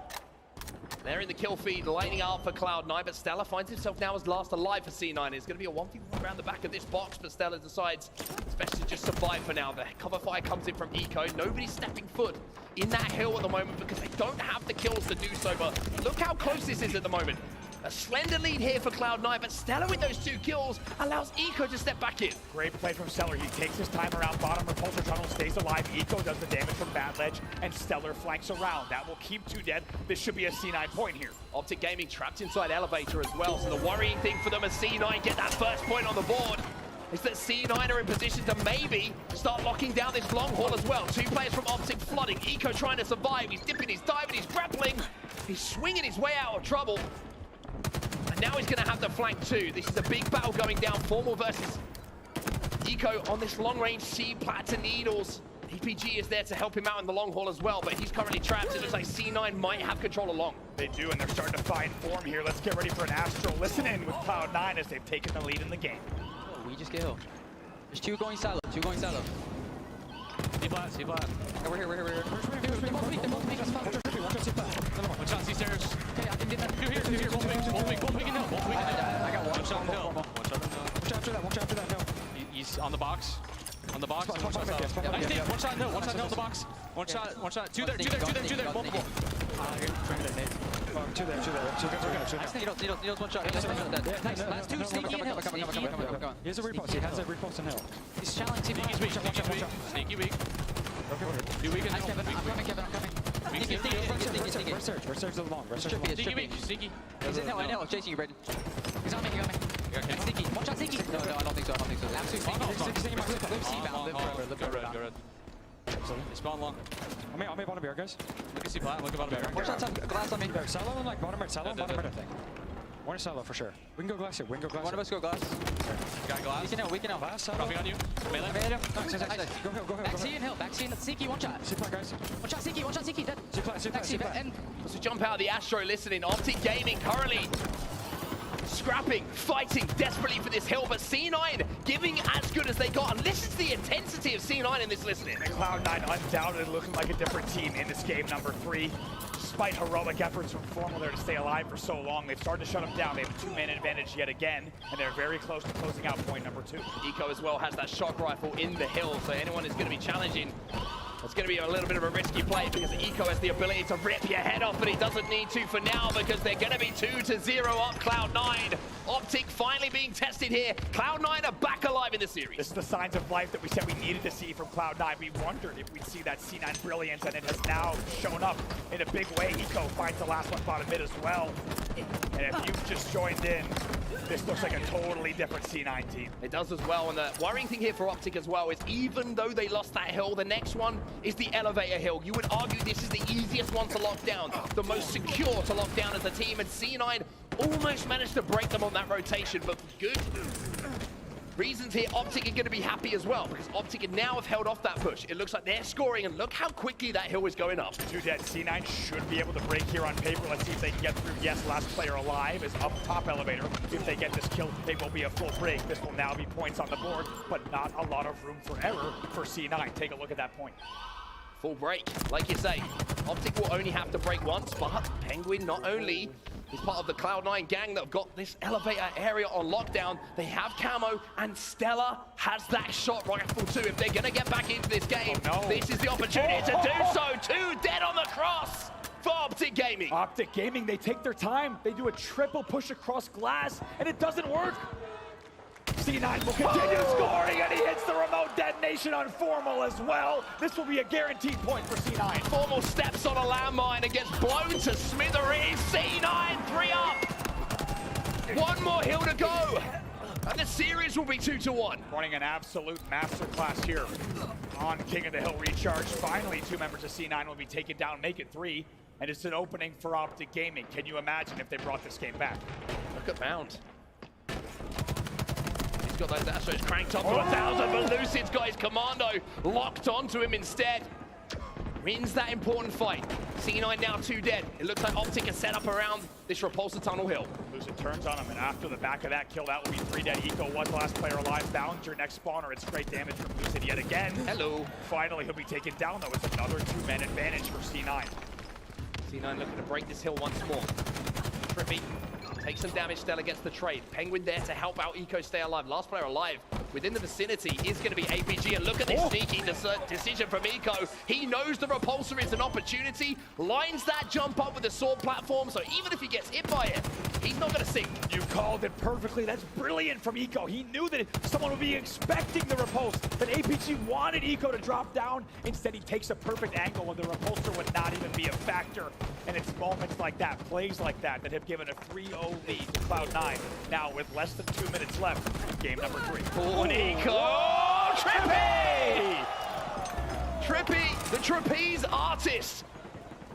Repulsor pushed him off, but he held on for dear life then. Oh my God, grapples right back up there, and what a time to have 1 grapple remaining. He's now gonna have Repulsor as a reward as well. This one's not over yet, but we would need absolutely incredible play from Optic Gaming. They're also 2 dead here. Trippy absolutely locked in as well.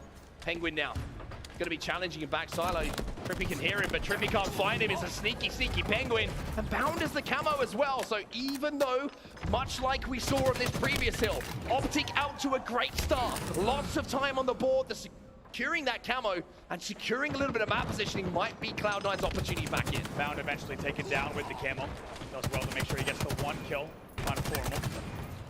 Eco with some creative angles there to go all the way down to Mangler Pit as well, and now we'll rotate back to Hydro. Still 2 dead for Optic.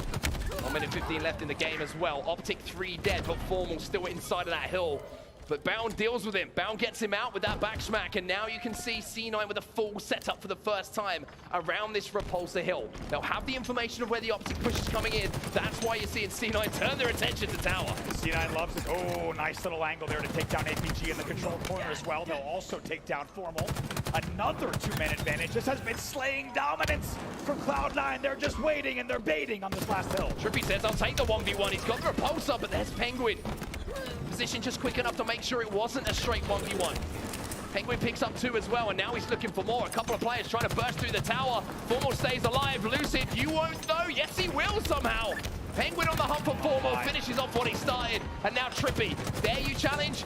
Probably not. Look at what Cloud9 is doing to Optic Gaming. 30 seconds left. Look at the stats. Eco, 20 and 14. Penguin, 22 and 13, dismantling the green wall in game number 3. And the interesting thing here is Cloud9 have changed their strategy now. They're not worried about winning on the hill. Yeah. They want to send a message to Optic Gaming. They are going to try and slay them out as Stella once again shows his gymnastic prowess with that grapple. Nice little headshot as well as he goes for that camo too.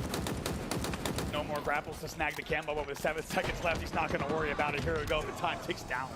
Time ticks down. Optic, after 2 games, might have thought this might be an easy road, but remember, they're up against Cloud9, the guardians of that trophy. C9 answer back, and it's 2-1 now. A 1-game lead for Optic. And what did we say? Do not count this Cloud9 team out. They're right back in this series. It's a dominant game 3, not just a win. That is a statement, as you said. I mentioned before this game, as we take a look at some of the stats, by the way, Penguin, I said right at the start of this tournament, West Coast buff, man, this guy's going to be dangerous. 23 and 14. Penguin turning up when C9 needed it most. Absolutely enormous. Eco, as we said, also 20 and 15. And Bound, of course, with 13 assists to his name, not to mention also going positive for the entire C9 roster. Positive in that game. It's a 3-0 win on Recharge King of the Hill. And ladies and gentlemen, we now have ourselves a grand final. And now I mentioned some of those thoughts. Optic, been here before, probably thought this is looking a little bit too easy. This is what we call a little bit of a mental test for them now, as C9 dominate game number 3. All that will be forgotten if Optic can answer back and go up 3-1 in the series, but as we take a look at some of these replays, it's the style in which Cloud9 just returns to the series that worries me. I agree. Optic actually played so many of these situations so well. Just think back to the long haul hill. Optic was executing great. Formal staying alive, baiting kills. He was about 10 and 6 at that point. Great numbers, but still Cloud9. They hold the gas pedal forward. They time their pushes and hold perfectly. They will win 3-0. Now bring the series just within 1 game. And now we have arguably the fastest and most unforgiving game type in the entirety of the map mode combos we have in the Halo Championship Series. It's strongholds, it's streets. And I gotta ask, Andy, where's your money in this one? You're crazy if you think I'm gonna place a bet on this game right here. You refused to do predictions at the start of the tournament. We are just so lucky to be here for these grand finals. Optic Gaming versus Cloud9. What a grand final it's been so far. And we're jumping on with Penguin after a great game number 3. What can Cloud9 do? Can they answer back and tie the series 2-2? Or will we see Optic Gaming take a 3-1 lead in a best of 7? We already mentioned how important the opening is for both the teams in both games that we've seen. C9 getting the better of Optic in that previous game, gave them the tools to play with. Off the break here, it looks like the advantage will go to Optic. Trippy has managed to steal and get those rockets, but he needs to deal with Bound, taken down to no shields, but manages to just about escape. And most importantly, has a rocket, but no. There's the great communication coming in. There's that man Penguin. Ooh, great communication, as you said. There, he would have gotten the call up. There was a player coming into commando. Pre-fires the rocket, picks up the kill. That will be a VC hold early on for Optic Gaming, but Penguin will start to flip C. Yeah, it was a momentary, very, very momentary triple cap actually for Optic. Just as Cloud9 managed to flip. Now they're playing the end, so you're going to see pink street control be very important as to the areas of the map that try to be locked down by Cloud9, trying to pin Optic Gaming in towards that B stronghold. It looks like Optic have broken through to A here. The hold not good enough here from C9. Keep an eye on the Stalker Bulldog combo. It is going to be a factor in this entire game without a doubt. Optic fans reminding C9 that they are here in the building in a big way, and Penguin just controlling this commando area. Such a nuisance dealing with this player. You know how he can influence not only the fights that go down at C, but also the fights that go down at B and A with the lines of sight that you do have. Give the man a stalker, and you can see why Penguin is playing at this pace as well. Optic desperate to get rid of it, but look at the damage he's doing. Look at that, and the respect from Lucid there, knowing that Penguin with the stalker rifle can make very quick work of you. That was 3 dead for Cloud9. Stellar was your last player alive. He's now top A. Gonna be able to flip this as well. Optic put a lot of resources into dealing with Penguin inside of that C stronghold. Managed to do so, but as you say, just lets that rotation now come in, which keeps Cloud9 scoring. Rockets are going to be coming up, and it looks like Stellar actually is going to leave those for a teammate to maybe pick up on their way through. Eco and Trippy going to trade kills. C9 with the numbers on the map at the moment, but Formal looking to even that one up. C9 2 dead, and it's going to be Optic once again. They have to fight so hard just to get control of that B stronghold. Yeah, Lucid's trying it. Rockets are not able to do so. Has to actually rotate around back to B stairs. Rockets are still up bottom middle here. Nobody can get hold of them. Nobody can get an angle on them. Lucid's just trying to survive for now, and Stellar's going to put him on his back. APG is trying to fire onto that rocket holder, but there is Bound. 2 rockets fired though. He only managed to pick up 1 kill along the way, but it will be scoring still here for Cloud9 as they're about to flip over B. They don't reset from APG. APG off screen was your last player alive for Optic Gaming, and he gets a huge reset on B. Optic Gaming will continue scoring. Lucid with that Bulldog inside of tires as well. If you played enough of Halo Infinite, at some point you've died to that combination of location and weapon. Lucid now 2 shots to Eco, make sure that B will go back into the hands of Optic. It's a tie game, and now you see Optic just slide into the most slender of leads. A big factor and contributor there. Look at APG, he's 9-4 in this game, not to mention the reset that we just saw on screen. This might just be APG's tournament. He's looking better than ever. The way that Lucid's playing at the moment, very slow, very meticulous. And the reason for that, he's controlling the weapons. He's controlling the sandbox here for Optic Gaming. You give the Stalker and the Bulldog back over to Cloud9, you've already seen what they can do with it. But if you've got them in your hands, you can pick up easy kills like that and do a huge amount of damage. Gosh, look at the way that Lucid plays those angles. Perfectly times the Bulldog push, stays alive somehow, and even swaps out the Stalker. They will continue scoring AB 85-43 on the scoreboard. 2 cap hold has been good for Optic. You can see they've almost doubled their lead, or doubled the score, I should say, excuse me, over Cloud9. Looks like C9 are trying to get into A, but who else but APG is going to step into A and get that reset. Lucid puts a toe into C just to try and bait back a couple of players, and that secures the Rockets once again for Optic. That's 2 pickup in a row. Look at the dynamic duo, Lucid and Trippy both working together for their first event win. Second rocket will not connect with the damage, still comes in from the backfield. Now Lucid has rotated to driveway. This is where C9 have got to stay strong mentally though, right? Things haven't gone their way in the last few minutes. They've not had control of the weapons. They haven't had a huge amount of rocket presence as well. Bound with 2, and Stellar, even in the things out is Trippy as he takes down the silent assassin on the map.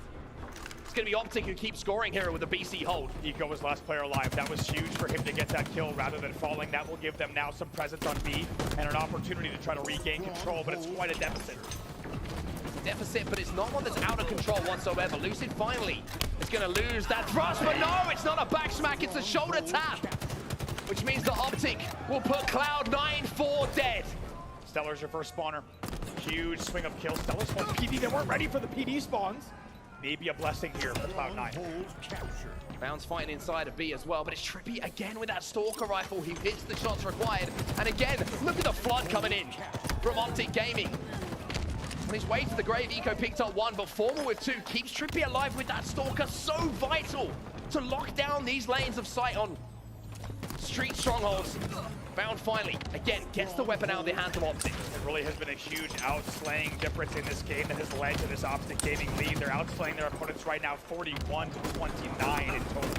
But now you're seeing the transfer of weapons, and this is where you're seeing C9 start to get back into the game. This is why I was talking about their mentality. You have to expect in these kind of games that when you don't have Stalker, Bulldog, Rockets, whatever it might be, there's going to be periods of damage management.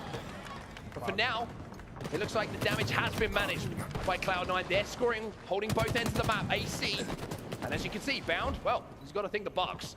Absolute bloodbath for that Bulldog over at Commando. Just kills being traded out back and forth. 2 dead here for Optic. Looks like a reset should come in on C as well from Eco. Stellar with 2 in the feed. Had the Rockets, and look how the game is changing. Cloud9 with his 2-cap.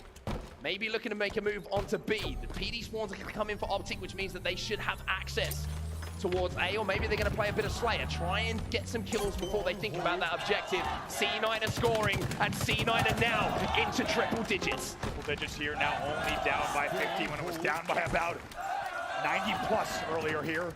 Cloud9 back in this game. Like we said, never count them out. This team has been dominant on LAN all season long. They have no plans of slowing down here in Orlando. Oh, look at this angle from Lucid. He managed to just sneak past bottom middle. APG picks up one as well. And here comes APG again. APG with a commando. Absolutely shredding Eco. Now 1v1 here. Lucid versus Bound on your screen. Let's see what can happen. Oh, God! Lucid gets behind him somehow. That's a big win. Of course, he's got a drop shield as well. That's going to keep him alive even longer. And Lucid taking matters into his own hands. That will flip B off of his effort there. Not just B, but look at C as well. Cloud9 have scraped and clawed their way back into this game. But a triple cap here for Optic is going to make that score skyrocket. Oh my God, it looked like it was 3 dead for Optic, and it was going to be Cloud9 control. Instead, Lucid wins the 1v1 and tees up Formal for a remote detonation now. Optic Gaming looking at this home stretch potentially if they continue scoring. 200 points on the board for Optic, just 50 away now. C9 fighting just to get control of A at the moment, and Formal has things locked down with this Stalker rifle as well. Stella's going to have a little bit of a peek over the garden fence. But now Formal kind of left on an island. 2 of his teammates have fallen. Cloud9 are inside of B, and they flip the scoring back in their favor. But now we're entering the territory of the game, Andy, where you have to say that C9 don't have many missed opportunities left. They really don't here. Maybe 2 or 3 pushes maximum should they lose control, and that would be best case. Oh no, Bound gets melted right away by the team shot of Optic Gaming. But he throws the rockets back to C9, so he gets them back to the positions where his teammates can pick them up. A big push, a big moment in this game. If Stella can pick up these kills with the rockets, then maybe C9 can force their way back into this game, but they lose 3 players in the process. Oh, if Bound could do something here, it would be huge. God, what a nade! Are you kidding me? Picks up one, gets an assist on the other. That's a huge single play from Bound to keep C9 alive. The guy is moving like a ghostly spirit around the map at the moment, using that thrust perfectly to somehow get in a situation where he comes out with 1 kill and damage on another. But C9, again, they're closing in on this Optic Gaming score. They're fighting, they're clawing. They will not let this game go. Let's see what happens to B here. Formal, by the way, 16 and 11, huge numbers from him. But as you say, the job is not done yet. These next few kills will determine the score. Look at it. It's 215 to 203. Cloud9 has made the comeback. Call me crazy. This next team fight could be the game. First kill, massive. If it goes to the favor of C9, we might see a lead flip. It does go to the favor of C9, but here comes the push from Optic, but they lose 3, and C9 go into a lead in the final moments of this game. Oh my God, only 25 points needed here. Trippy is the first one into B, still 2 dead for Optic. How does C9 play this? I want to see if they flip the map, they try and go for A. That looks like the play, pin them at B. Or instead, they're going to use it as a distraction. Stella's going to work with a teammate here towards B. This fight is everything in this game. B is the fight. Trippy is alive on the pillars with a double and the killing spree. APG last player alive. APG wins the 1v1 there. This is huge. Tie game here at 220. Big push coming in on B. Eco's inside of Red Room. Eco gets one. Eco's getting chased by Lucid. Lucid goes down as well. A massive double kill coming in from Eco. Stella is there as well. 3 dead for Optic. And C9 are back into B. Formal gets rockets. Does Formal stay alive here? Stays alive! He gets away with the rockets here. Not over yet. Formal on the flank. Formal gets the trade, but is it enough? C9 have to make the play on C. Penguin on the flank. APG dealt with by Penguin. Lucid, he gets one as well. Bound is your last player alive for C9. How does he play this? Optic scoring. Optic from a man disadvantage. Only 5 points away. Bound can't do anything. He cannot turn a stronghold over. And Optic will win. Game number 4.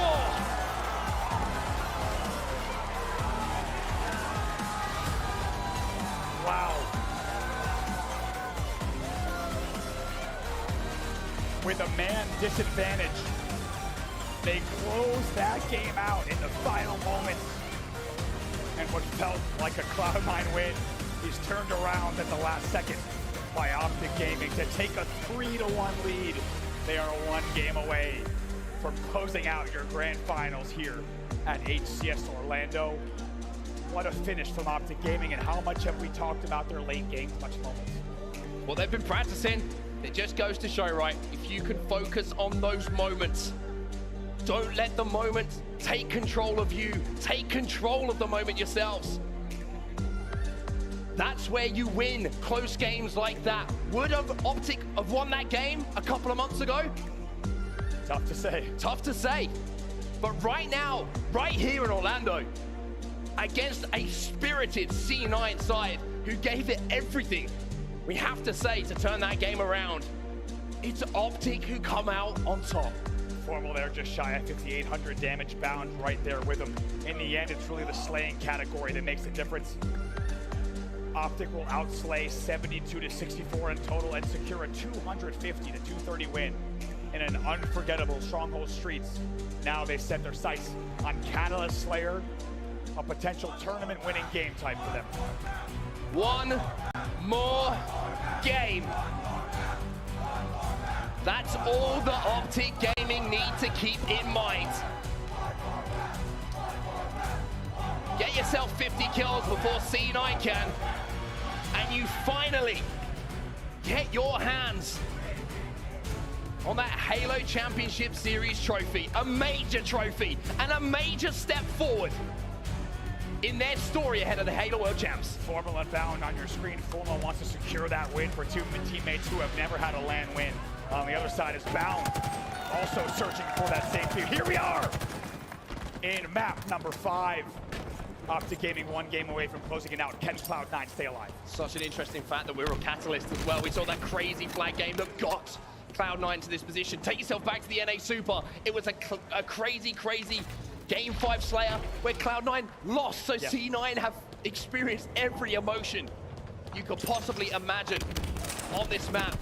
APG though off the rip here is going to have that overshield, and he's going to be ripping away at all of C9 in the base. Oh boy, just picking them down one by one. It's a 6-1 lead here early on for Optic Gaming with 3 players spawning off of Cloud9. Let's see how they deal with this spawn with an Astro Gaming listening to Optic Gaming. Backed up. Go penguin around. Slip. Joey, just let me know if you hear footsteps. I honestly can't. That's fine. That's just. I'm watching across the street. Trying to pink all guys. Joey's somewhat watching our spikes as well. Yeah. R2 going to Carl. The Carl one eco. At least one.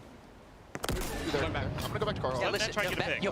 Bait Joey. Bait for Joey. I'm looking at Joey. I'm trying to Joey. They're just sitting. I got our back. Play safe. Yeah. You gotta play super safe, Brad. Yo, one's going pink. I'm sliding right here. Brad. Hide right here. Hide right here. Should I leave the spot or no? No. Listen, somebody needs to watch Brad. Yeah. Make sure. I'm still sitting here. The three on that. Three on that pink. They're pushing towards pink. Hang on one sec. Try to get a pick. On me, I think. No, you're good. You're good. Tell me, watch out. I want to grab spikes. Grabbing these. Backing up. Hey, listen, I'm about to start. Run away, guys. Look car, guys. Look car right now. Just keep going. We're all here. Brad, spawn here. OS is coming, guys. I can grapple OS, guys. Okay, we need to get shots. Okay, then someone don't let them flank us, though. Come car 2 with me. Yeah, I'm watching. Brad, hold the Carl. Yep. Somebody watch. Tommy, he's right here. Spikes right here. I'm car 2. Okay, one shot. One weak bound. One shot. Right here. One shot Taylor. Absolutely. Wait. We have one. Nice. Three. That's him. Lead that guy. You guys need the west right here, guys. Find you, Joey. Low. Ready, we go, Joey. Joey, kill me. One shot on the door. Blue door. Yeah, we're not gonna kill him probably. Absolute door. Slow down. You're going to inside. Remember, you keep using our numbers, guys. Yeah, let's go back. They're going car. Skewer is up. Yeah, 2 there. They're main in one car. It's up in 25. One's car 1 hiding on the fucking. Grapple. Shot thing on grapple. Okay, there's cuts. Car 1 outside. Down. Hear that. Left side. We gotta live, man. We'll jump back into the game from the Astro listening. It's just a 2-kill game, but how big a moment could that have been? He's got cat ears on in this game, Bound, and he was climbing up that wall like a cat himself. I mean, unbelievable plays there from Bound. The awareness there to fly out, trying to get the kill on Lucid instead of Trippy. Formal tries to close in. He gets 1. Would have wanted more there, and you have to think with that overshot grab and the precision of the pushes there, it's a miracle that Cloud9 has kept the game this close, but now Optic Gaming up by 4. Yeah, 2 in a row. Overshields. coming in for Optic. C9 have got to think if we can get a hold of one of those, that's our way back into this game. But power up control with the way that Optic are playing at the moment, very, very difficult, especially when they're shooting like this. That's 4 dead for Cloud9. It's a 7-kill advantage for Optic Gaming. What a swing there. What was just a 3-kill lead is now a 4-kill lead with that full wipe. APG with the spikes as well. Eco yet to be on the board here. 7 kills, that's a big lead here in the grand finals. APG spiking things out. Just a trade though. Trippy trying to come in to finish off some damage, but he's got to be careful here. He knows there's 3 players from Cloud9 in front of him.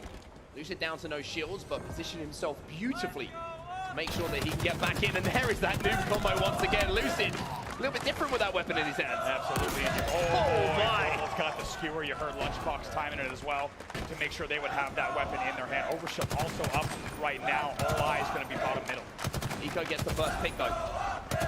Down trying to challenge, trying to position himself, trying to take the attention of Formula away from maybe a player making a move onto that overshield. Looks like Trippy managed to pick it up. He had the grapple, so the call was from Optic.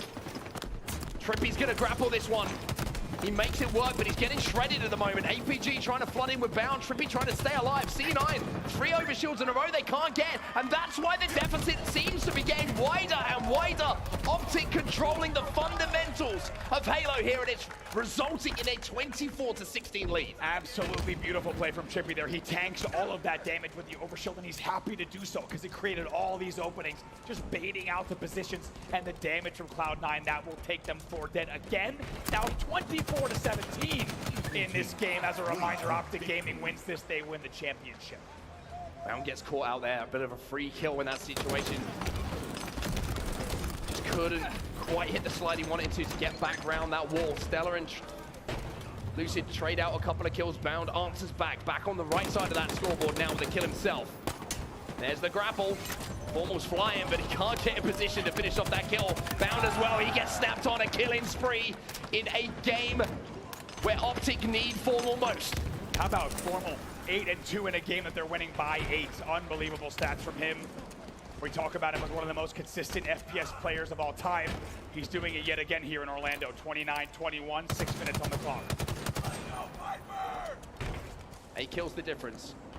Overshield coming up as well in around 10 seconds time. So there you're going to see the attention from both teams again. Locking down on that power-up. It's been all Optic so far on those power-up grabs. The difference here is not only the power-up is up, but the skewer too. Formal dips his head down in-game and out of it to try and get away. Strong side in around that corner. But finally C9 get a power-up. Can they make it work? No. Lots of time on the clock. That's 1 kill. Can they continue to connect the dots? Oh my goodness gracious, that overshield is shredded. And Eco with no more to play in terms of the advantage, but now 6-kill game. But not before the damage was done, right? A little bit like Trippy a little bit earlier. Eco walks in, gets damage down, takes attention away from the other players on C9, meaning they can push in and convert them into kills. This game is not over yet. It's 6 between C9 and Optic. And again, C9 fighting their way back into this game. C9, a team of veterans, they know what they need to do here. 5 minutes left on the clock, lots of time to still construct a comeback here. And they will make this very, very difficult for Optic Gaming on the cusp of a tournament win.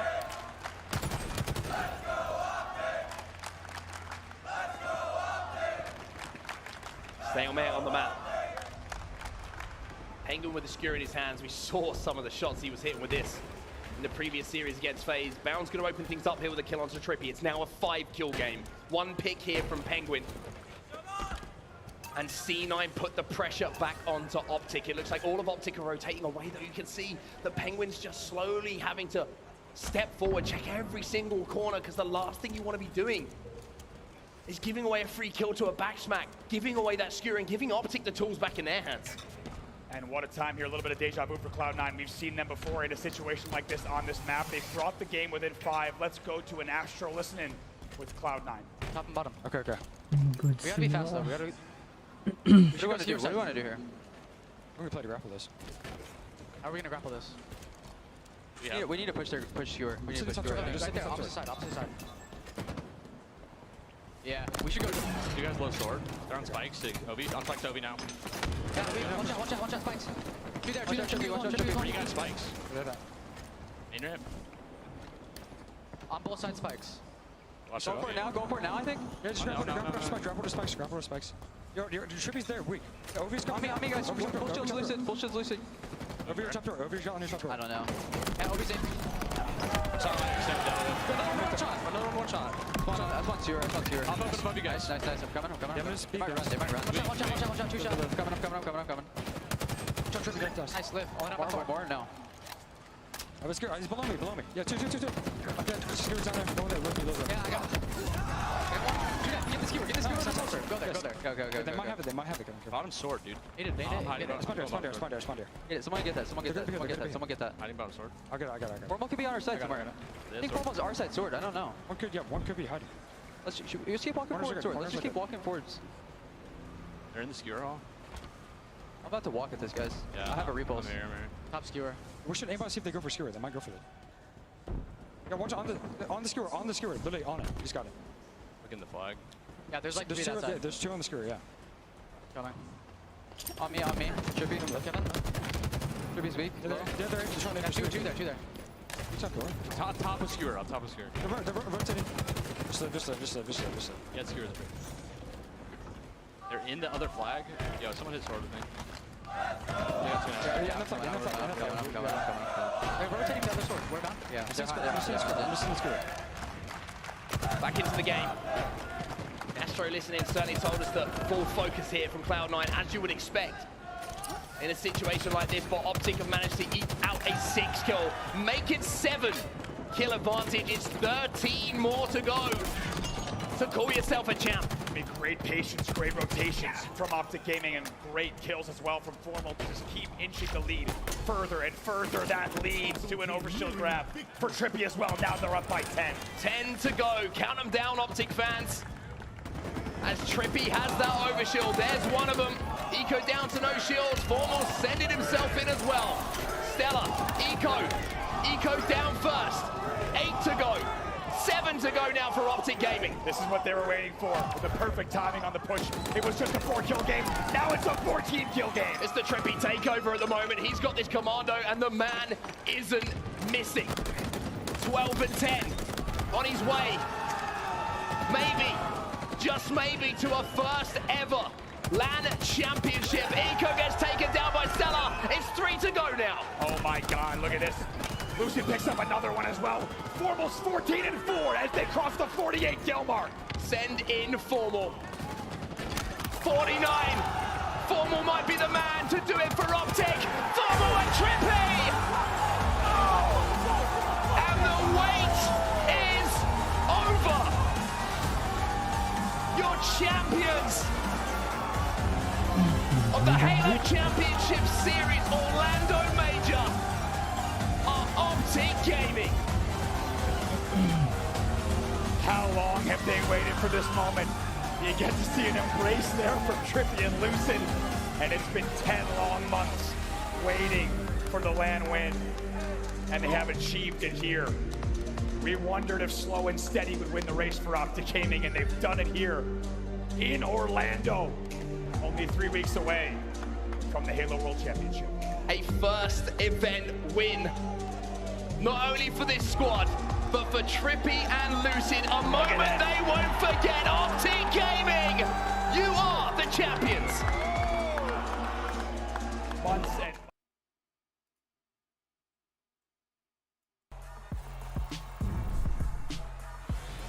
seems good. Okay.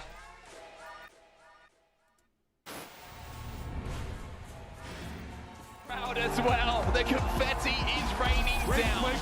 On to Madden to try and get that Super Bowl And ring. for APG and Formal, they've been there before, but for Trippy and Lucid, this is a new feeling for them. Having that trophy in their hands and calling themselves a champion. You can't take that away from anyone. I mean, look at that moment. Trippy just taking the time to hold that trophy and read it there.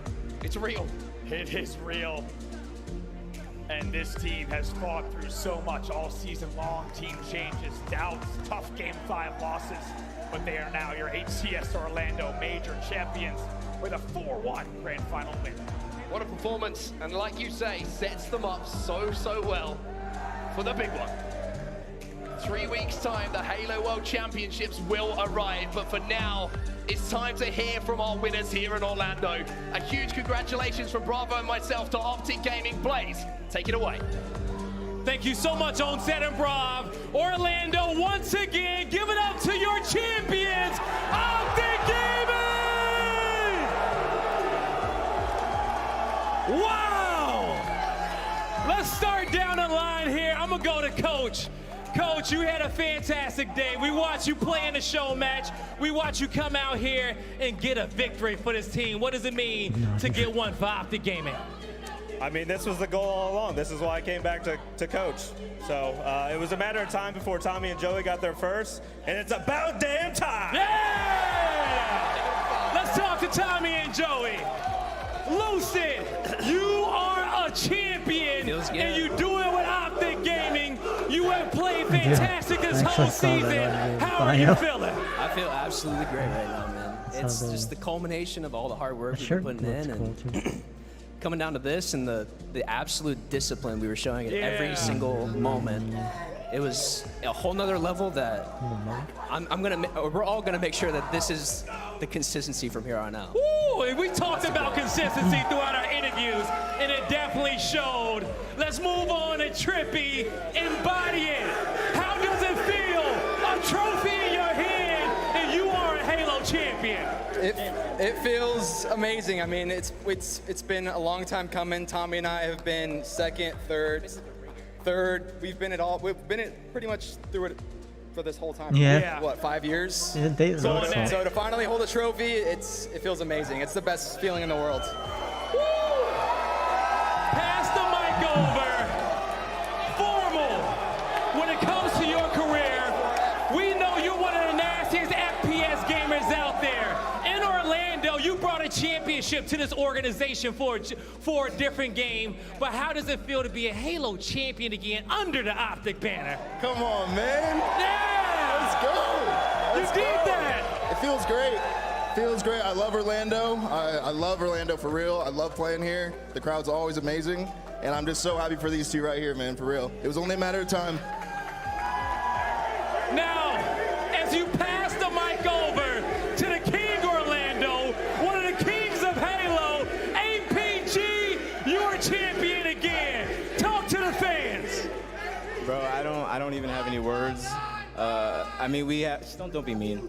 We have about like 24, 48 hours to be happy about it and be celebrating, but then we got Worlds to focus on, so this is just the first step. But we did what we were supposed to do. We came here, we did what we practiced, and I couldn't even be happier. I couldn't be more thankful for my team. I love my team. Thank you to the Green Wall, everybody out here. Thank you guys so much for the support. Our family and friends, our girlfriends, my girlfriend, everybody. Thank you guys so much. But just remember, we still got one last step. So. Yeah, one last step.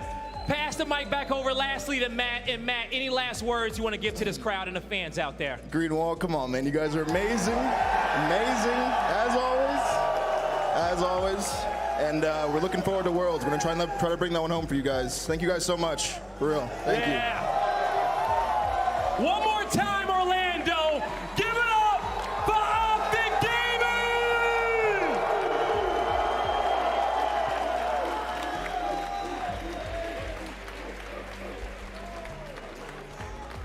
Optic just so damn good. And I've got to say, they dropped one.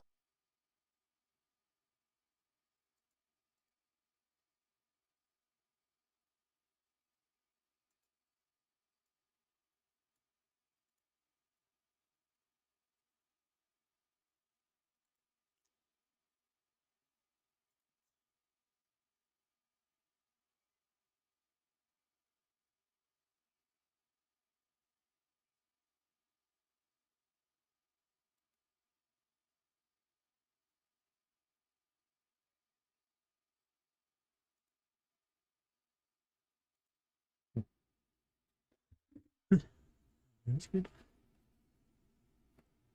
Good HCS right there. But that's gonna do it for me. I will see you later. Bye-bye.